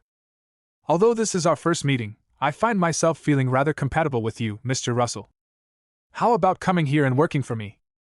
As someone who had once belonged to the elite class of modern society, an upper-tier corporate slave, Tanya could tell at a glance that the man before her was the same kind of person as herself. For the sake of his purpose, for the sake of his goals, he would use any means necessary. As long as someone gave such a person a platform to display his abilities, and a future in which he could keep rising, then he would become the most useful kind of tool. Just like Tanya herself back when she had worked for that company. No matter how difficult the task, once it landed in her hands, she would absolutely spare no effort to complete it. Because she had understood perfectly that everything she did would later become a stepping stone to a higher position. If she could poach this man now and have him assist her, it would be an excellent thing for the entire Mutual Aid Society. The Mutual Aid Society had now grown large in scale, and the various matters requiring attention had become extremely complicated. Yet there were far too few capable people. Many things still had to be handled by Tanya herself. That was giving her quite a headache. After all, there were only so many hours in a day. She needed to cultivate magic, and she also needed to handle official business. She often ended up working late into the night. For Tanya, that was not good news. Starting to stay up late at such a young age, if she died suddenly in a few years before her plans had even properly begun, that would be far too great a loss. That was why she had taken the initiative to test him. Russell, who had worn a faint, friendly smile from beginning to end, could not help but freeze slightly when he heard her words. What was this little girl doing? How had her train of thought jumped so far? How had this turned into a recruitment offer? Only a madman would abandon the Royal Capital Chamber of Commerce, which controlled the kingdom's economy, and come to the slums to play house with a child barely a few years old. Besides, he had come here to call her to account. Is it possible this little girl simply doesn't understand? No. Judging by her reaction, that doesn't seem likely. Many thoughts flashed through Russell's mind. Then he smiled faintly and shook his head. I do not think there is any need for us to keep circling around the matter. I think you understand why I came here, don't you? Seeing that he had avoided her offer and chosen to go straight to the point, Tanya no longer continued down that road. Precisely because she was also that type of person, she understood him all the better. So then, Mr. Russell. Tanya tilted her head and looked at him. What is it you wish to say? I do not know what happened between you, nor am I interested in knowing. But since your Mutual Aid Society now occupies this place, naturally, you must pay a price. Of course, you also know that I come from the Chamber of Commerce. Naturally, we prioritize profit. You want me to become your dog? No. Chairman Tanya, you seem to have misunderstood something. Russell smiled. Not mine. The Chamber of Commerce's. Gather information for the Chamber of Commerce. Interfere with its business enemies. Teach disobedient people a lesson. And then pay tribute. I assume I am not wrong? Chairman Tanya is far more intelligent than many adults. What do I get? Merchants pursued profit. And for Tanya, if the Chamber of Commerce could truly offer major assistance at this current stage, then temporarily playing along was certainly not a problem. As long as it could help her complete her dreams and goals, everything else was secondary. You will receive the Chamber of Commerce's recognition. Russell spoke in a lukewarm tone. Although the expression on his face did not change, the meaning behind his words carried a hint of charity. That charity did not come from him. It came from the order itself, and from the people behind it. To think that a slum where even the guards do not come could receive the recognition of the Royal Capital Chamber of Commerce. Tanya let out a derisive laugh, drained the caf in her cup, and rose to stand by the window. Looking at the people coming and going in the courtyard, the curve of her lips carried a hint of mockery. The guards do not come only because they choose not to. Chairman Tanya, you are a member of the Magic Institute, are you not? Russell did not finish his sentence. He merely looked at Tanya's uniform, shook his head slightly, and a trace of regret appeared in his eyes. In all fairness, had he not been standing before Tanya now because of their opposing positions, Russell would have admired this golden-haired little girl quite a bit.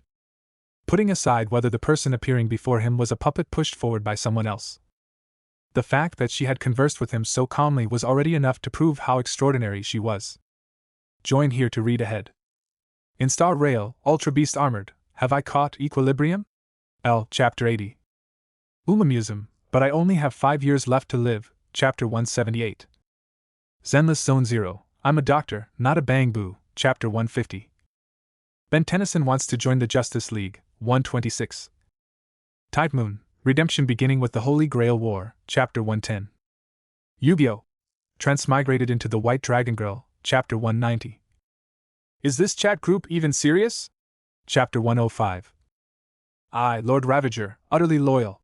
Chapter 225. Can playing games save the world? 65. Crossover Anime Multiverse, The Demon Hunter of an Unnatural World 77. From Junkman to Wasteland 66. Weekly refresh of Overpowered 31. I'm grinding proficiency like 46.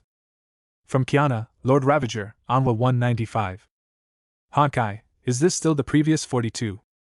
Elf, my starter Pokemon is Ink 65. Warhammer, my Primarch is Remy 170. From Demon Slayer to Grand S Volume 2/5. The way the Umamusum look at 68. Umamusum, but my cheat power 225. Naruto, Weaving the Future, B65. Zenless Zone 0, but Cayman R76. Multiverse Crossover, The Perf 66.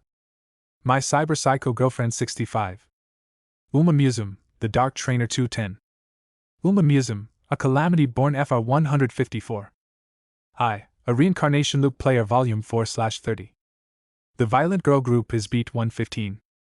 Umamusum, The Horse Girl Who's 67. Umamusum, From Beginner 130.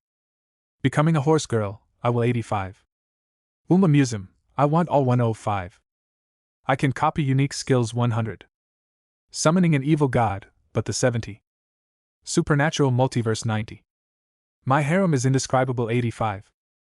Jujutsu Kaisen, Heroic Spirit 90. I'm just a Valkyrie passing through 68. Umamusum, Today is another romantic battlefield 100. Still playing traditional honk 69. The most filial son under Heave 75. What should I do after Switchy Volume 2/3? Reincarnated as a demon, skill 60. Hell difficulty dungeon? 55. Transmigrated as Sukuna 71. Checking in Demon Slayer 75. The reincarnating trainer of Tracen Academy 80. I refuse to become a heroic 66. My best friend into a slime? 58. A scion stands above Marvel 65. What do you mean by using a lab mod to be the hero? 63. Tanya starts from Re 059. Why did they assign me to Uma 55? MYGO Beauties 56. Dan Maki, Amiya the Giant Hero 45. The Gacha Merchant who started 49. Honkai's Otherworld? Wait, who are you people? 36. Amiya Shiro, determined to slay every curse and evil spirit 35. The Umamusum who became 30. I'm definitely not the king of 35. After maxing out every class 35. My Patreon, patreon.com/queen_sin. My Patreon, patreon.com/queen_sin. Chapter 43, Let's Make a Bet. For a child, that alone was already extraordinarily difficult. Unfortunately, personal feelings had no place in work. And the Royal Capital Chamber of Commerce was not something this little girl, nor whoever stood behind her, could afford to provoke. Mr. Russell. Do you like gambling? With her back to Russell, Tanya spoke in a light, cheerful tone. For an unqualified merchant, gambling is indispensable. Personally, however, I generally keep my distance from it. Then would you care to make a wager with me? Tanya turned around. Her small figure was wrapped in the evening glow pouring in through the window behind her, a faint layer of sunset light settling over her body. What are we betting on? Although Russell did not particularly like gambling, Tanya's words piqued his interest. Perhaps it was because the girl before him was simply too young, so young it was startling. Or perhaps it was a certain sympathy between people of the same kind. After I win, how about you come work for me? As she spoke, the corners of Tanya's mouth seemed to stretch almost to her ears. An indescribable presence rose from her body. It was the killing aura of an extreme modern egoist elite, warped and sharpened under the influence of the Empire's fanatical militarism. Looking at Tanya, who had uttered such absurdly confident words, Russell froze for a moment. Then he laughed as well. If that is the wager, I do not mind participating. But in exchange, may I set the same condition? You mean working for you, not the Chamber of Commerce? Tanya's eyes curved with interest, as though she had discovered something amusing. Children who are too sharp are not always likable. Russell shrugged. But what can I say? It seems I have rarely felt this inclined to gamble. A hand with well-defined joints and long, slender fingers appeared in front of Tanya. Without hesitation, Tanya clasped that hand with her own. Then I shall look forward to seeing what happens. I won't disappoint you. Russell left. He left carrying the wager between the two of them. Just as when he had arrived, he caused no additional stir, nor did he attract anyone else's attention. After watching Russell depart, the reception room door opened once more, and Lilia walked in. "CH Chairman, are you all right? What could possibly be wrong with me?" Standing by the window, Tanya turned her head, her expression calm. Lilia opened her mouth, hesitating as though she wanted to say something. You seem to know quite a bit about Russell. Though Tanya was a child far younger than herself, standing before her made Lilia feel as if she had been stripped bare, every thought in her heart seen through completely. I would not say I know him well, but I did have contact with him in the past. Considering Lilia's life experience, it was only natural that Russell had left a deep impression on her. After all, back then, her husband's failed loans, his bankruptcy, and their eventual inability to repay their debts before falling into slavery, all of it had been connected to Russell. Listening to Lilia's account, Tanya gained a deeper understanding of the man known as the Royal Capital Bloodsucker. In his dealings with others, he always latched onto every bit of profit like a mosquito, using calculations as fine as needles to squeeze the last shred of value out of his opponents. There were more than a few people who had been ruined by him, their families destroyed, until they ultimately fell into slavery. Yet as Tanya listened to Lilia describe him, she laughed inwardly. How similar. How interesting. Lilia. Yes, Chairman? Speed up the recruitment of members. Have our members help spread the word while they are working. 2 days. I want to see at least 20,000 people. Previously, they had already been close to 4,000. Over the past few days, that number had grown by quite a bit again. They were not that far from 20,000. But Chairman, it will take time for people in other parts of the slums to come to our territory. 2 days. If it is inconvenient for them to bring their families here, then we will go to them. Tanya spoke lightly. The security corps is not being fed for nothing. Putting everything else aside, the security corps alone already numbered several hundred. In the slums, that was a force no one else could match. All you need to do is bring people behind them to receive and settle the conquered territory, along with the new members.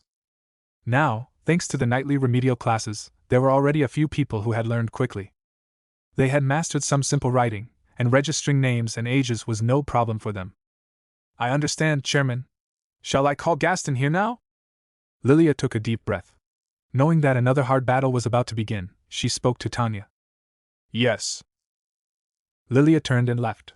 Before long, Gaston's honest voice sounded from outside the door. Chairman. Come in. Gaston pushed the door open. The moment he stepped inside, his heart suddenly tightened, as though it had skipped a beat. Because the figure seated on the sofa before him was now smiling ferociously, her entire body radiating dense killing intent. Tonight, no one in the security corps gets to rest. Take up your weapons. Tonight you will sweep every remaining part of the slums that is not yet our territory. Gaston had been one of the earliest people to follow Tanya. He could be considered someone who had already weathered quite a few storms. He had personally witnessed the Mutual Aid Society grow from almost nothing into its current terrifying scale in just a few short months. Yet when he heard Tanya's order, he still could not help feeling shaken. Chairman, there is still a large area left in the slums. In one night. Before Gaston could finish speaking, he met Tanya's blood-red eyes, as if they had been soaked in fresh blood. I will personally supervise the battle. If you fail to finish the sweep, or if anyone dares retreat. That killing smile made Gaston tremble instinctively. I will personally send him to meet the divine dragon. The sun gradually set. Night covered the earth. As the royal capital of Lagunica, this great city of several 100,000 people was lively even at night. But that dazzling nightlife did not belong to the slums. It did not belong to these lowly wretches. It belonged to wealthy merchants and nobles. They drank sweet wine, ate exquisite food, and discussed affairs of state and economic development. What belonged to the slums was going to sleep as soon as the sun went down, reducing activity as much as possible so that hunger would not come so quickly. But that way of life, which had continued for who knew how many years, changed tonight. Midnight. While most people were asleep, in the training ground beside the Mutual Aid Society headquarters, torch after torch flared to life, illuminating one face after another. Faces full of vigor, utterly unlike the other slum dwellers. And standing before them all was a small, golden-haired figure. Join here to read ahead. In Star Rail, Ultra Beast Armored, Have I Caught Equilibrium? L. Chapter 80. Umamusum, but I only have 5 years left to live, Chapter 178. Zenless Zone 0, I'm a doctor, not a bang-boo, Chapter 150. Ben Tennyson wants to join the Justice League, 126. Tide Moon, Redemption beginning with the Holy Grail War, Chapter 110. Yu-Gi-Oh! Transmigrated into the White Dragon Girl, Chapter 190. Is this chat group even serious? Chapter 105. I, Lord Ravager, utterly loyal. Chapter 225. Can playing games save the world? 65. Crossover anime multiverse, The Demon Hunter of an Unnatural World 77. From Junkman to Wasteland 66. Weekly refresh of Overpowered 31. I'm grinding proficiency like 46. From Kiana, Lord Ravager, Anwa 195. Honkai, is this still the previous 42? Elf, my starter Pokemon is Ink 65. Warhammer, my Primarch is Remy 170. From Demon Slayer to Grand S Volume 2/5. The way the Umamusum look at 68. Umamusum, but my cheat power 225. Naruto, Weaving the Future, B65. Zenless Zone 0, but Cayman R76. Multiverse Crossover, The Perf 66. My Cyber Psycho Girlfriend 65. Umamusum, The Dark Trainer 210. Umamusum, a Calamity Born FR 154. I, a Reincarnation Loop Player Volume 4/30.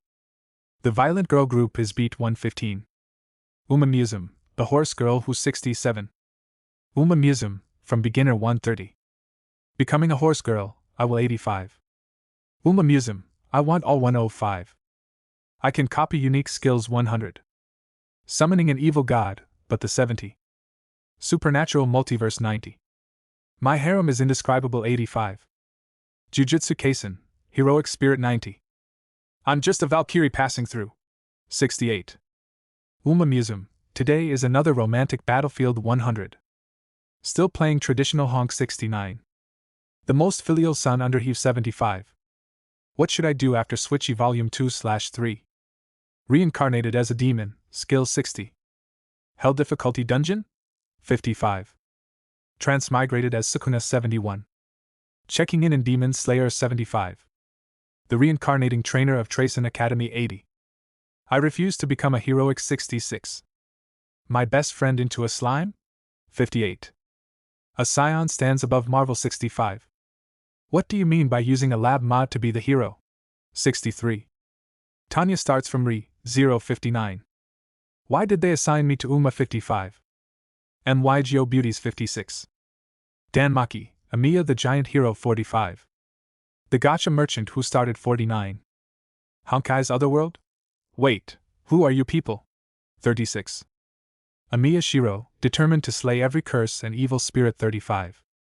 The Umamusum who became 30. I'm definitely not the king of 35.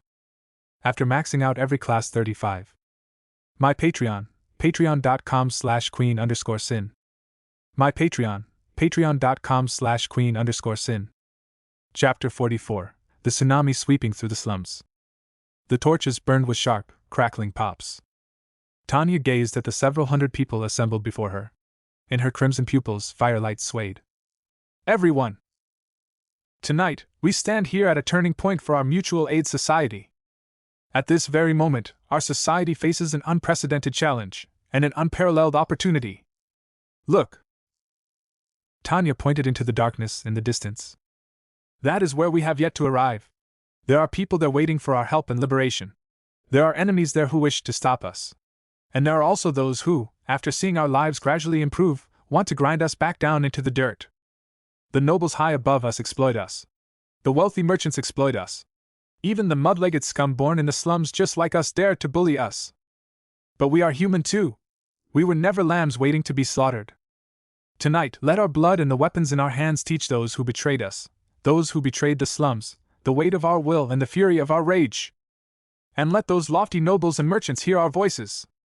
This battle may be filled with danger. There may be sacrifice.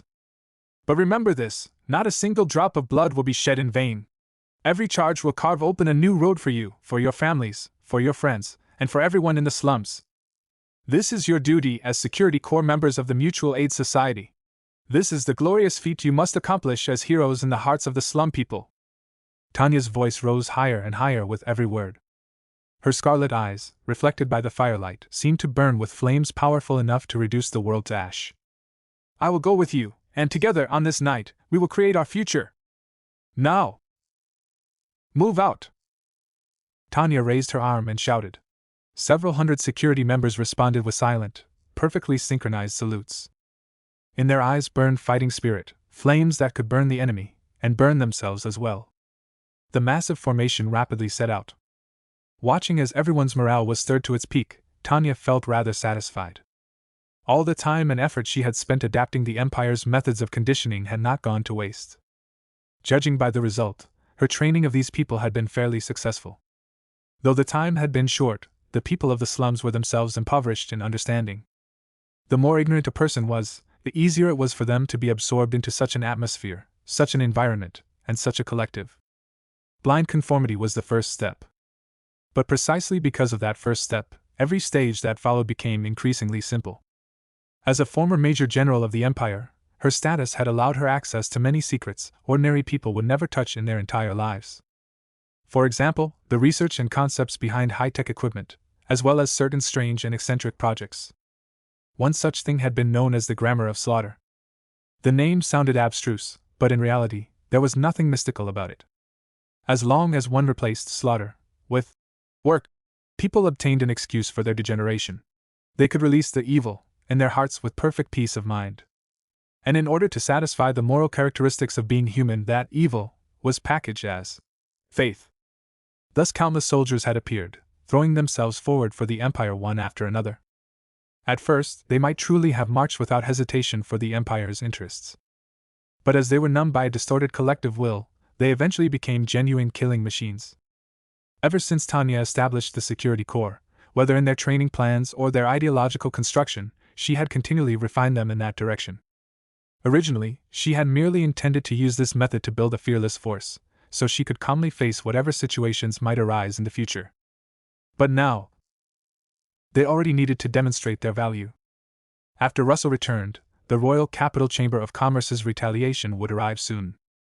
It might come in the form of an assassination aimed at her, or obstruction against the Magic Study Association. It might even target the Mutual Aid Society directly. Faced with such circumstances, some people might choose to swallow their anger, compromise, and endure in silence. But no matter which option it was, Tanya would never choose it. Even when facing a so-called god, that damned being X, she would only raise her middle finger, then shove a gun up its ass. They wanted to use the Royal Capital Chamber of Commerce's influence to force her into submission? Then she would flip the table. Let them fight with real blades and real guns, and see who came out on top. A torrent of people carrying torches surged through the dark slums. Boots trampled through filthy water and mud. They woke countless slum residents who had already fallen asleep. Seeing the vast, imposing force outside, many instinctively withdrew their gazes, not daring to look too closely. Only after realizing that those people were wearing the uniform of the Mutual Aid Society's Security Corps did many gather the courage to watch. The Mutual Aid Society had been promoting itself for so long that, even if it had not quite rooted itself deep in everyone's hearts, its name was essentially known to all. Even in places that were not yet Mutual Aid Society territory, many people knew of it. They knew that the Security Corps existed specifically to protect the people of the slums. They were their heroes, not like those damned gang thugs who hurt them.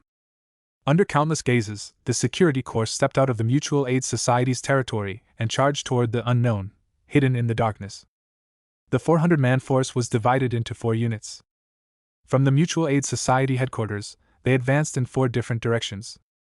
After Tanya's reorganization, the troops had been further subdivided according to imperial structure, companies of 100, platoons of 50, and squads of 10.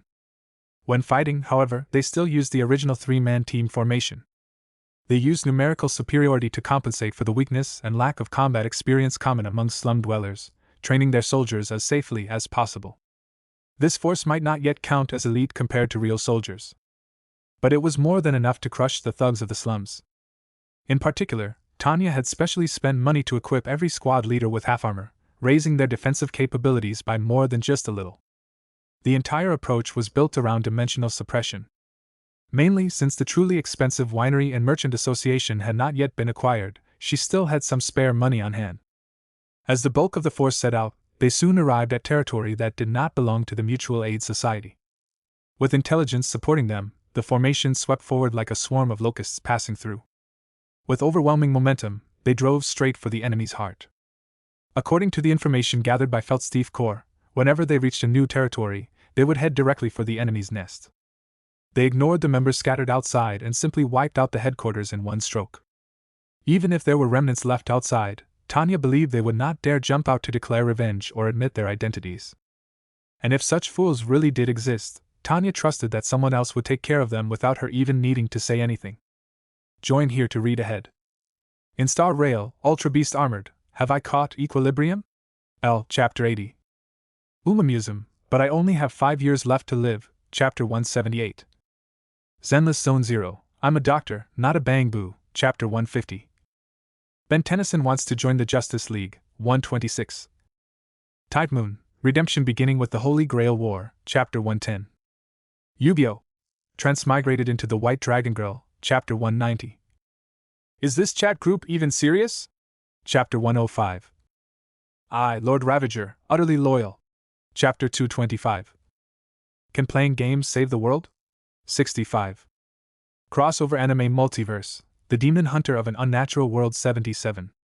From Junkman to Wasteland 66. Weekly refresh of Overpowered 31. I'm grinding proficiency like 46. From Kiana, Lord Ravager, Anwa 195. Honkai, is this still the previous 42? Elf, my starter Pokemon is Ink 65. Warhammer, my Primarch is Remy 170. From Demon Slayer to Grand S Volume 2/5. The Way the Umamusum Look at 68. Umamusum, but my cheat power 225.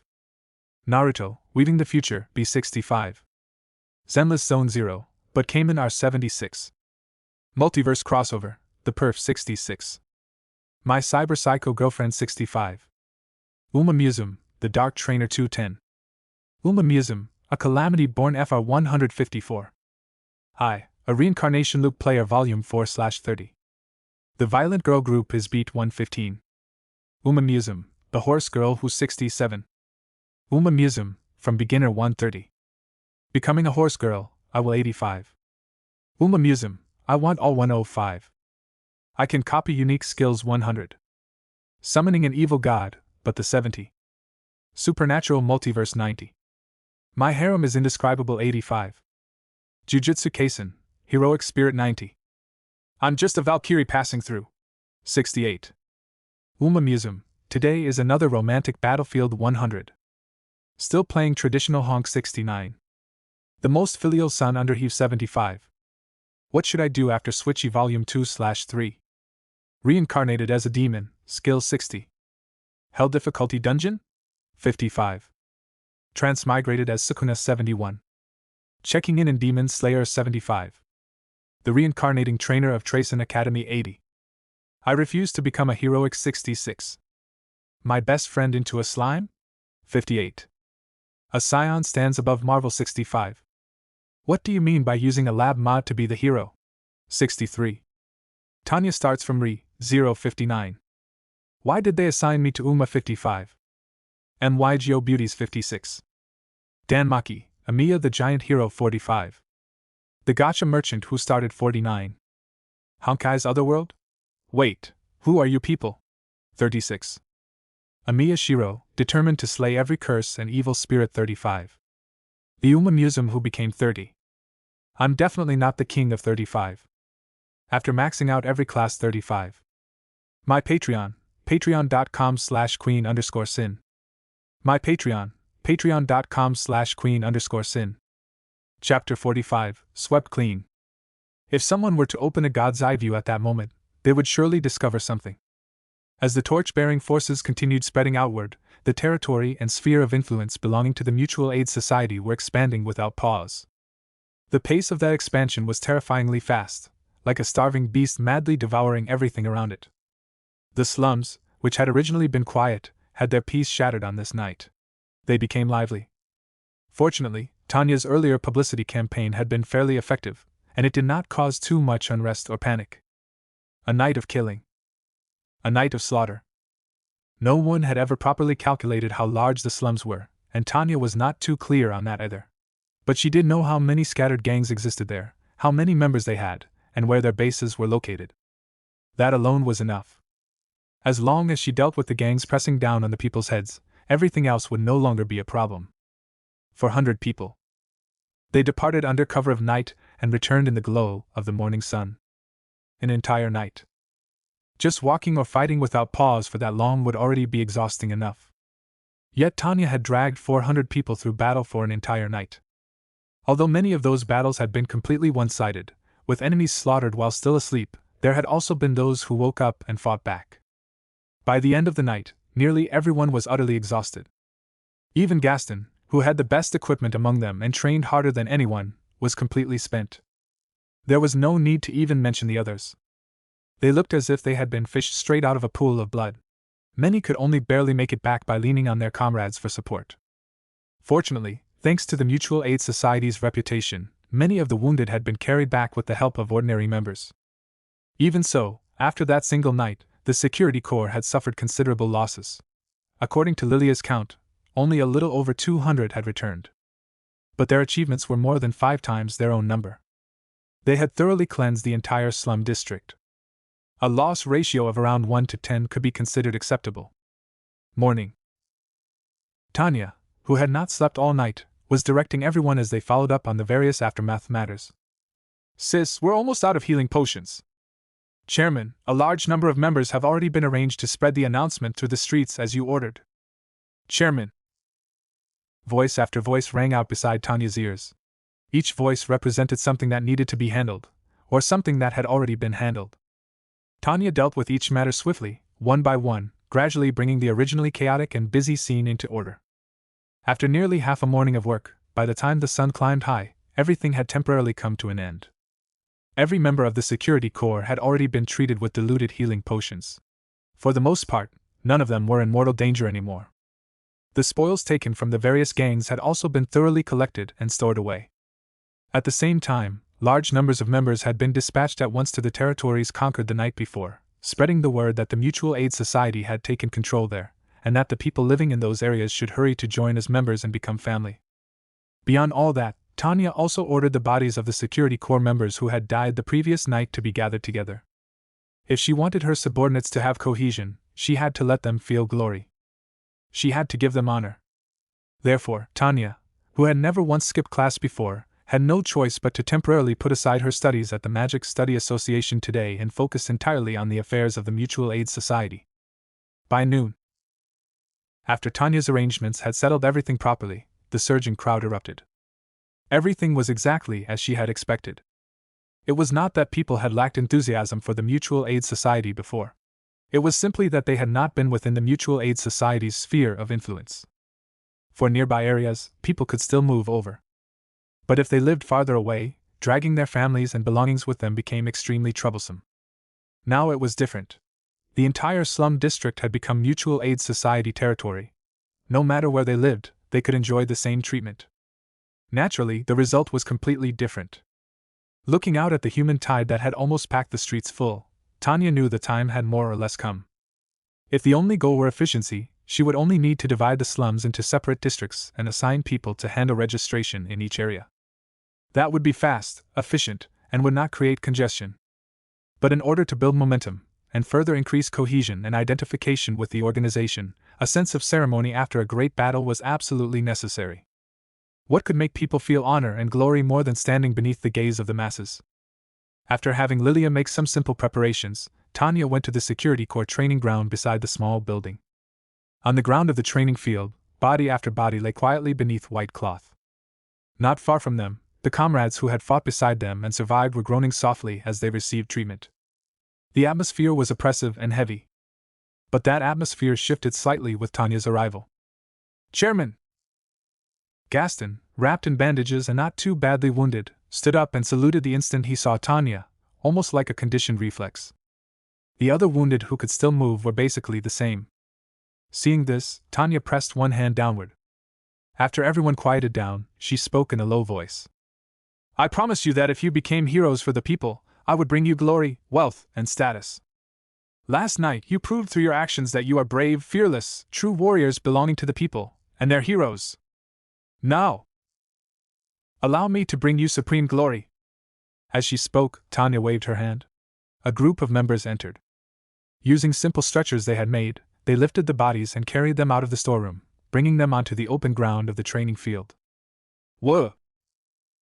A somewhat desolate melody sounded. Gaston turned his head in confusion. Only then did he discover that at some point, a troupe like wandering bards had appeared at the edge of the training ground. They played instruments he did not recognize, producing beautiful sounds. "O heroes, please hear our song. You are brave and fearless warriors, guardians of the people." Standing on the training ground, Tanya swept her gaze across everyone's faces. Then she raised the staff in her hand and suddenly released a fireball into the sky. The basin-sized fireball shot straight upward and exploded with a boom, like a brilliant firework. Together with the chanting in their ears, it immediately drew the attention of the dense crowd filling the streets.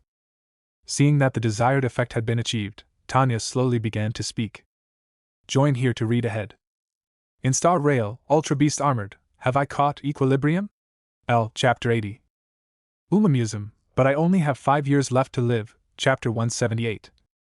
Zenless Zone 0, I'm a doctor, not a bang boo, Chapter 150. Ben Tennyson wants to join the Justice League, 126. Tide Moon, Redemption beginning with the Holy Grail War, Chapter 110. Yu-Gi-Oh!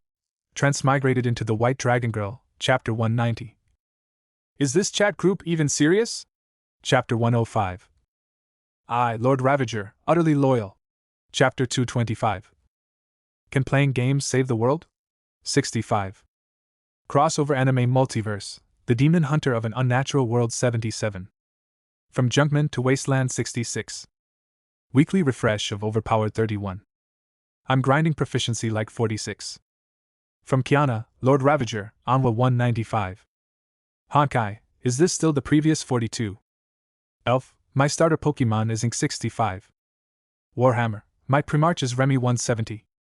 From Demon Slayer to Grand S Volume 2/5. The way the Umamusum look at 68. Umamusum, but my cheat power 225. Naruto, Weaving the Future, B65. Zenless Zone 0, but Cayman R76. Multiverse Crossover, The Perf 66.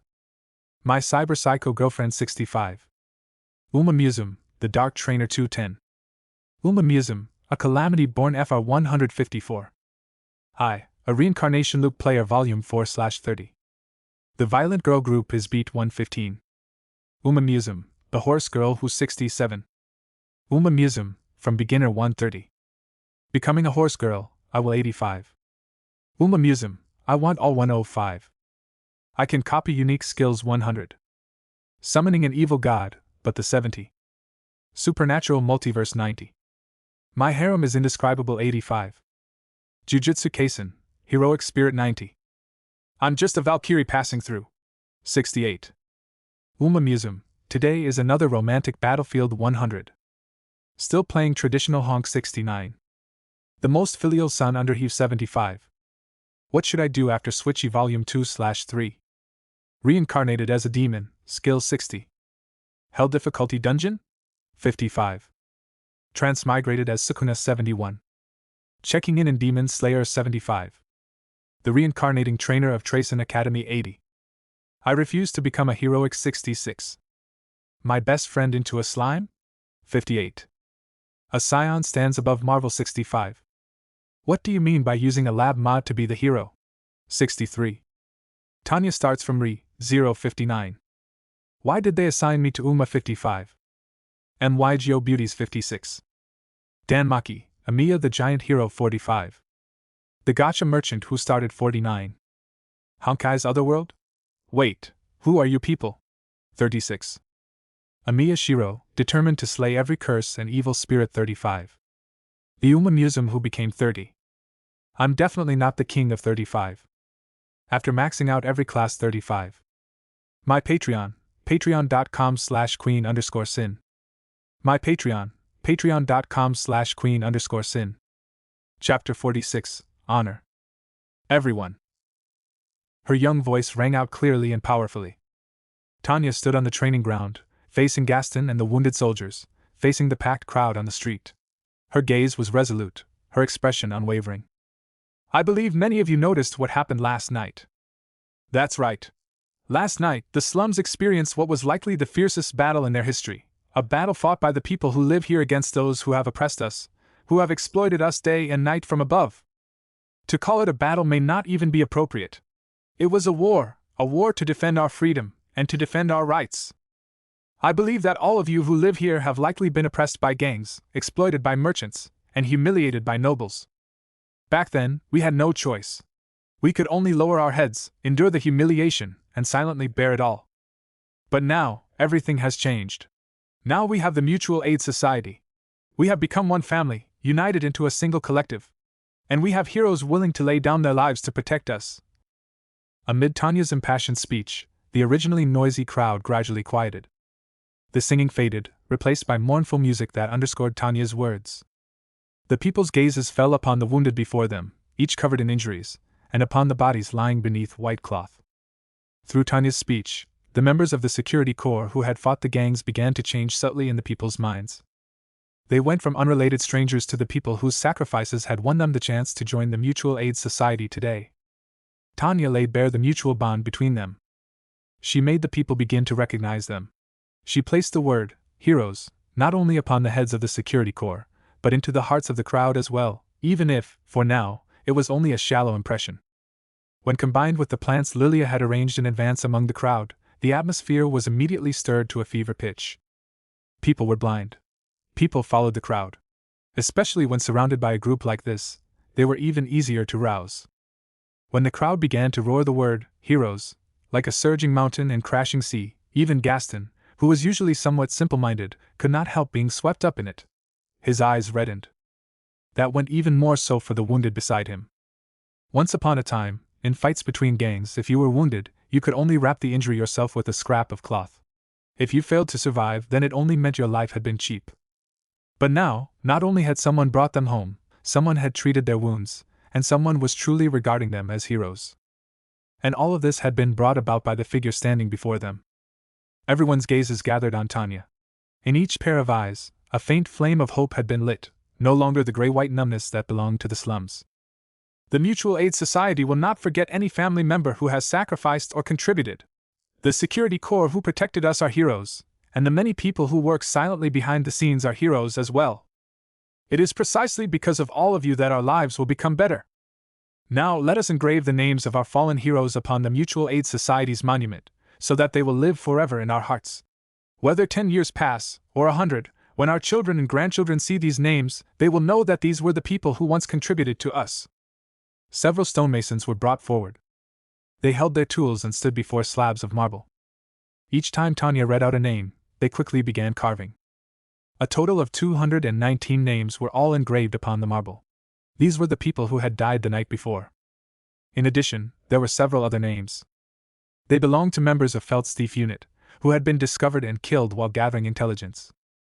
Once every name had been recorded, Tanya raised her voice again. This monument will be erected on the training ground, where people may look upon it every day. I hope that we who are still alive can take them as our example, and strive, dedicate ourselves, and struggle for the sake of all our lives. Of course, the Mutual Aid Society will remember every contribution you make. The families of these heroes will be properly settled by the Mutual Aid Society. Those who have been left disabled and can no longer fight on the front line will also be assigned suitable positions. So long as you have made a contribution, the Mutual Aid Society will never abandon anyone, even if that means supporting you for the rest of your life. The people of the slums did not understand lofty principles, but they understood that final promise perfectly. If they were maimed, someone would care for them. If they died, someone would look after their families. In the past, how could such a thing ever have existed? Even many knights serving noble lords might not receive such treatment. Under the gaze of so many eyes, if this were a lie, it would be impossible to hide. It would only take a short amount of time to verify. Yet precisely because everyone understood that, Tanya's words carried even greater credibility. Perhaps some of you do not believe me. Perhaps you think this is false. I will not make too many arguments. You only need to know one thing: the headquarters of the Mutual Aid Society is right here. These wounded and fallen heroes, along with their families, are among you. Every one of you can ask them yourselves. Every one of you can verify it with your own eyes. Her plain and simple words fell upon the people's hearts like a heavy axe. They split open the deep suspicion there, and planted a seed. When the pensions for the fallen members of the security corps were finally distributed, it once again stirred up a wave of fervor. Only after everything had ended did Tanya return to the small building. The robe of the Magic Study Association she wore was soaked through with sweat. Facing a crowd of thousands, even tens of thousands, was far more exhausting than commanding her magic battalion had ever been. Damn you, being X! She cursed being X out of habit. All the suffering she had endured in this world had been brought about by that bastard. No matter what happened, cursing him was always the right choice. Outside, voices surged like boiling water. Inside the building, however, it was silent. No one came to pour tea. No one came to offer even a word of concern. Felt, Old Man Ram, Lilia, and everyone else had all gone off to work. At this point, Tanya was probably the idlest person in the entire building. She took off her damp robe. Beneath it, she was wearing a white short-sleeved shirt and shorts. She threw herself into the soft chair and was finally able to rest for a while. After going an entire night without sleep, the moment she suddenly had free time, drowsiness truly began to creep in. Join here to read ahead. In Star Rail, Ultra Beast Armored, have I caught equilibrium? L. Chapter 80. Umamusum, but I only have 5 years left to live, Chapter 178. Zenless Zone 0, I'm a doctor, not a bang boo, Chapter 155. Ben Tennyson wants to join the Justice League, 126. Tide Moon, Redemption beginning with the Holy Grail War, Chapter 110. Yu-Gi-Oh! Transmigrated into the White Dragon Girl, Chapter 200. Is this chat group even serious? Chapter 110. I, Lord Ravager, utterly loyal. Chapter 230. Can playing games save the world? 65. Crossover Anime Multiverse, The Demon Hunter of an Unnatural World 77. From Junkman to Wasteland 66. Weekly refresh of Overpowered 31. I'm grinding proficiency like 46. From Kiana, Lord Ravager, Anwa 200. Honkai, is this still the previous 42? Elf, my starter Pokemon is Ink 65. Warhammer, my Primarch is Remy 180. From Demon Slayer to Grand S Volume 2/5. The way the Umamusum look at 68. Umamusum, but my cheat power 230. Naruto, Weaving the Future, B65. Zenless Zone 0, but Cayman are 76. Multiverse Crossover, The Perf 66. My Cyber Psycho Girlfriend 65. Umamusum, a Calamity Born FR 154. I, a Reincarnation Loop Player Volume 4/30. The Violent Girl Group is Beat 120. Umamusum, the Horse Girl Who's 67. Umamusum, from Beginner 135. Becoming a Horse Girl, I will 85. Umamusum, I want all 110. I can copy unique skills 100. Summoning an evil god, but the 70. Supernatural Multiverse 100. My harem is indescribable 90. Jujutsu Kaisen, Heroic Spirit 95. I'm just a Valkyrie passing through. 68. Umamusum, today is another romantic battlefield 105. Still playing traditional honk 69. The most filial son under heave 80. What should I do after Switchy Volume 2/3? Reincarnated as a demon, skill 70. Hell difficulty dungeon? 55. Transmigrated as Sukuna 75. Checking in Demon Slayer 80. The reincarnating trainer of Tracen Academy 85. I refuse to become a heroic 70. My best friend into a slime? 65. A Scion stands above Marvel 70. What do you mean by using a lab mod to be the hero? 70. Tanya starts from Re 065. Why did they assign me to Uma 65? MY Geo Beauty 65. Danmaki, Amiya the Giant Hero 55. The Gacha Merchant who started 65. Honkai's Otherworld? Wait, who are you people? 45. Amiya Shiro, determined to slay every curse and evil spirit 45. The Umamusum who became 40. I'm definitely not the king of 45. After maxing out every class 45. My Patreon, patreon.com/queen_sin. My Patreon, patreon.com/queen_sin. Chapter 47, The Dean's Concern. If not for the Royal Capital Merchant Guild forcing her hand, Tanya would never have swallowed the entire slums this early according to her original plan. One did not become fat in a single bite. It was just like the Empire fighting on multiple fronts, its strength constantly split apart until it eventually sank into stalemate. Taking one steady step at a time was the safest method.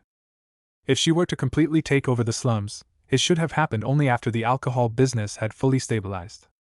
But now, she had no choice. she could only accelerate the schedule.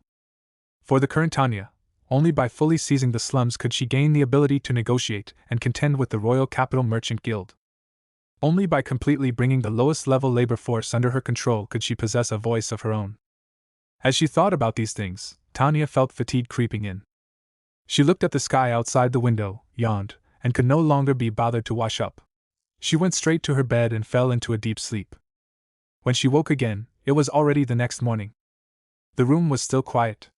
A breakfast had been placed on the table. Soft white bread, bacon, fried eggs, and a cup of milk. It was simple, but nutritionally balanced. In the slums, it was already a rare sight. Tanya rose at an unhurried pace, washed up, finished breakfast, and took out her spare robe to put on. As the chairwoman of the Mutual Aid Society, this was somewhat embarrassing to admit. The only decent clothes she truly owned were actually the 2 robes from the Magic Study Association. She left her room and went down to the first floor. The moment she opened the front door, the noise outside poured in. Though it was already the second day, the street outside was still packed with people. At a glance, it looked no different from yesterday. The enthusiasm of the slum residents for joining the Mutual Aid Society remained high. However, if every single person was to be admitted, it would likely still take some time. Seeing that everyone was busy beyond measure, Tanya did not disturb them. She prepared to head to the Magic Study Association alone. Just as she stepped forward, she heard a familiar voice. "Chairwoman!" Gaston, who still had bandages wrapped around his body and had been helping Lilia and the others with registration, immediately called out when he saw Tanya and hurried over. After saluting, Gaston quickly said, "Chairwoman, are you going out? I'll bring the dragon carriage over right away." "No need." Looking at the busy scene around her, Tanya shook her head. "How are your injuries?" "Thank you for your concern, Chairwoman. They're much better already." Faced with Tanya's concern, Gaston's expression brightened. His tone carried a hint of excitement. "Good. Go back and help them. I'll go out by myself today." "Yes, Chairwoman." On the way to the Magic Study Association, Tanya deliberately slowed her pace, thinking through what form the Royal Capital Merchant Guild's retaliation might take. Judging from Russell's words yesterday, the obvious possibilities were no more than 2. One was a threat aimed at the Mutual Aid Society, likely involving the city guards or something similar. The other was aimed at her personally, through the Magic Study Association. The first was still unclear. She did not yet know how far the other side would go. But as for the second, Tanya had some confidence. In this world, no matter where one went, those who wielded supernatural power were strong, and they were precious resources to any nation. That was even more true for magic users. The Magic Study Association might seem rather unimpressive, accepting anyone as long as they paid the fee. But one had to understand that this was also a method for the kingdom to screen for talent. Many of the teachers employed there might not be especially diligent, but they all held considerable status. Most were essentially court magic users. And given the talent she had displayed, along with the attitudes those teachers had shown toward her, even if the Royal Capital Merchant Guild wanted to target her, Tanya suspected it would not be that easy. After all, investing in someone who had displayed such astounding talent at such a young age, someone whose future might rival the strongest magic user, Roswell, was undoubtedly far more worthwhile than giving the Royal Capital Merchant Guild face. As long as one was not an idiot, anyone should know how to choose when weighing that account. The first thing she wanted to do after waking today was precisely to see whether anything had changed at the Magic Study Association. At present, her study of magic could only be called newly begun. Naturally, she did not want any trouble to arise there. Of course, she also felt that something like that would most likely not happen. And sure enough, after Tanya arrived at the Magic Study Association, Dean Eddy, the man who had handled her enrollment procedures, pulled her straight into his office the moment he saw her. As soon as she sat down, Dean Eddy, who was usually all smiles and kindness, looked at her solemnly and said, "Tanya, have you run into some trouble? Did you offend the Royal Capital Merchant Guild? Is it because of tuition or a loan problem?" As the dean, Eddy had seen many people borrow money to study magic in an attempt to change their fate.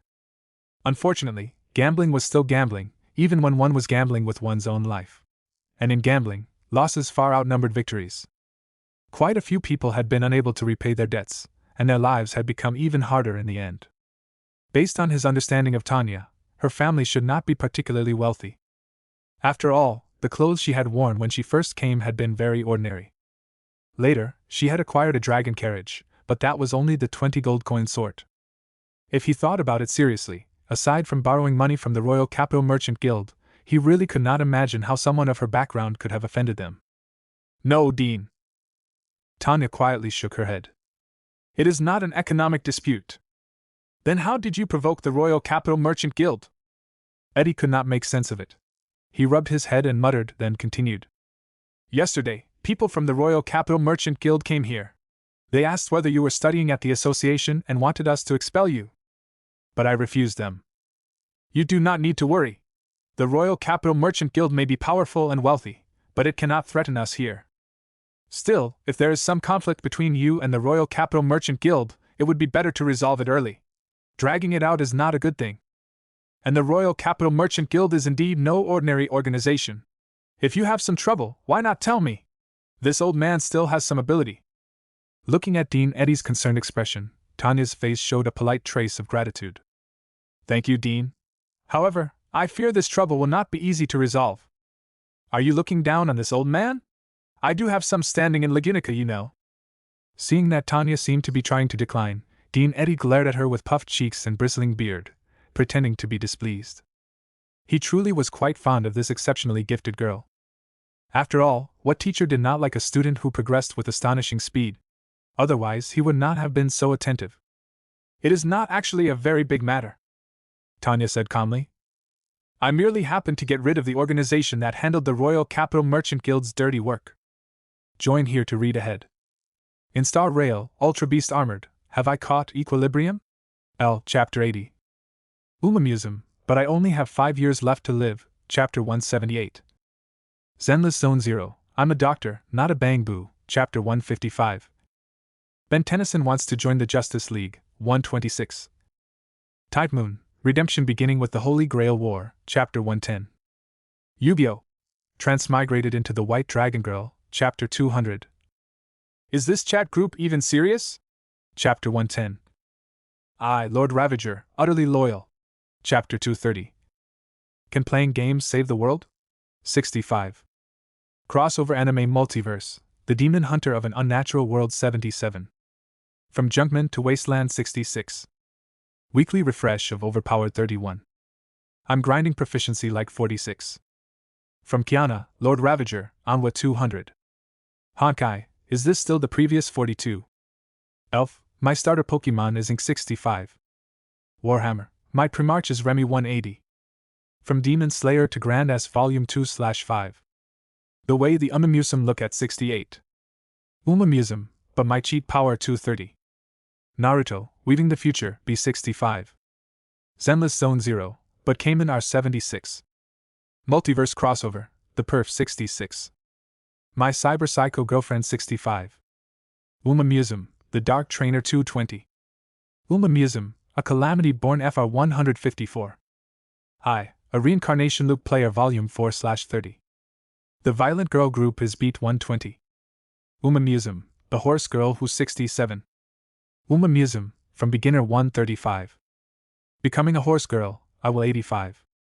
Umamusum, I want all 110. I can copy unique skills 100. Summoning an evil god, but the 70. Supernatural Multiverse 100. My harem is indescribable 90. Jujutsu Kaisen, Heroic Spirit 95. I'm just a Valkyrie passing through. 68. Umamusum, today is another romantic battlefield 105. Still playing traditional honk 69. The most filial son under heave 80. What should I do after Switchy Volume 2/3? Reincarnated as a demon, skill 70. Hell difficulty dungeon? 55. Transmigrated as Sukuna 75. Checking in Demon Slayer 80. The reincarnating trainer of Tracen Academy 85. I refuse to become a heroic 70. My best friend into a slime? 65. A scion stands above Marvel 70. What do you mean by using a lab mod to be the hero? 70. Tanya starts from Re 065. Why did they assign me to Uma 65? My Geo Beauty 65. Danmaki, Amiya the Giant Hero 55. The Gacha Merchant who started 65. Honkai's Otherworld? Wait, who are you people? 45. Amiya Shiro, determined to slay every curse and evil spirit 45. The Uma Museum who became 40. I'm definitely not the king of 45. After maxing out every class 45. My Patreon, patreon.com/queen_sin. My Patreon, patreon.com/queen_sin. Chapter 48, Letter of Recommendation. Tanya shrugged, speaking with a completely innocent expression. Dirty work. Dean Eddie froze when he heard that. First, he carefully looked Tanya up and down, then probed. Tanya, did you do it yourself? In his eyes, no matter how talented Tanya was, she was still only a little girl who had not been studying magic for long. Moreover, everything she had learned so far was basic magic. She had not even come into contact with stronger spells yet. For her to single-handedly eliminate the people who handled the Royal Capital Merchant Guild's dirty work? That was far too shocking. No. My subordinates did it. Tanya smiled. The rise of the Mutual Aid Society could not be hidden. Given enough time, everyone would naturally find out. There was no need to conceal it. Your subordinates. Eddie was speechless. If anyone else had said this, he might have found it easier to accept. But standing in front of him was a 7-year-old little girl. Yes. I am the chairwoman of the Slums Mutual Aid Society. Mutual Aid Society? Eddie looked puzzled. He had never heard that name before. As a noble magic user, his usual life consisted either of researching magic or enjoying what little leisure he allowed himself. How could he possibly have paid attention to matters in the slums? Naturally, he knew nothing about this Mutual Aid Society. I should look into it when I have time. Eddie silently made a note of it, then asked, Now that you've offended the Royal Capital Merchant Guild, what do you plan to do? If it were only a debt, then as long as the amount was not too outrageous, there should be no problem if he stepped in. With the talent Tanya had displayed, he believed the Royal Capital Merchant Guild would not force the matter to the bitter end. But if she had eliminated one of their dirty work organizations, then the issue became rather troublesome. For an enormous force like the Royal Capital Merchant Guild, being slapped in the face was not something they could simply let pass. Otherwise, how would they continue standing in the future? Unless Tanya could offer them a profit tempting enough. For an organization like the Royal Capital Merchant Guild, nothing moved hearts more than profit. If it is difficult to handle, I can step in and mediate somewhat, so that you and the Royal Capital Merchant Guild will have room to negotiate. Eddie was genuinely thinking from Tanya's perspective. He did not want a student with such a limitless future to have her studies delayed because of something like this. Thank you for your kindness, Dean Eddie, but it is all right. Tanya smiled. As for the Royal Capital Merchant Guild, I already have a solution. You must not say that lightly. Are you truly confident? If you really cannot resolve it, then come live at the association. I will have someone prepare a room for you. No matter how arrogant the Royal Capital Merchant Guild is, they would not dare come to the association to demand someone from us. Once you have completed your studies and become truly strong, you naturally will no longer need to worry about such problems. Tanya shook her head. Seeing this, Eddie said no more, only repeatedly reminding her that if anything happened, she should come to the association immediately. Dean, actually, there is something I would like to ask about. If I wanted to study magic circles, what options would I have? Magic circles? Eddie frowned. That is not something you should be researching right now. You have only just scratched the surface of magic from each attribute. But if I want to learn later stage magic, that will also be difficult, will it not? Tanya spread her hands helplessly. The strength of multiple attributes lay in composite magic formed from the fusion of different attributes. Most of the teachers at the association were single attribute magic users. The instruction they could provide her was likewise single attribute. They had nothing to do with composite magic. As for that matter, a faint smile appeared on Eddie's face, and his words paused briefly.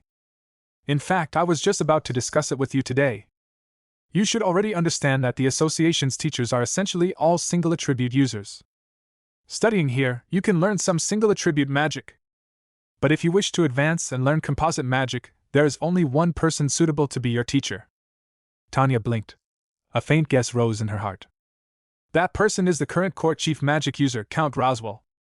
I have already written a letter recommending you to Count Roswell. The Count has not replied yet. But even if you are to study under him, that will come only after you have further studied magic from the various attributes. The Margrave, then? Ever since she began studying magic, Tanya had heard the name Roswell more times than she could count. Especially after she revealed her multi-attribute talent, the teachers who instructed her often compared her to him. Over time, she had developed no small amount of interest, and had specially looked into him. As Lagunica's strongest magic user, Margrave Roswell's strength was beyond doubt. Even his territory lay on the border of the demon beast forest, where he was responsible for suppressing disturbances caused by magical beasts. Furthermore, his family was a hereditary magical lineage. Nearly every generation had produced powerful magic users. If she could study under such a person, she would definitely be able to learn many spells. Even complex magic circles would not be a problem. Perhaps even the matter of the Royal Capital Merchant Guild would no longer need to be solved personally. Thinking this, a hint of interest appeared in Tanya's eyes. Thank you very much, Dean. There is no need to thank me. If you truly want to thank me, then study properly. Work hard to master more magic from each attribute as soon as possible. If the opportunity comes later and you meet the Margrave, you will have a better chance. Yes, I understand, Dean. I will study hard. Tanya nodded seriously. During this period, there were basically not many matters left that required her concern. The Mutual Aid Society had already taken all its territory. What remained was rapid digestion and consolidation. As for the Merchant Guild and the winery, there was temporarily no news. But she imagined those would also require some time. For now, everything had temporarily come to a close. She could continue studying magic with peace of mind. The only thing left was to wait for the Royal Capital Merchant Guild's retaliation, then respond as it came. All right. You missed class yesterday, so today you must make up the lesson. Do not waste time. Let us begin at once. While Tanya began her advanced lessons here, elsewhere, Russell sat in his own office, listening to his subordinate's report. A meaningful smile appeared on his face. The association refused our request? Yes. Their attitude was firm. There was no room for discussion. They said she is an extremely rare full attribute genius. Interesting. So this is your confidence? Russell stroked the beard on his chin and murmured to himself, a faint gleam flashing through his eyes. Since the association route does not work, we will choose another. Join here to read ahead. In Star Rail, Ultra Beast Armored, have I caught equilibrium? L. Chapter 80. Umamusum, but I only have 5 years left to live, Chapter 178. Zenless Zone 0, I'm a doctor, not a bang-boo, Chapter 155. Ben Tennyson wants to join the Justice League, 126. Tide Moon, Redemption beginning with the Holy Grail War, Chapter 110. Yu-Gi-Oh! Transmigrated into the White Dragon Girl, Chapter 200. Is this chat group even serious? Chapter 110. I, Lord Ravager, utterly loyal. Chapter 230. Can playing games save the world? 65. Crossover anime multiverse, The Demon Hunter of an Unnatural World 77. From Junkman to Wasteland 66. Weekly refresh of Overpowered 31. I'm grinding proficiency like 46. From Kiana, Lord Ravager, Anwa 200. Honkai, is this still the previous 42? Elf, my starter Pokemon is Ink 65. Warhammer, my Primarch is Remy 180. From Demon Slayer to Grand S Volume 2/5. The way the Umamusum look at 68. Umamusum, but my cheat power 230. Naruto, Weaving the Future, B65. Zenless Zone 0, but Cayman R76. Multiverse Crossover, The Perf 66. My Cyber Psycho Girlfriend 65. Umamusum, The Dark Trainer 220. Umamusum, a Calamity Born FR 154. I, a Reincarnation Loop Player Volume 4/30. The Violent Girl Group is Beat 120. Umamusum, The Horse Girl Who's 67. Umamusum, From Beginner 135. Becoming a Horse Girl, I will 85. Umamusum, I want all 110.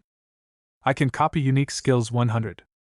Summoning an evil god, but the 70.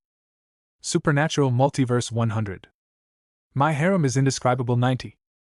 Jujutsu Kaisen, Heroic Spirit 95. I'm just a Valkyrie passing through. 68. Umamusum, today is another romantic battlefield 105. Still playing traditional honk 69. The most filial son under heave 80.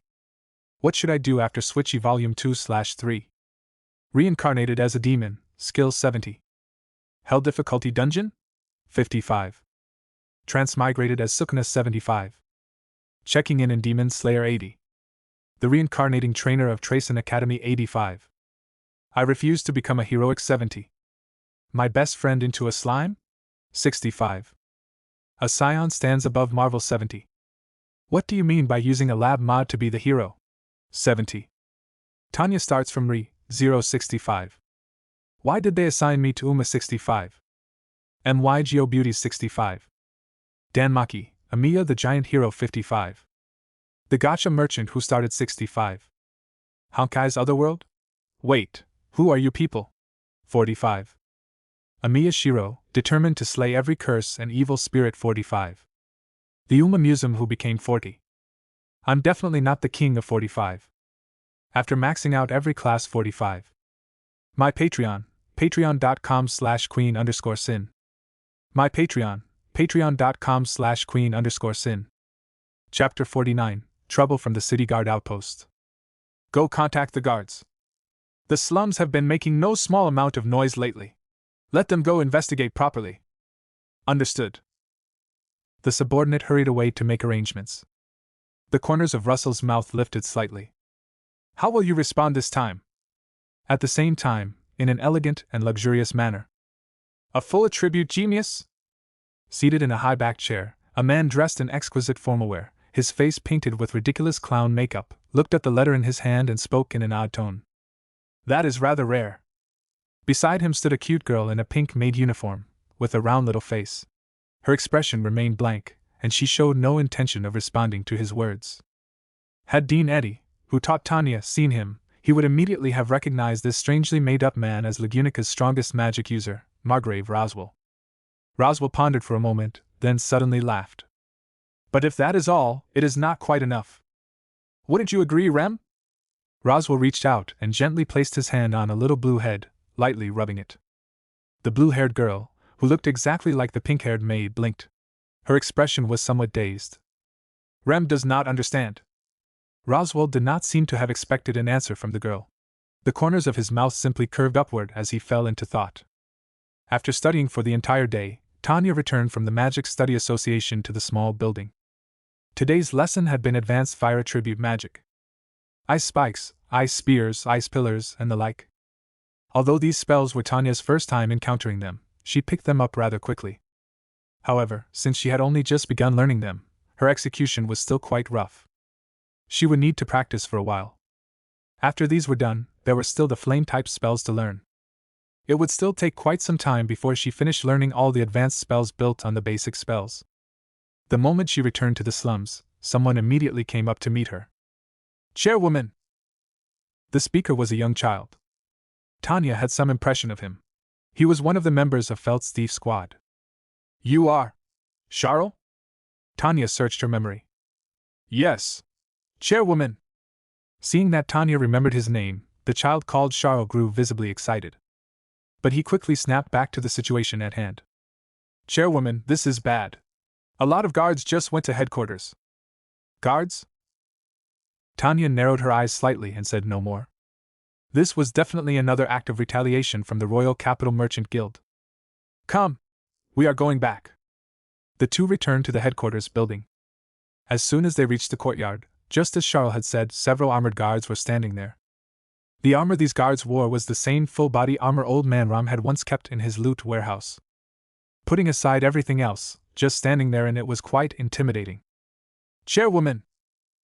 Chairwoman! When the people around saw Tanya return, they all saluted her one after another. Old Man Ram, who had been blocking the guard's path, quickly walked over when he saw Tanya. Old Man Ram, what is this? They are here to make trouble. They say we are hiding weapons and are suspected of murder. Old Man Ram explained concisely, quickly laying out the situation. Tanya nodded slightly to show that she understood.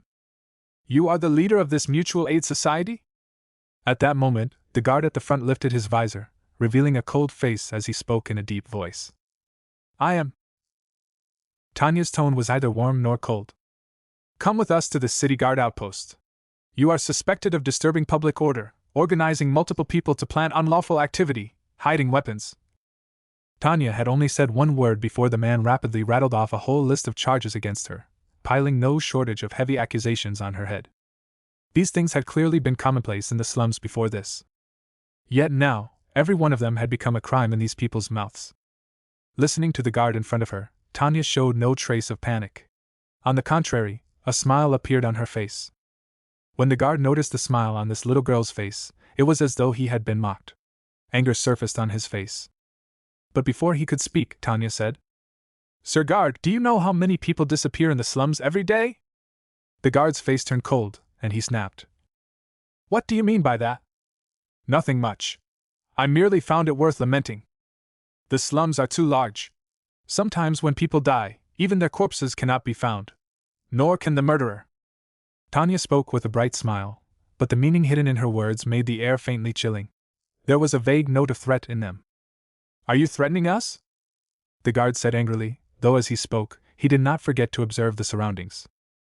While Tanya had been speaking, the courtyard had, at some point, been occupied by figures whose eyes glinted with vicious light.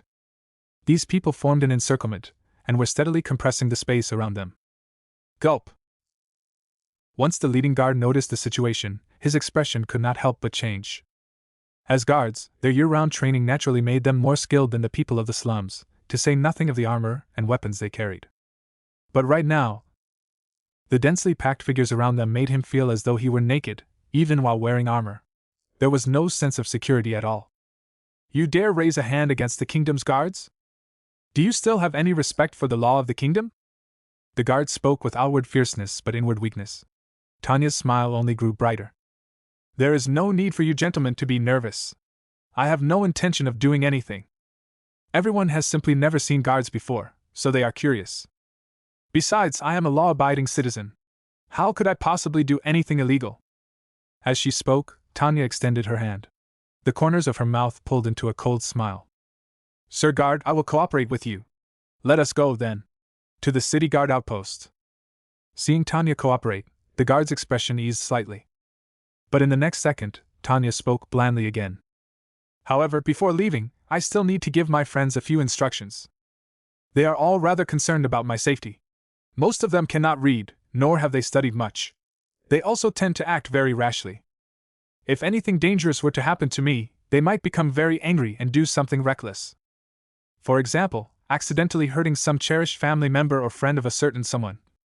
You." As a guard, he had dealt with plenty of people from all walks of life. Naturally, he could hear the threat in Tanya's words. As guards, they also lived in the city.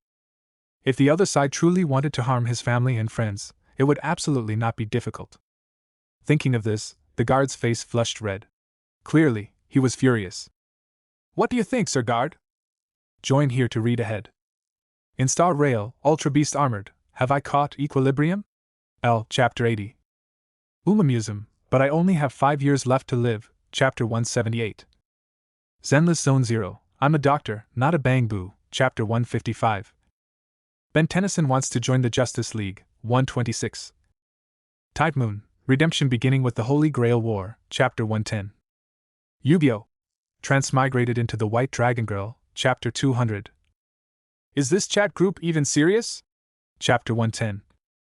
I, Lord Ravager, utterly loyal. Chapter 230. Can playing games save the world? 65. Crossover anime multiverse, The Demon Hunter of an Unnatural World 77. From Junkman to Wasteland 66. Weekly refresh of Overpowered 31. I'm grinding proficiency like 46. From Kiana, Lord Ravager, Onwa 200. Honkai, is this still the previous 42? Elf, my starter Pokemon is Ink 65. Warhammer, my Primarch is Remy 180. From Demon Slayer to Grand S Volume 2/5. The way the Umamusum look at 68. Umamusum, but my cheat power 230. Naruto, Weaving the Future, B65. Zenless Zone 0, but Cayman R76. Multiverse Crossover, The Perf 66. My Cyber Psycho Girlfriend 65.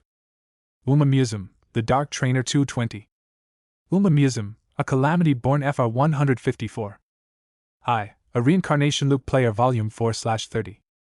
The Violent Girl Group is Beat 120. Umamusum, The Horse Girl Who's 67. Umamusum, from Beginner 135. Becoming a Horse Girl, I will 85. Museum, I want all 110. I can copy unique skills 100. Summoning an evil god, but the 70. Supernatural multiverse 100. My harem is indescribable 90. Jujutsu Kaisen, heroic spirit 95. I'm just a Valkyrie passing through. 68. Museum, today is another romantic battlefield 105. Still playing traditional honk 69.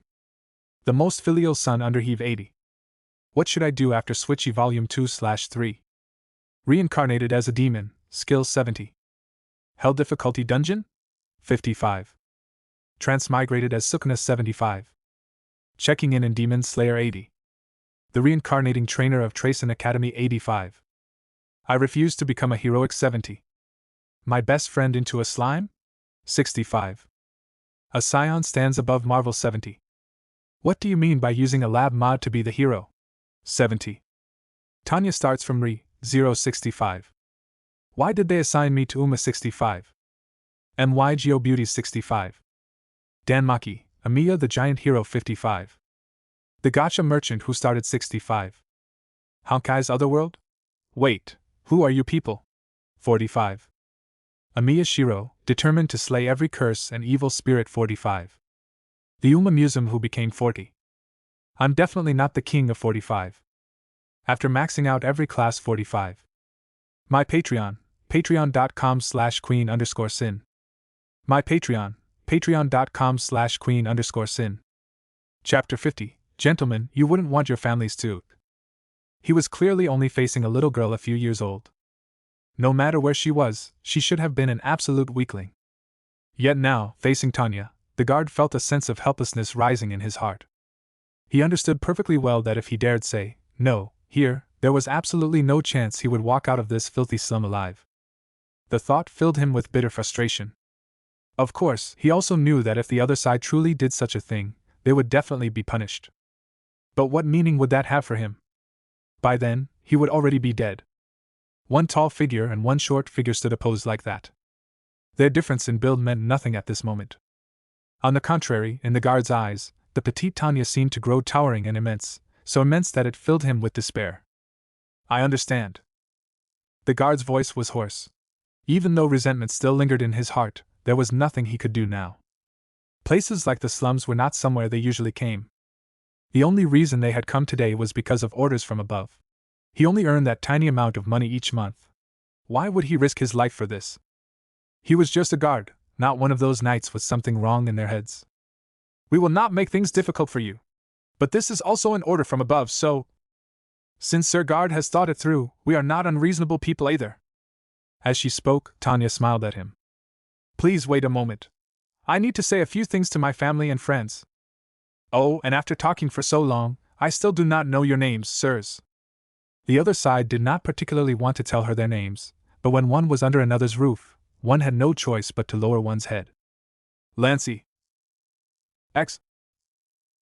After temporarily leaving them in the courtyard, Tanya brought Old Man Ram and the others back into the small building.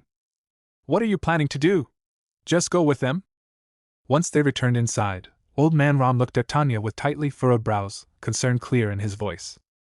Of course. The corners of Tanya's mouth lifted slightly. But you do not need to worry too much. After I leave with them, all of you will need to act as well. Tanya stayed inside the building for about half an hour. After giving everyone detailed instructions and even writing down a fair number of things, she finally walked out again and returned to the courtyard. Thank you for your tolerance, giving me so much time to say farewell to my family and friends. Tanya smiled as she came before Lancy and spoke. Let's go. Lancy found Tanya's smile grating. His tone was rather stiff. If he had any choice, he would not have wanted to face this little girl at all. Calling her a little girl almost made him suspect she was actually a dwarf pretending to be one. How could a child only a few years old come up with that sort of threat? Either that, or someone behind her had taught her. But whichever possibility it was, either was something a small fry like him wanted to see. No need to rush. A bit of ceremony is still necessary. As Tanya spoke, she had someone bring over a coarse hemp rope. Smiling brightly, she handed it to him, then placed her wrists together.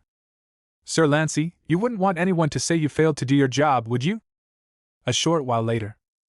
The figures of several guards once again appeared in the slums. Only now, behind them, there was an additional petite figure.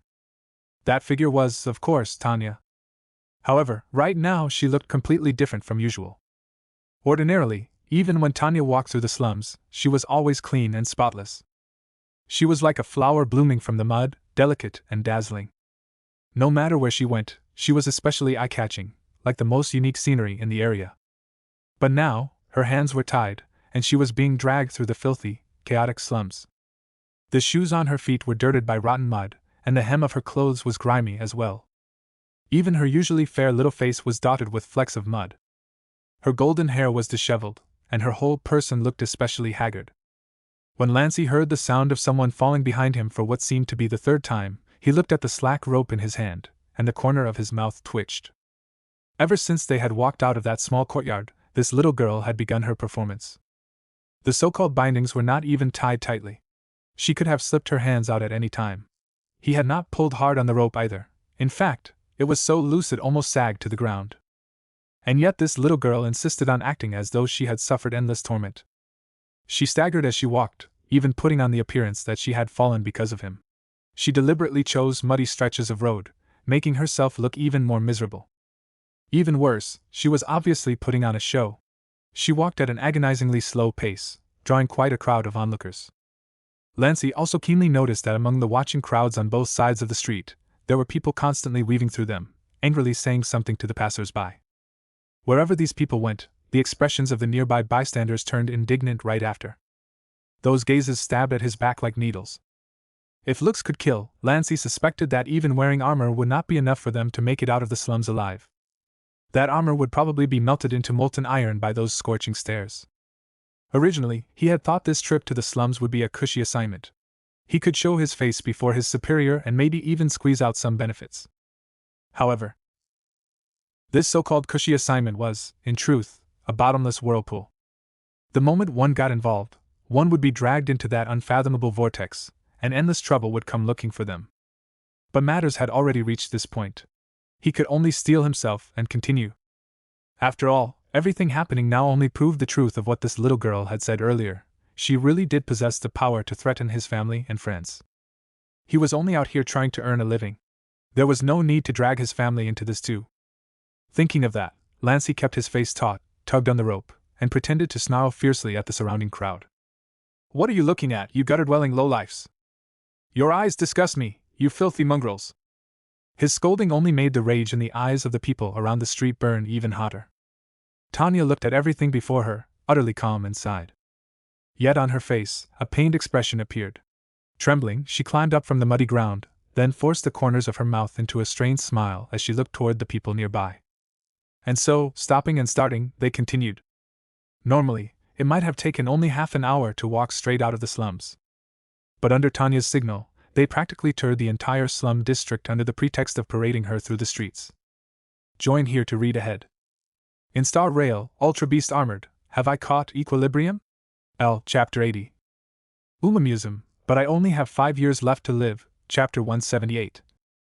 Zenless Zone 0, I'm a Doctor, Not a Bang Boo, Chapter 155. Ben Tennyson Wants to Join the Justice League, 126. Tide Moon, Redemption Beginning with the Holy Grail War, Chapter 110. Yu-Gi-Oh! Transmigrated into the White Dragon Girl, Chapter 200. Is this chat group even serious? Chapter 110. I, Lord Ravager, Utterly Loyal. Chapter 230. Can Playing Games Save the World? 65. Crossover Anime Multiverse, The Demon Hunter of an Unnatural World 77. From Junkman to Wasteland 66. Weekly refresh of Overpowered 31. I'm grinding proficiency like 46. From Kiana, Lord Ravager, Anwa 200. Honkai, is this still the previous 42? Elf, my starter Pokemon is Ink 65. Warhammer, my Primarch is Remy 180. From Demon Slayer to Grand S Volume 2/5. The way the Umamusum look at 68. Umamusum, but my cheat power 230. Naruto, Weaving the Future, B65. Zenless Zone 0, but Cayman R76. Multiverse Crossover, The Perf 66. My Cyber Psycho Girlfriend 65. Umamusum, The Dark Trainer 220. Uma Museum, a calamity born FR 154. I, a reincarnation loop player volume 4/30. The violent girl group is beat 120. Uma Museum, the horse girl who's 67. Uma Museum, from beginner 135. Becoming a horse girl, I will 85. Uma Museum, I want all 110. I can copy unique skills 100. Summoning an evil god, but the 70. Supernatural multiverse 100. My harem is indescribable 90. Jujutsu Kaisen, heroic spirit 95. I'm just a Valkyrie passing through. 68. Uma Museum, today is another romantic battlefield 105. Still playing traditional honk 69. The most filial son under heave 80. What should I do after Switchy volume 2/3? Reincarnated as a demon, skill 70. Hell difficulty dungeon? 55. Transmigrated as Sukuna 75. Checking in Demon Slayer 80. The reincarnating trainer of Tracen Academy 85. I refuse to become a heroic 70. My best friend into a slime? 65. A scion stands above Marvel 70. What do you mean by using a lab mod to be the hero? 70. Tanya starts from Re 065. Why did they assign me to Uma 65? MYGO Beauty 65. Danmaki, Amiya the Giant Hero 55. The Gacha Merchant who started 65. Honkai's Otherworld? Wait, who are you people? 45. Amiya Shiro, determined to slay every curse and evil spirit 45. The Uma Museum who became 40. I'm definitely not the king of 45. After maxing out every class 45. My Patreon, patreon.com/queen_sin. My Patreon, patreon.com/queen_sin.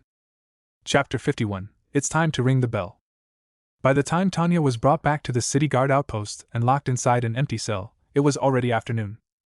The cell was crude. Aside from one side made of iron bars, the other three walls were built from massive waist-high stone blocks, the same kind used in the city walls. There were no windows. The only illumination came from the torches fixed to the walls. On the floor sat a filthy wooden bucket meant for relieving oneself. As for sleeping, there was only a pile of soaked straw in the corner. Overall, the environment was not much better than the slums. After Lancey delivered Tanya into the cell, he immediately left without looking back. He had to hurry and report to his superior that the mission was complete, then come back. As for now, he had already thought things through. Offend his superior, and at worst, he would lose his job. Offend Tanya, and sorry, but both his family and his own life would be gone. Anyone would know which choice to make. Lancey hurried away. As soon as he left, the dungeon instantly grew lively. There were quite a few people imprisoned in this underground jail. In a city of several 100,000 people, there were plenty of people causing trouble every day. Chairman, how did you? From a cell not far away, someone cried out in shock. Judging by that form of address, there was no need to think too hard. He was clearly a member of the Mutual Aid Association. Tanya smiled as though it were nothing, then raised one finger to her lips, signaling for him to be quiet. The other party froze for a moment, but quickly fell silent and did not ask anything more. Unfortunately, a mocking voice rang out from nearby at exactly the wrong time. Chairman? You call a little brat like that chairman? What a... Unlike Tanya's cell, which held only her, the other cells had multiple people inside. The people in those cells immediately began mocking her. Some even stared at Tanya while spewing vulgar words and making obscene gestures. The Mutual Aid Association member whom Tanya did not recognize instantly grew furious, and was just about to say something. But then he saw the man in the same cell as him suddenly clamp his mouth shut, his expression filling with terror. When he turned his head, he saw a scarlet glow illuminating the dim prison. Above Tanya's hand, a ball of flame was swaying. Its lively motion made it seem almost like something alive. Even more shocking was that when Tanya gently pushed her hand forward, the cell door opened. She stepped out and came to the front of the cell where the Mutual Aid Association member was being held. You! What did you just say? Her clear voice carried a childish note, but with the flickering flames casting light over her, that usually adorable face now seemed as chilling as a demon's. When Lancey hurried back carrying a basket and a bucket of water, he saw an ice sculpture standing in the cell opposite Tanya's. This? Lancey froze, unsure what had happened. I prefer quiet. Tanya spoke blandly, indirectly admitting that she had done it. Only then did Lancy abruptly recall that when this golden-haired little girl had returned to the courtyard earlier, she had been wearing a robe. That robe seemed to be from the Magic Training Institute. The way Lancy looked at Tanya became even warier. Not every member of the Training Institute had outstanding magical ability. But judging from the eye sculpture inside the cell, this little girl was clearly far stronger in that regard than he had imagined. Now even Lancy found himself wondering whether he could beat her if he were fully armed. After all, magic capable of killing people was an entirely different concept from mere basic magic. Once someone reached that level, they could essentially be called a true magic caster. They had already separated themselves from ordinary people. While secretly feeling grateful that he had made the right choice, Lancy quickly handed the basket in his hands to Tanya. Inside the basket were clean clothes, a towel, and food and drink.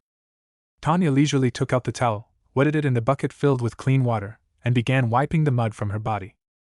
After a short while, the grime on her body had been completely cleaned away, and her face had returned to its usual fair neatness. Once she changed into fresh clothes, the clean and tidy Tanya was back. After finishing all that, Tanya took food from the basket. She did not keep it all for herself, but divided a portion and gave it to the Mutual Aid Association member in the opposite cell. "Chairman, this..." Looking at the food in his hands, the member, who had spent his days here never eating or drinking enough, was moved to tears. "Eat. I said it before. Once you join the Mutual Aid Association, you are family. And family naturally looks after one another." Tanya spoke with a smile. After handing over the food, Tanya began eating slowly and methodically in small bites. She said nothing and did not speak to Lancy beside her. It was as though she could not even see him. Lancy watched her like that, wanting to speak but stopping himself. He kept enduring it until she finished the food in her hands. Chairman Tanya." Even Lancy's form of address had gained a note of respect. "There shouldn't be anything else on my end, right?" Lancy was suffering inside. If time could turn back, even if it meant risking his job, he absolutely would not have obeyed his superior and gone to the slums again. That way, he would not have ended up needing to act so cautiously in front of this little girl. "There is." The moment Tanya spoke, Lancy's heart trembled. "Chairman Tanya, what you said before. Take care of that eye sculpture. Also, tidy this place up again." Tanya pointed at the eye sculpture across from her, then at her own cell, and spoke indifferently. "Once that is done, there will be nothing else for you for the time being. As for your family, do not worry. The entire slum district knows that our Mutual Aid Association means what it says and never breaks its word." Lancy felt helpless, but there was nothing he could do. "I understand, Chairman Tanya," Lancy answered, then left the dungeon, taking the eye sculpture from the opposite cell with him. Most of the people locked up here were lowlifes. Anyone with ability would have gotten out long ago. As for the ones left behind, no one would care if they died. Before long, Lancy came back in again. He cleaned out the old straw and bucket from Tanya's cell, tidied the place up while he was at it, then replaced everything with new items. He even brought in a chair and a book. In the blink of an eye, the cell looked completely renewed. Tanya nodded in satisfaction. Although she had no intention of staying here long, a clean and tidy environment still improved one's mood. "Everything is done, Chairman Tanya. This book was brought by your family. They asked me to give it to you." When Lancy had gone out earlier, a giant old man had arrived at the outpost, the same one he had seen in the courtyard before. He had brought this book and asked Lancy to pass it along. Understood." Tanya nodded slightly. "Tell him it is time to ring the bell." Lancy had no idea what Tanya meant by that. But right now, the only thing he could do was obediently deliver the message. "Join here to read ahead. In Star Rail, Ultra Beast Armored, have I caught equilibrium? Chapter 80. Umamusum, but I only have 5 years left to live, Chapter 178. Zenless Zone 0, I'm a doctor, not a bang boo, Chapter 155. Ben Tennyson wants to join the Justice League, 126. Tide Moon, Redemption beginning with the Holy Grail War, Chapter 110. Yu-Gi-Oh! Transmigrated into the White Dragon Girl, Chapter 200. Is this chat group even serious? Chapter 110. I, Lord Ravager, utterly loyal. Chapter 230. Can playing games save the world? 65. Crossover anime multiverse, The Demon Hunter of an Unnatural World 77. From Junkman to Wasteland 66. Weekly refresh of Overpowered 31. I'm grinding proficiency like 46. From Kiana, Lord Ravager, Anwa 200. Honkai, is this still the previous 42? Elf, my starter Pokemon is Ink 65. Warhammer, my Primarch is Remy 180. From Demon Slayer to Grand S Volume 2/5. The way the Umamusum look at 68. Umamusum, but my cheat power 230. Naruto, Weaving the Future, B65. Zenless Zone 0, but Cayman R76. Multiverse Crossover, The Perf 66. My Cyber Psycho Girlfriend 65. Umamusum, The Dark Trainer 220. Umamusum, a Calamity Born FR 154. I, a Reincarnation Loop Player Volume 4/30. The Violent Girl Group is Beat 120. Umamusum, from Beginner 135. Becoming a Horse Girl, I will 85. Umamusum, I want all 110. I can copy unique skills 100. Summoning an evil god, but the 70. Supernatural Multiverse 100. My harem is indescribable 90. Jujutsu Kaisen, Heroic Spirit 95. I'm just a Valkyrie passing through. 68. Umamusum, today is another romantic battlefield 105. Still playing traditional honk 69. The most filial son under heave 80. What should I do after Switchy Volume 2/3? Reincarnated as a demon, skill 70. Hell difficulty dungeon? 55. Transmigrated as Sukuna 75. Checking in Demon Slayer 80. The reincarnating trainer of Tracen Academy 85. I refuse to become a heroic 70. My best friend into a slime? 65. A scion stands above Marvel 70. What do you mean by using a lab mod to be the hero? 70. Tanya starts from Re 065. Why did they assign me to Uma 65? MYGO Beauty 65. Danmaki, Amiya the Giant Hero 55. The Gacha Merchant who started 65. Honkai's Otherworld? Wait, who are you people? 45. Amiya Shiro, determined to slay every curse and evil spirit 45.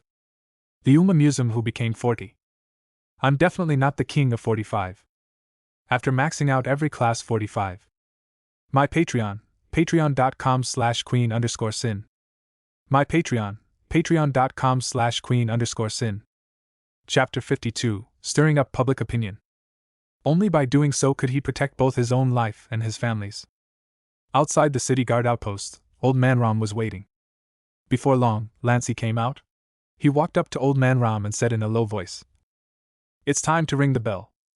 Old Man Ram gave Lancey a deep look. The sudden dignity and killing intent that burst from those weathered eyes made cold sweat instantly break out across Lancey's back.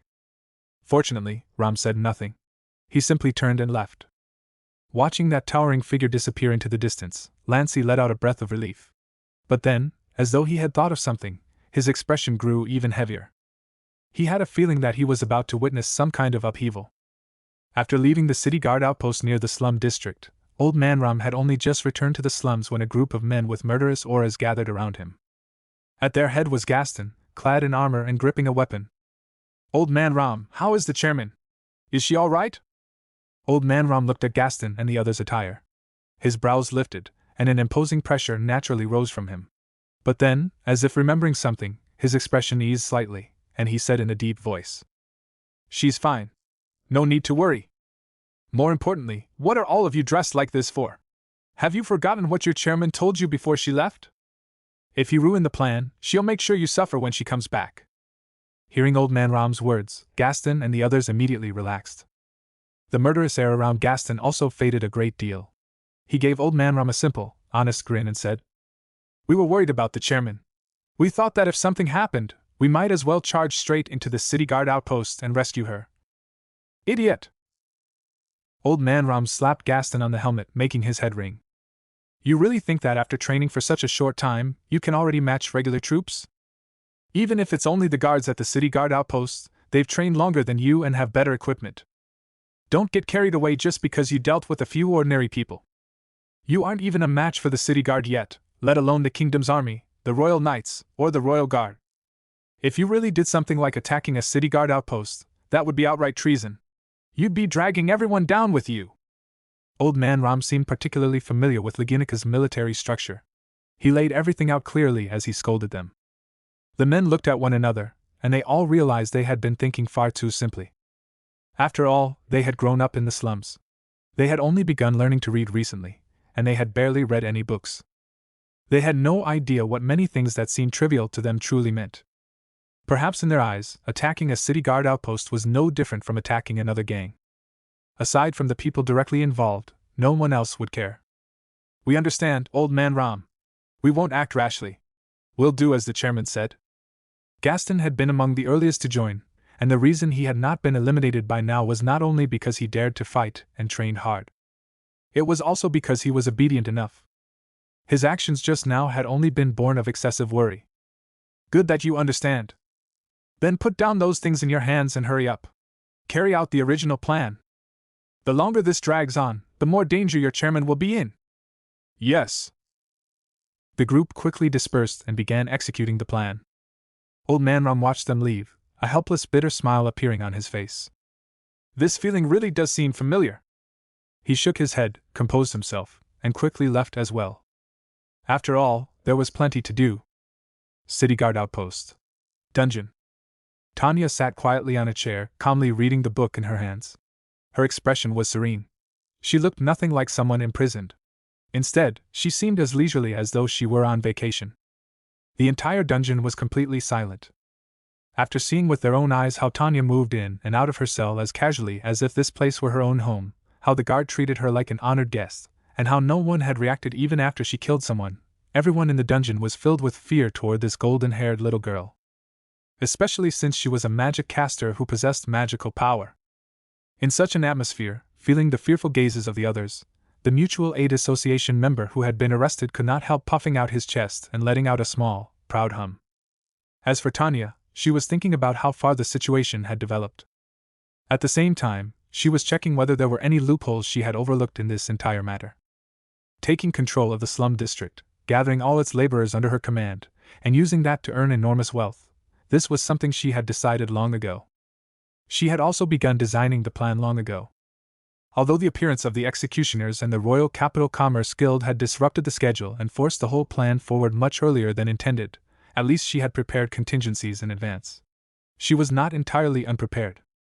The only thing she needed to worry about now was whether suddenly clashing with the Royal Capital Commerce Guild would draw more attention and backlash. Before this, Tanya had planned to use the Mutual Aid Association's propaganda and unity building to slowly raise the asking price of low-level labor bit by bit, using that method to achieve collective coordination. Then she would use that to negotiate with merchants and nobles, securing greater benefits for the Mutual Aid Association. She would become the middleman and profit from both sides. Compared to the current situation, that path had a gradual process. It would also have been easier for others to accept. But now, because of the pressure from the Royal Capital Commerce Guild, that gradual process was gone. In its place were fierce resistance and a one-step leap forward. There was no need to think too hard. Tanya knew this would absolutely provoke intense opposition. It would also place her on the stage far earlier than planned. The other nobles and merchants naturally stood on the same side as the Royal Capital Commerce Guild. They would inevitably view her as an enemy. That was the key issue with the current plan. If the resistance from the opposing camp became too intense, things would grow troublesome. Of course, having it erupt now was not entirely bad. There were some advantages. Namely, the slum district had only just been unified, and the Mutual Aid Association's prestige was at its highest. Just like this time, the plan she had given Old Man Ram and the others did not begin with an outright strike or wage demand. It began with a protest. A protest against those who exploited them, obstructed their coming new life, and pinned a pile of baseless charges on a 7-year-old girl. A collective strike and wage increase were measures to be used only when there was no other choice. They were means of truly tearing off all pretense. Unless absolutely necessary, it was best not to reach that point yet. Now, it all depended on how effective the protest march would be. This was also her first offensive. A war of public opinion. Join here to read ahead. In Star Rail, Ultra Beast Armored, Have I Caught Equilibrium? L. Chapter 80. Umamusum, but I only have 5 years left to live, Chapter 178. Zenless Zone 0, I'm a doctor, not a bang-boo, Chapter 155. Ben Tennyson wants to join the Justice League, 126. Tide Moon, Redemption beginning with the Holy Grail War, Chapter 110. Yu-Gi-Oh! Transmigrated into the White Dragon Girl, Chapter 200. Is this chat group even serious? Chapter 110. I, Lord Ravager, utterly loyal. Chapter 230. Can playing games save the world? 65. Crossover anime multiverse, The Demon Hunter of an Unnatural World 77. From Junkman to Wasteland 66. Weekly refresh of Overpowered 31. I'm grinding proficiency like 46. From Kiana, Lord Ravager, Onwa 200. Honkai, is this still the previous 42? Elf, my starter Pokemon is Ink 65. Warhammer, my Primarch is Remy 180. From Demon Slayer to Grand S Volume 2/5. The way the Umamusum look at 68. Umamusum, but my cheat power 230. Naruto, Weaving the Future, B65. Zenless Zone 0, but Cayman R 76. Multiverse Crossover, The Perf 66. My Cyber Psycho Girlfriend 65. Umamusum, The Dark Trainer 220. Umamusum, a Calamity Born FR 154. I, a Reincarnation Loop Player Volume 4/30. The Violent Girl Group is Beat 120. Umamusum, The Horse Girl Who's 67. Umamusum, from Beginner 135. Becoming a Horse Girl, I will 85. Umamusum, I want all 110. I can copy unique skills 100. Summoning an evil god, but the 70. Supernatural Multiverse 100. My harem is indescribable 90. Jujutsu Kaisen, Heroic Spirit 95. I'm just a Valkyrie passing through. 68. Umamusum, today is another romantic battlefield 105. Still playing traditional honk 69. The most filial son under heave 80. What should I do after Switchy Volume 2/3? Reincarnated as a demon, skill 70. Hell difficulty dungeon? 55. Transmigrated as Sukuna 75. Checking in Demon Slayer 80. The reincarnating trainer of Tracen Academy 85. I refuse to become a heroic 70. My best friend into a slime? 65. A Scion stands above Marvel 70. What do you mean by using a lab mod to be the hero? 70. Tanya starts from Re 065. Why did they assign me to Uma 65? MY Geo Beauty 65. Danmaki, Amiya the Giant Hero 55. The Gacha Merchant who started 65. Honkai's Otherworld? Wait, who are you people? 45. Amiya Shiro, determined to slay every curse and evil spirit 45. The Umamusum who became 40. I'm definitely not the king of 45. After maxing out every class 45. My Patreon, patreon.com/queen_sin. My Patreon, patreon.com/queen_sin. Chapter 53, A Tiny Microcosm. The Commoner District.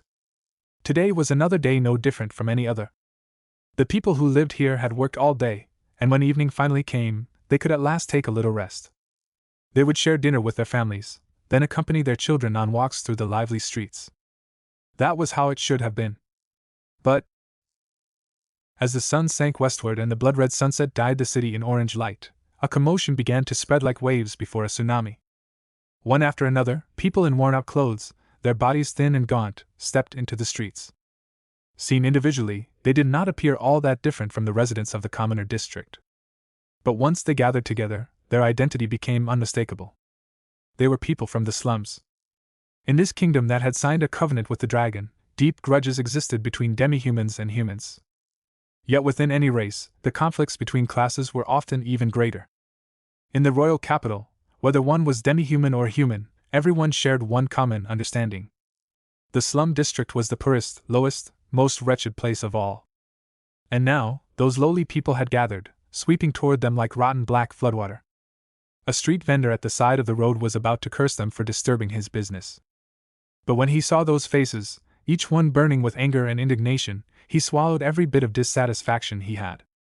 Because these mud-legged wretches, who were usually bullied by anyone and everyone, seemed somehow different today. The same scene was not limited to a single street. Great numbers of people from the slum district gathered together, walking into the streets beneath the evening sun. The surging human tide packed the roads until not even water could pass through. Those who had no idea what was happening looked out, yet could not see the end of the crowd. It was as though these people were an endless tide. The streets of the commoner district were gradually filled. And even then, they did not stop. They continued toward the commercial district. What are these people trying to do? Have they gone mad? Someone watching all this muttered in confusion. No one knew what was happening. No one understood what could have made the people of the slums gather on such a massive scale outside of working hours and appear in other districts. Until Kent was 15 years old this year.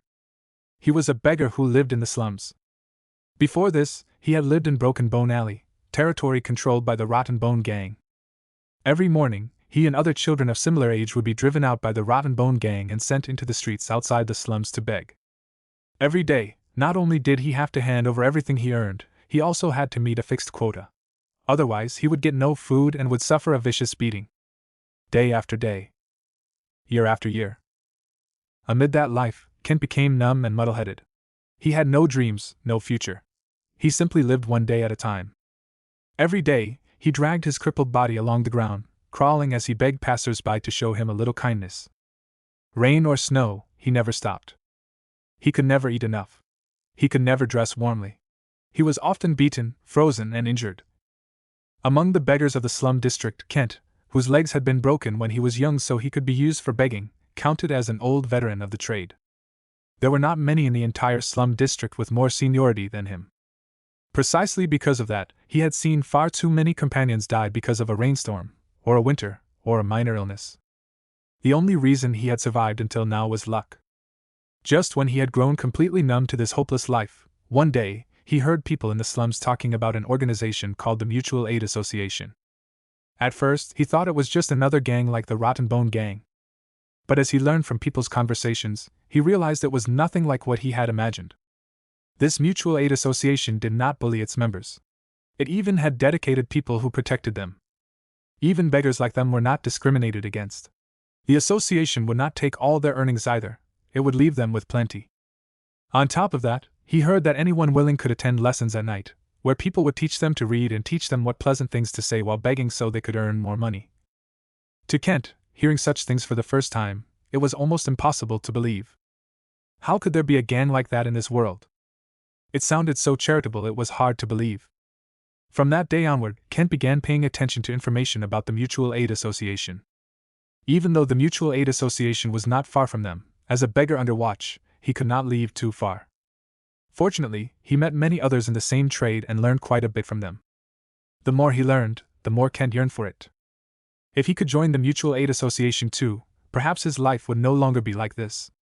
No one would bully him. No one would steal his money. He could eat more. At night, he could study.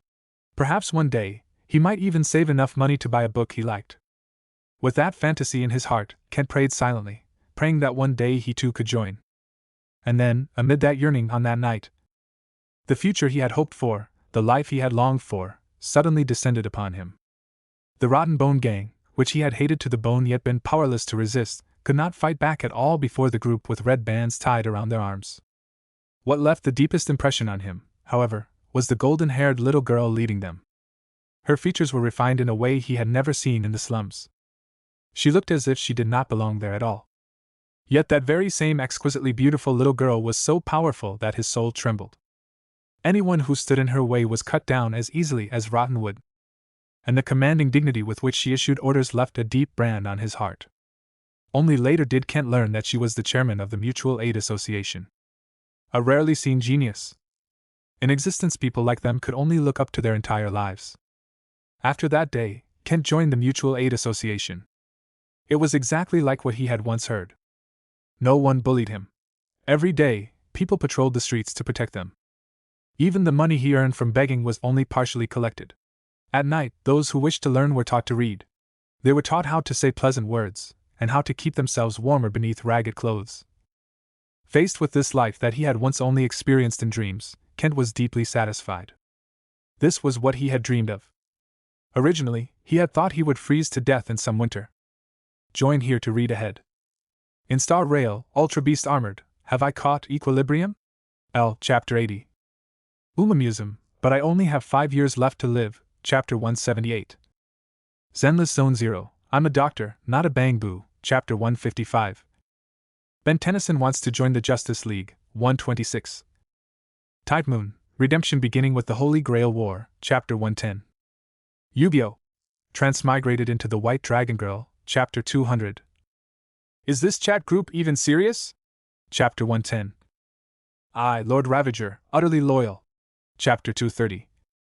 Can playing games save the world? 65. Crossover anime multiverse, The Demon Hunter of an Unnatural World 77. From Junkman to Wasteland 66. Weekly refresh of Overpowered 31. I'm grinding proficiency like 46.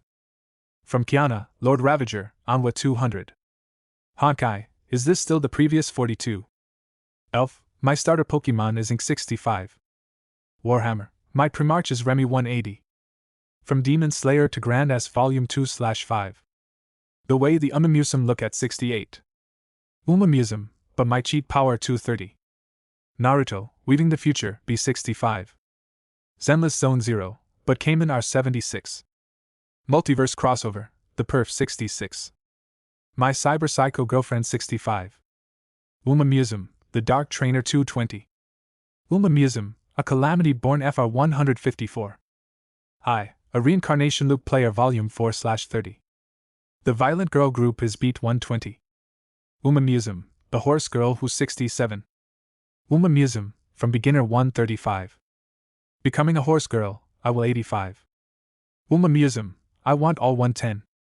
I can copy unique skills 100. Summoning an evil god, but the 70. Supernatural Multiverse 100. My harem is indescribable 90. Jujutsu Kaisen, Heroic Spirit 95. I'm just a Valkyrie passing through. 68. Umamusum, today is another romantic battlefield 105. Still playing traditional honk 69. The most filial son under heave 80. What should I do after Switchy Volume 2/3? Reincarnated as a demon, skill 70. Hell difficulty dungeon? 55. Transmigrated as Sukuna 75. Checking in Demon Slayer 80. The reincarnating trainer of Tracen Academy 85. I refuse to become a heroic 70. My best friend into a slime? 65. A scion stands above Marvel 70. What do you mean by using a lab mod to be the hero? 70. Tanya starts from Re-065. Why did they assign me to Uma 65? MY Geo Beauties 65. Danmaki, Amiya the Giant Hero 55. The Gacha Merchant who started 65. Honkai's Otherworld? Wait, who are you people? 45. Amiya Shiro, determined to slay every curse and evil spirit 45. The Umamusum who became 40. I'm definitely not the king of 45. After maxing out every class 45. My Patreon, patreon.com/queen_sin. My Patreon, patreon.com/queen_sin. Chapter 54. Let our voices ring out across the entire royal capital. But now, he knew that would not happen anymore. Whenever Ken thought of that, his heart filled with gratitude. It was the Mutual Aid Association. It was that chairman, so beautiful she could not be described in words, who had brought him all of this. No one in the slums taught them that favors should be repaid. Here, it was more often the law of the jungle. The weak were prey to the strong, and only the fit survived. But in Kent's heart, that gratitude had always remained. Under ordinary circumstances, perhaps he would have spent his whole life merely feeling grateful, without anything ever changing. After all, Kent himself understood. Even if he were willing to give everything, he could not repay her in any meaningful way. But the world changed in an instant. No one knew what might happen next. And today, a certain piece of news spread rapidly. The guards from the city guard station had taken their chairman away. When Ken heard that news, he froze. His mind went blank, and he had no idea what had happened. But very soon, more information exploded through the crowd and spread at incredible speed. Those high and mighty noble lords and great merchants did not want to see the lowly gutter rats of the slums living better lives, because that would affect their ability to exploit them in the future. So they had arrested their chairman and pinned a pile of crimes on her. Many people had even seen it with their own eyes. Several guards had tied their chairman with rope and paraded her through the slums like a warning. A warning to all of them. Hearing this, Ken thought of the gang members who had once abused him. During his time in the Mutual Aid Association, people often talked about how miserable their former lives had been. There were also people who told them that the ones responsible for all of it were the merchants and nobles. They stood high above everyone, plundering the people's wealth, while the gangs were their claws and fangs. And now, after the gangs that had been crushing them had finally been eliminated, now that the slums had finally welcomed hope. How long had it even been? The flame of hope was already wavering, on the verge of being extinguished. Rage. Rage rose in his heart, growing fiercer and fiercer, burning like a roaring fire. If life had always remained that bitter, perhaps they could have endured it. But after experiencing something better, no one was willing to be trampled back into that stinking mire. As he had learned during lessons, human beings were born free. It was because of those high and mighty people that they had become so miserable. All of it was their fault. They were already wealthy enough. They were already happy enough. Yet they still wanted to steal away the life the people had finally gained. Kent was furious. And others like him felt the same fury rising in their hearts. And so, everything happened naturally. No one knew who shouted first, only that someone roared in anger, saying they had to bring back the chairman who had given them this happy life. They had to tell those merchants and noble lords that they were human too, and that they too had the right to pursue happiness. They had to protest against the Royal Capital Chamber of Commerce, against everything it had done. And so the human tide gathered. Though Kent had difficulty moving, he understood. This was the moment to repay the gratitude in his heart. Without the chairman, without the Mutual Aid Association, he might very well have died at the hands of those gang members. Or to an illness. Or to a freezing winter. A man will die for one who truly understands him. This world did not have that saying, but the human heart naturally knew its own measure. The densely packed crowd advanced without stopping. Kent was carried on people's backs in turns. The people around him differed in age and appearance, but they all shared the same identity. They were family of the Mutual Aid Association. Here he had felt warmth. Here he had felt hope. He would absolutely not allow anyone else to destroy it, even if it cost him his life. The commoner district was soon crossed. The crowd arrived at the commercial district. The enormous human tide quickly drew the attention of the city guard station and the kingdom's authorities. Guards began gathering to prevent trouble. But faced with such a vast crowd, their numbers seemed like a cup of water before a blazing cart of firewood. No one took advantage of the chaos to steal or commit petty crimes. Everyone simply remained silent. Advancing. Constantly advancing. Without orders from above, the guards at the station did not know what to do when faced with that deathly silent crowd. They could only retreat again and again. However much they usually looked down on these people, however much they disliked them, they were still subjects of the kingdom. Before they committed any crime, it was difficult to use overly harsh methods against them. And amid this situation, a white tide gathered from the noble district. It formed opposite the black human tide, finally blocking their path. That white tide was none other than the Royal Knights. The elite force of the Kingdom of Lagunica. The core of the kingdom's military. Those figures wore the long white uniforms of the knights. Most among them were children of nobles and landowners. Each stood straight-backed, possessing an extraordinary bearing. They formed a stark contrast with the slum people in their ragged clothes, their bodies filthy and worn. Black and white. Two boundaries. Two worlds. The tide from the slums was stopped. If it had been ordinary guards, perhaps the people would not have felt much pressure. But now they were facing the elite of the royal army, the royal knights selected from society's most outstanding and capable. Even though the knights merely stood there quietly, and showed no sign of drawing their weapons, the aura they emitted was not something the people of the slums dared to charge into. Kent was in the crowd. He gazed at the knights before him, knights who seemed to belong to an entirely different world. He looked at those spotless, expensive uniforms they wore, each one worth more than he could earn through a lifetime of effort. For some reason, resentment toward that elite class rose in his heart. In his eyes, these people were always speaking of chivalry. But in reality? If they truly upheld the spirit of knighthood, then when people like him were bullied and oppressed, where had they been? When those nobles and merchants exploited them, why had no one come forward to uphold justice? When people starved to death in the slums every day, why had he never seen them take off those damned uniforms and exchange them for food to distribute among everyone? Human beings were strange creatures. Sometimes, all they needed was a little guidance. Then their thoughts would continue digging in one direction, deeper and deeper, until they reached a dead end from which they could no longer turn back. Kent took a deep breath. Feeling the tightness swelling in his chest, he gently patted the shoulder of the family member, carrying him. The other person understood immediately and nodded, lifting him up. Kent slowly exhaled the foul breath in his chest. Looking ahead, he let out the loudest, most earth-shaking roar of his life. Oppose the atrocities of the Royal Capital Chamber of Commerce. Release Chairman Tanya. Join here to read ahead. In Star Rail, Ultra Beast Armored, have I caught equilibrium?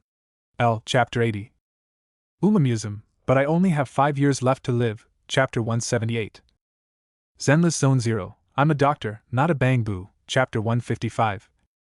Ben Tennyson wants to join the Justice League, 126. Tide Moon, Redemption beginning with the Holy Grail War, Chapter 110. Yu-Gi-Oh! Transmigrated into the White Dragon Girl, Chapter 200. Is this chat group even serious? Chapter 110. I, Lord Ravager, utterly loyal. Chapter 230. Can playing games save the world? 65. Crossover Anime Multiverse, The Demon Hunter of an Unnatural World 77. From Junkman to Wasteland 66. Weekly refresh of Overpowered 31. I'm grinding proficiency like 46. From Kiana, Lord Ravager, Anwa 200. Honkai, is this still the previous 42? Elf, my starter Pokemon is Ink 65. Warhammer, my Primarch is Remy 180. From Demon Slayer to Grand S Volume 2/5. The way the Umamusum look at 68. Umamusum, but my cheat power 230. Naruto, Weaving the Future, B65. Zenless Zone 0, but Cayman R76. Multiverse Crossover, The Perf 66. My Cyber Psycho Girlfriend 65. Umamusum, The Dark Trainer 220. Umamusum, a Calamity Born FR 154. I, a Reincarnation Loop Player Volume 4/30. The Violent Girl Group is Beat 120. Umamusum, The Horse Girl Who 67. Umamusum, from Beginner 135. Becoming a Horse Girl, I will 85. Umamusum, I want all 110. I can copy unique skills 100. Summoning an evil god, but the 70. Supernatural Multiverse 100. My harem is indescribable 90. Jujutsu Kaisen, Heroic Spirit 95. I'm just a Valkyrie passing through. 68. Umamusum, today is another romantic battlefield 105. Still playing traditional honk 69. The most filial son under heave 80. What should I do after Switchy Volume 2/3? Reincarnated as a demon, skill 70. Hell difficulty dungeon? 55. Transmigrated as Sukuna 75. Checking in Demon Slayer 80.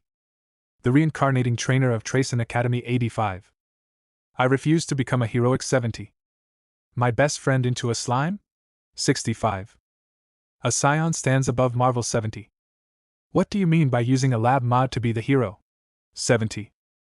Tanya starts from Re 065. Why did they assign me to Uma 65? MY Geo Beauty 65. Danmaki, Amiya the Giant Hero 55. The Gacha Merchant who started 65. Honkai's Otherworld? Wait, who are you people? 45. Amiya Shiro, determined to slay every curse and evil spirit 45. The Umamusum who became 40. I'm definitely not the king of 45. After maxing out every class 45. My Patreon, patreon.com/queen_sin. My Patreon, patreon.com/queen_sin. Chapter 55, A Cry That Echoed Through the Night Sky. Kent's Roar. It was like a thunderclap. Until that moment, the crowd had remained silent. No one had spoken. Only the sound of breathing could be heard. But now, it was as if a fuse had been lit, and the entire crowd exploded. No one is born a slave! We are human too! The Royal Capital Chamber of Commerce oppresses the people. Give us justice! Release her! That's right! Release her! Within the crowd, at set intervals, there were people who had been arranged in advance. The moment Kent's voice rang out, those people blended into the crowd and shouted the slogans they had been taught beforehand. As voice after voice rose, the crowd boiled over like an overturned cauldron, and furious roars echoed through the night sky. Those voices gathered together, loud enough for the entire royal capital to hear. They were the cries of the lowest people, filled with unwillingness and rage.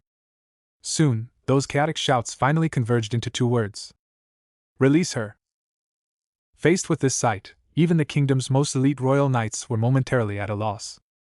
It was true that every one of them had undergone far more combat training than ordinary soldiers. Whether in swordsmanship or magic, they had deep accomplishments. If they wanted to, against these unarmed people before them. Even if there were only 2,000 knights, killing them all would not take much time. But that was not how this situation worked. The other side, too, were citizens of Leginica. They were not armed riders running around destroying things. If one had to name their violation, it was only an illegal gathering. But to kill them for that, in front of so many eyes. Never mind whether people like them, who always upheld the spirit of chivalry, could bring themselves to do it. Even their commander would likely not dare give such an order. The crime of slaughtering the lower-class people of one's own country. Once that label fell upon him, even the commander of the Royal Knights could not bear it. At this moment, all 4 corps of the Royal Knights had already spread out, blocking every entrance to the noble district. Hearing the tidal roar beside their ears, even they felt bitter. What were they supposed to do? They did not move. But the people from the slums did. Their halted steps began advancing once more. Stop! This is your warning.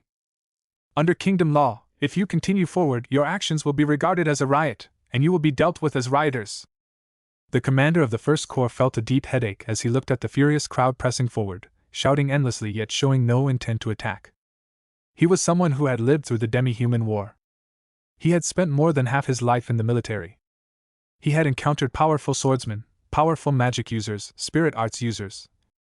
But this was the first time he had ever faced unarmed slum dwellers who were merely shouting slogans. This was not like facing rebellious demi-human slaves back then. Now that slavery had been abolished, these people might be poor, and they might be looked down upon. But they were genuine citizens of the kingdom. In terms of legal status, they were no different from commoners or merchants. The only difference was how much wealth they possessed. If such people dared attack, then things would be easier. But they had no intention of attacking at all. They were merely continuing forward. They had the air of people saying, "If you have the ability, then kill every last one of us." And yet, he truly could not do that. With a crowd of this scale, even attempting to arrest them might trigger even greater dissatisfaction. If that actually caused a riot, no one could bear the responsibility. After all, the place where these people had gathered was the commercial district. It was the most prosperous area in the royal capital. If a riot truly broke out here, there was no telling how massive the losses would be. A headache. A profound headache. At the same time, he cursed the Royal Capital Chamber of Commerce in his heart. What in the world had they done? What exactly had they done to provoke such a massive disturbance? If this was not handled quickly and word reached the king's ears, things would become troublesome. Seeing the crowd draw closer and closer, the commander of the First Corps truly had no better option, and no new orders had arrived. So he took a deep breath and barked an order at his subordinates. Raise shields! Do not let them pass! For now, this was the only method. Do not attack. Simply block them. As soon as the order was given, the knights in the front row quickly took the heavy tower shields passed forward by their comrades. Each shield was as tall as a person, and they slammed them heavily into the ground before them. In only a moment, a wall of bronze and iron appeared before the crowd, blocking their path. Seeing their road obstructed, the crowd stopped. Without anyone giving an order, they actually sat down in unison. At that sight, the commander of the First Corps sighed in relief. He hurriedly called over a subordinate and spoke with anger in his voice. Go to the Royal Capital Chamber of Commerce at once and ask them what exactly is going on. They caused this trouble. Let them handle it themselves. It was already late at night. Ordinarily, he should have finished work, gone home, and eaten dinner happily with his family. Instead, he had been urgently summoned here to wipe someone else's backside, and there was nothing he could do about it. Anyone would be unhappy. The same scene was unfolding in many places. All 4 corps of the Royal Knights together numbered only 2,000. The 4 commanders all made roughly the same decision. As for even more people, whether in the commoner district, the commercial district, or even the noble district, all those who heard the shouts echoing across the royal capital were filled with curiosity. First, they wondered what kind of person this chairman was, someone capable of causing such a great disturbance. Second, they wondered what exactly the Royal Capital Chamber of Commerce had done. as a chamber of commerce. The Royal Capital Chamber of Commerce had always prioritized profit. Business was like war. Naturally, some of its methods could not be called particularly clean. However, because of its sheer scale, most people had nothing to do with such matters. Even some smaller chambers of commerce could not touch that world at all. It was like the conglomerates Tanya had known in modern society. Ordinary small companies could never even come into contact with them. And precisely because of that, even more people found this incomprehensible. How had the Royal Capital Chamber of Commerce become involved with these people from the slums? Those mud-legged poor could not even enter the chamber's front gate. There was no profit to squeeze out of them. They should have gone their whole lives without ever crossing paths. While many people were confused and constantly guessing. At that very moment, inside the Royal Capital Chamber of Commerce, Russell stood by the window, looking down at the black mass of people filling the street, all angrily shouting for them to release Tanya. A faint smile appeared on his gaunt face. Join here to read ahead. In Star Rail, Ultra Beast Armored, have I caught equilibrium? L. Chapter 80. Umamusum, but I only have 5 years left to live, Chapter 178. Zenless Zone 0, I'm a doctor, not a bang boo, Chapter 155. Ben Tennyson wants to join the Justice League, 126. Tide Moon, Redemption beginning with the Holy Grail War, Chapter 110. Yu-Gi-Oh! Transmigrated into the White Dragon Girl, Chapter 200. Is this chat group even serious? Chapter 110. I, Lord Ravager, utterly loyal. Chapter 230. Can playing games save the world? 65. Crossover Anime Multiverse, The Demon Hunter of an Unnatural World 77. From Junkman to Wasteland 66. Weekly refresh of Overpowered 31. I'm grinding proficiency like 46. From Kiana, Lord Ravager, Anwa 200. Honkai, is this still the previous 42? Elf, my starter Pokemon is Ink 65. Warhammer, my Primarch is Remy 180. From Demon Slayer to Grand S Volume 2/5. The way the Umamusum look at 68. Umamusum, but my cheat power 230. Naruto, Weaving the Future, B65. Zenless Zone 0, but Cayman are 76. Multiverse Crossover, The Perf 66. My Cyber Psycho Girlfriend 65. Umamusum, The Dark Trainer 220. Umamusum, A Calamity Born FR 154. I, A Reincarnation Loop Player Volume 4/30. The Violent Girl Group is Beat 120. Umamusum, The Horse Girl Who's 67. Umamusum, From Beginner 135. Becoming a Horse Girl, I will 85. Umamusum, I want all 110. I can copy unique skills 100. Summoning an evil god, but the 70. Supernatural Multiverse 100. My harem is indescribable 90. Jujutsu Kaisen, Heroic Spirit 95. I'm just a Valkyrie passing through. 68. Umamusum, today is another romantic battlefield 105. Still playing traditional honk 69. The most filial son under heave 80. What should I do after Switchy Volume 2/3? Reincarnated as a demon, skill 70. Hell difficulty dungeon? 55. Transmigrated as Sukuna 75. Checking in Demon Slayer 80. The reincarnating trainer of Tracen Academy 85. I refuse to become a heroic 70. My best friend into a slime? 65. A scion stands above Marvel 70. What do you mean by using a lab mod to be the hero? 70. Tanya starts from Re 065. Why did they assign me to Uma 65? MY Geo Beauties 65. Dan Maki, Amiya the Giant Hero 55. The Gacha Merchant who started 65. Honkai's Otherworld? Wait, who are you people? 45. Amiya Shiro, determined to slay every curse and evil spirit 45. The Umamusum who became 40. I'm definitely not the king of 45. After maxing out every class 45. My Patreon, patreon.com/queen_sin. My Patreon, patreon.com/queen_sin.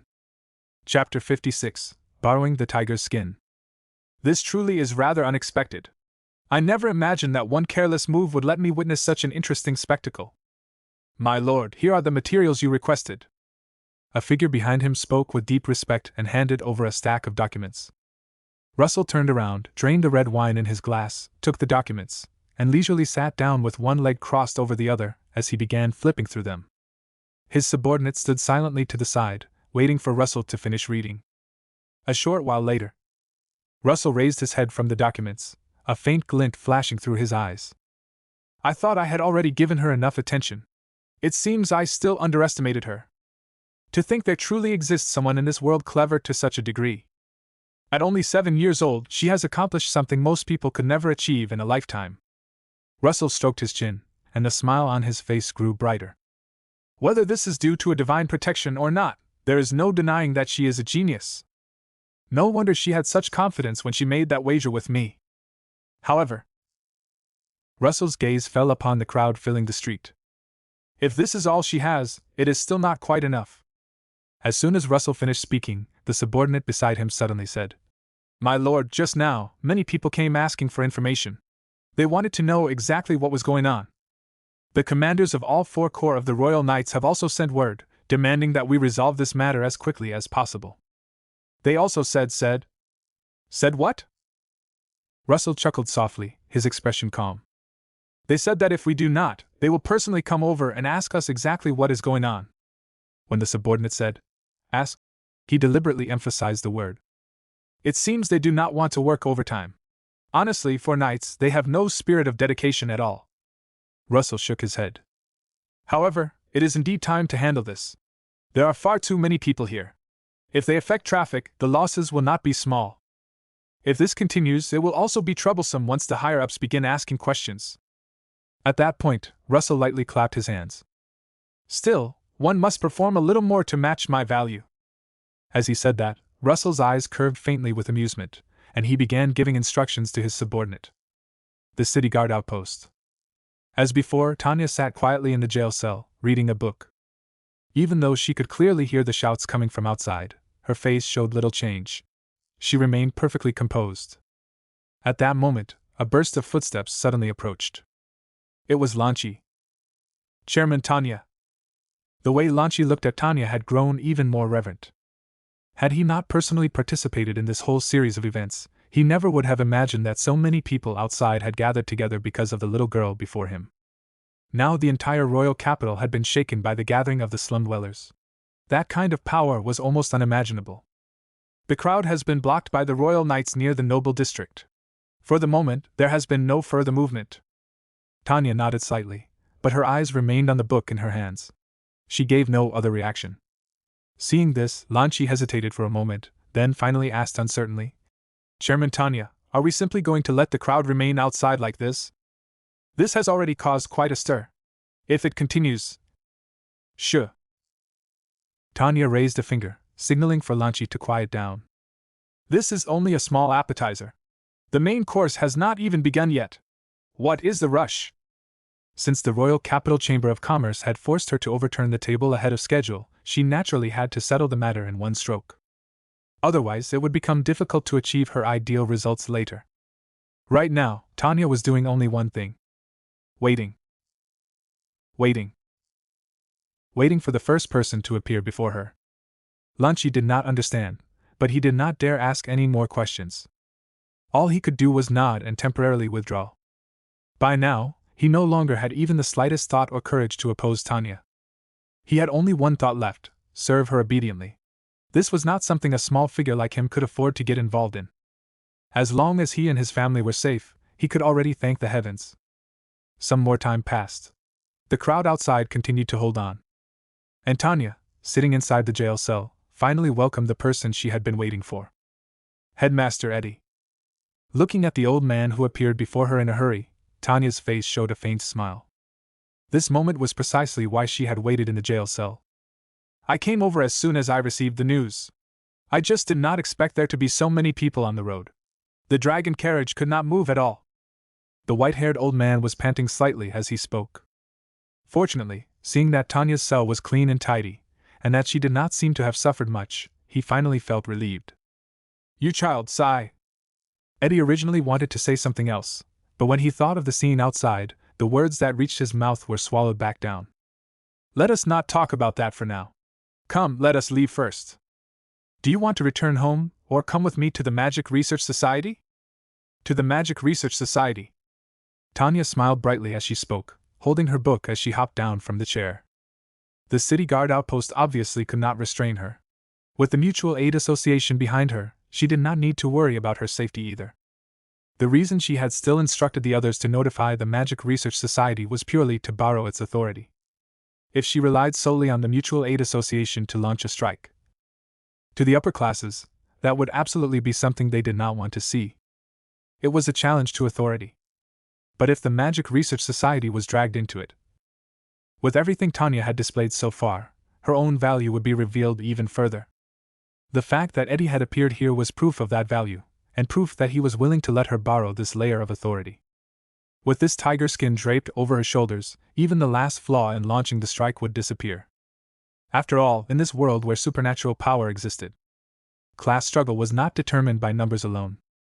Just like how the slum dwellers, despite their current numbers, were no match for the Royal Knights. They could create public opinion. They could launch a strike. But combat was essentially impossible. If Tanya wanted to use this incident to truly establish herself, she needed an identity that would make the power of the slums something contained within the system rather than outside it. The privileged classes could struggle among themselves, but they would never allow power itself to flow into the hands of another class. Seeing Tanya walk in and out of the jail cell as casually as if it were her own backyard, Eddie shook his head helplessly and laughed. He was already an old man. Although he had spent most of his life researching magic, age was still age. There were many things he could see through quite clearly. Join here to read ahead. In Star Rail, Ultra Beast Armored, Have I Caught Equilibrium?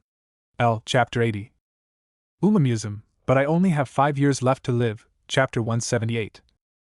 Zenless Zone 0, I'm a Doctor, Not a Bang Boo, Chapter 155. Ben Tennyson Wants to Join the Justice League, 126. Tide Moon, Redemption Beginning with the Holy Grail War, Chapter 110. Yu-Gi-Oh! Transmigrated into the White Dragon Girl, Chapter 200. Is this chat group even serious? Chapter 110. I, Lord Ravager, Utterly Loyal. Chapter 230. Can Playing Games Save the World? 65. Crossover Anime Multiverse, The Demon Hunter of an Unnatural World 77. From Junkman to Wasteland 66. Weekly refresh of Overpowered 31. I'm grinding proficiency like 46. From Kiana, Lord Ravager, Anwa 200. Honkai, is this still the previous 42? Elf, my starter Pokemon is Ink 65. Warhammer, my Primarch is Remy 180. From Demon Slayer to Grand S Volume 2/5. The way the Umamusum look at 68. Umamusum, but my cheat power 230. Naruto, Weaving the Future, B65. Zenless Zone 0, but Cayman R76. Multiverse Crossover, The Perf 66. My Cyber Psycho Girlfriend 65. Umamusum, The Dark Trainer 220. Umamusum, A Calamity Born FR 154. I, A Reincarnation Loop Player Volume 4/30. The Violent Girl Group is Beat 120. Umamusum, The Horse Girl Who's 67. Umamusum, From Beginner 135. Becoming a Horse Girl, I will 85. Umamusum, I Want All 110. I Can Copy Unique Skills 100. Summoning an Evil God, but the 70. Supernatural Multiverse 100. My Harem is Indescribable 90. Jujutsu Kaisen, Heroic Spirit 95. I'm just a Valkyrie passing through. 68. Umamusum, Today is Another Romantic Battlefield 105. Still playing traditional Honk 69. The Most Filial Son Underheave 80. What Should I Do After Switchy Volume 2/3. Reincarnated as a Demon, Skill 70. Hell Difficulty Dungeon? 55. Transmigrated as Sukuna 75. Checking in Demon Slayer 80. The Reincarnating Trainer of Tracen Academy 85. I Refuse to Become a Heroic 70. My Best Friend Into a Slime? 65. A Scion Stands Above Marvel 70. What do you mean by using a lab mod to be the hero? 70. Tanya starts from Re, 065. Why did they assign me to Uma 65? MY Geo Beauty 65. Dan Maki, Amiya the Giant Hero 55. The Gacha Merchant Who Started 65. Honkai's Otherworld? Wait, Who are you people? 45. Amiya Shiro, determined to slay every curse and evil spirit. 45. The Uma Museum who became 40. I'm definitely not the king of 45. After maxing out every class. 45. My Patreon, patreon.com/queen_sin. My Patreon, patreon.com/queen_sin.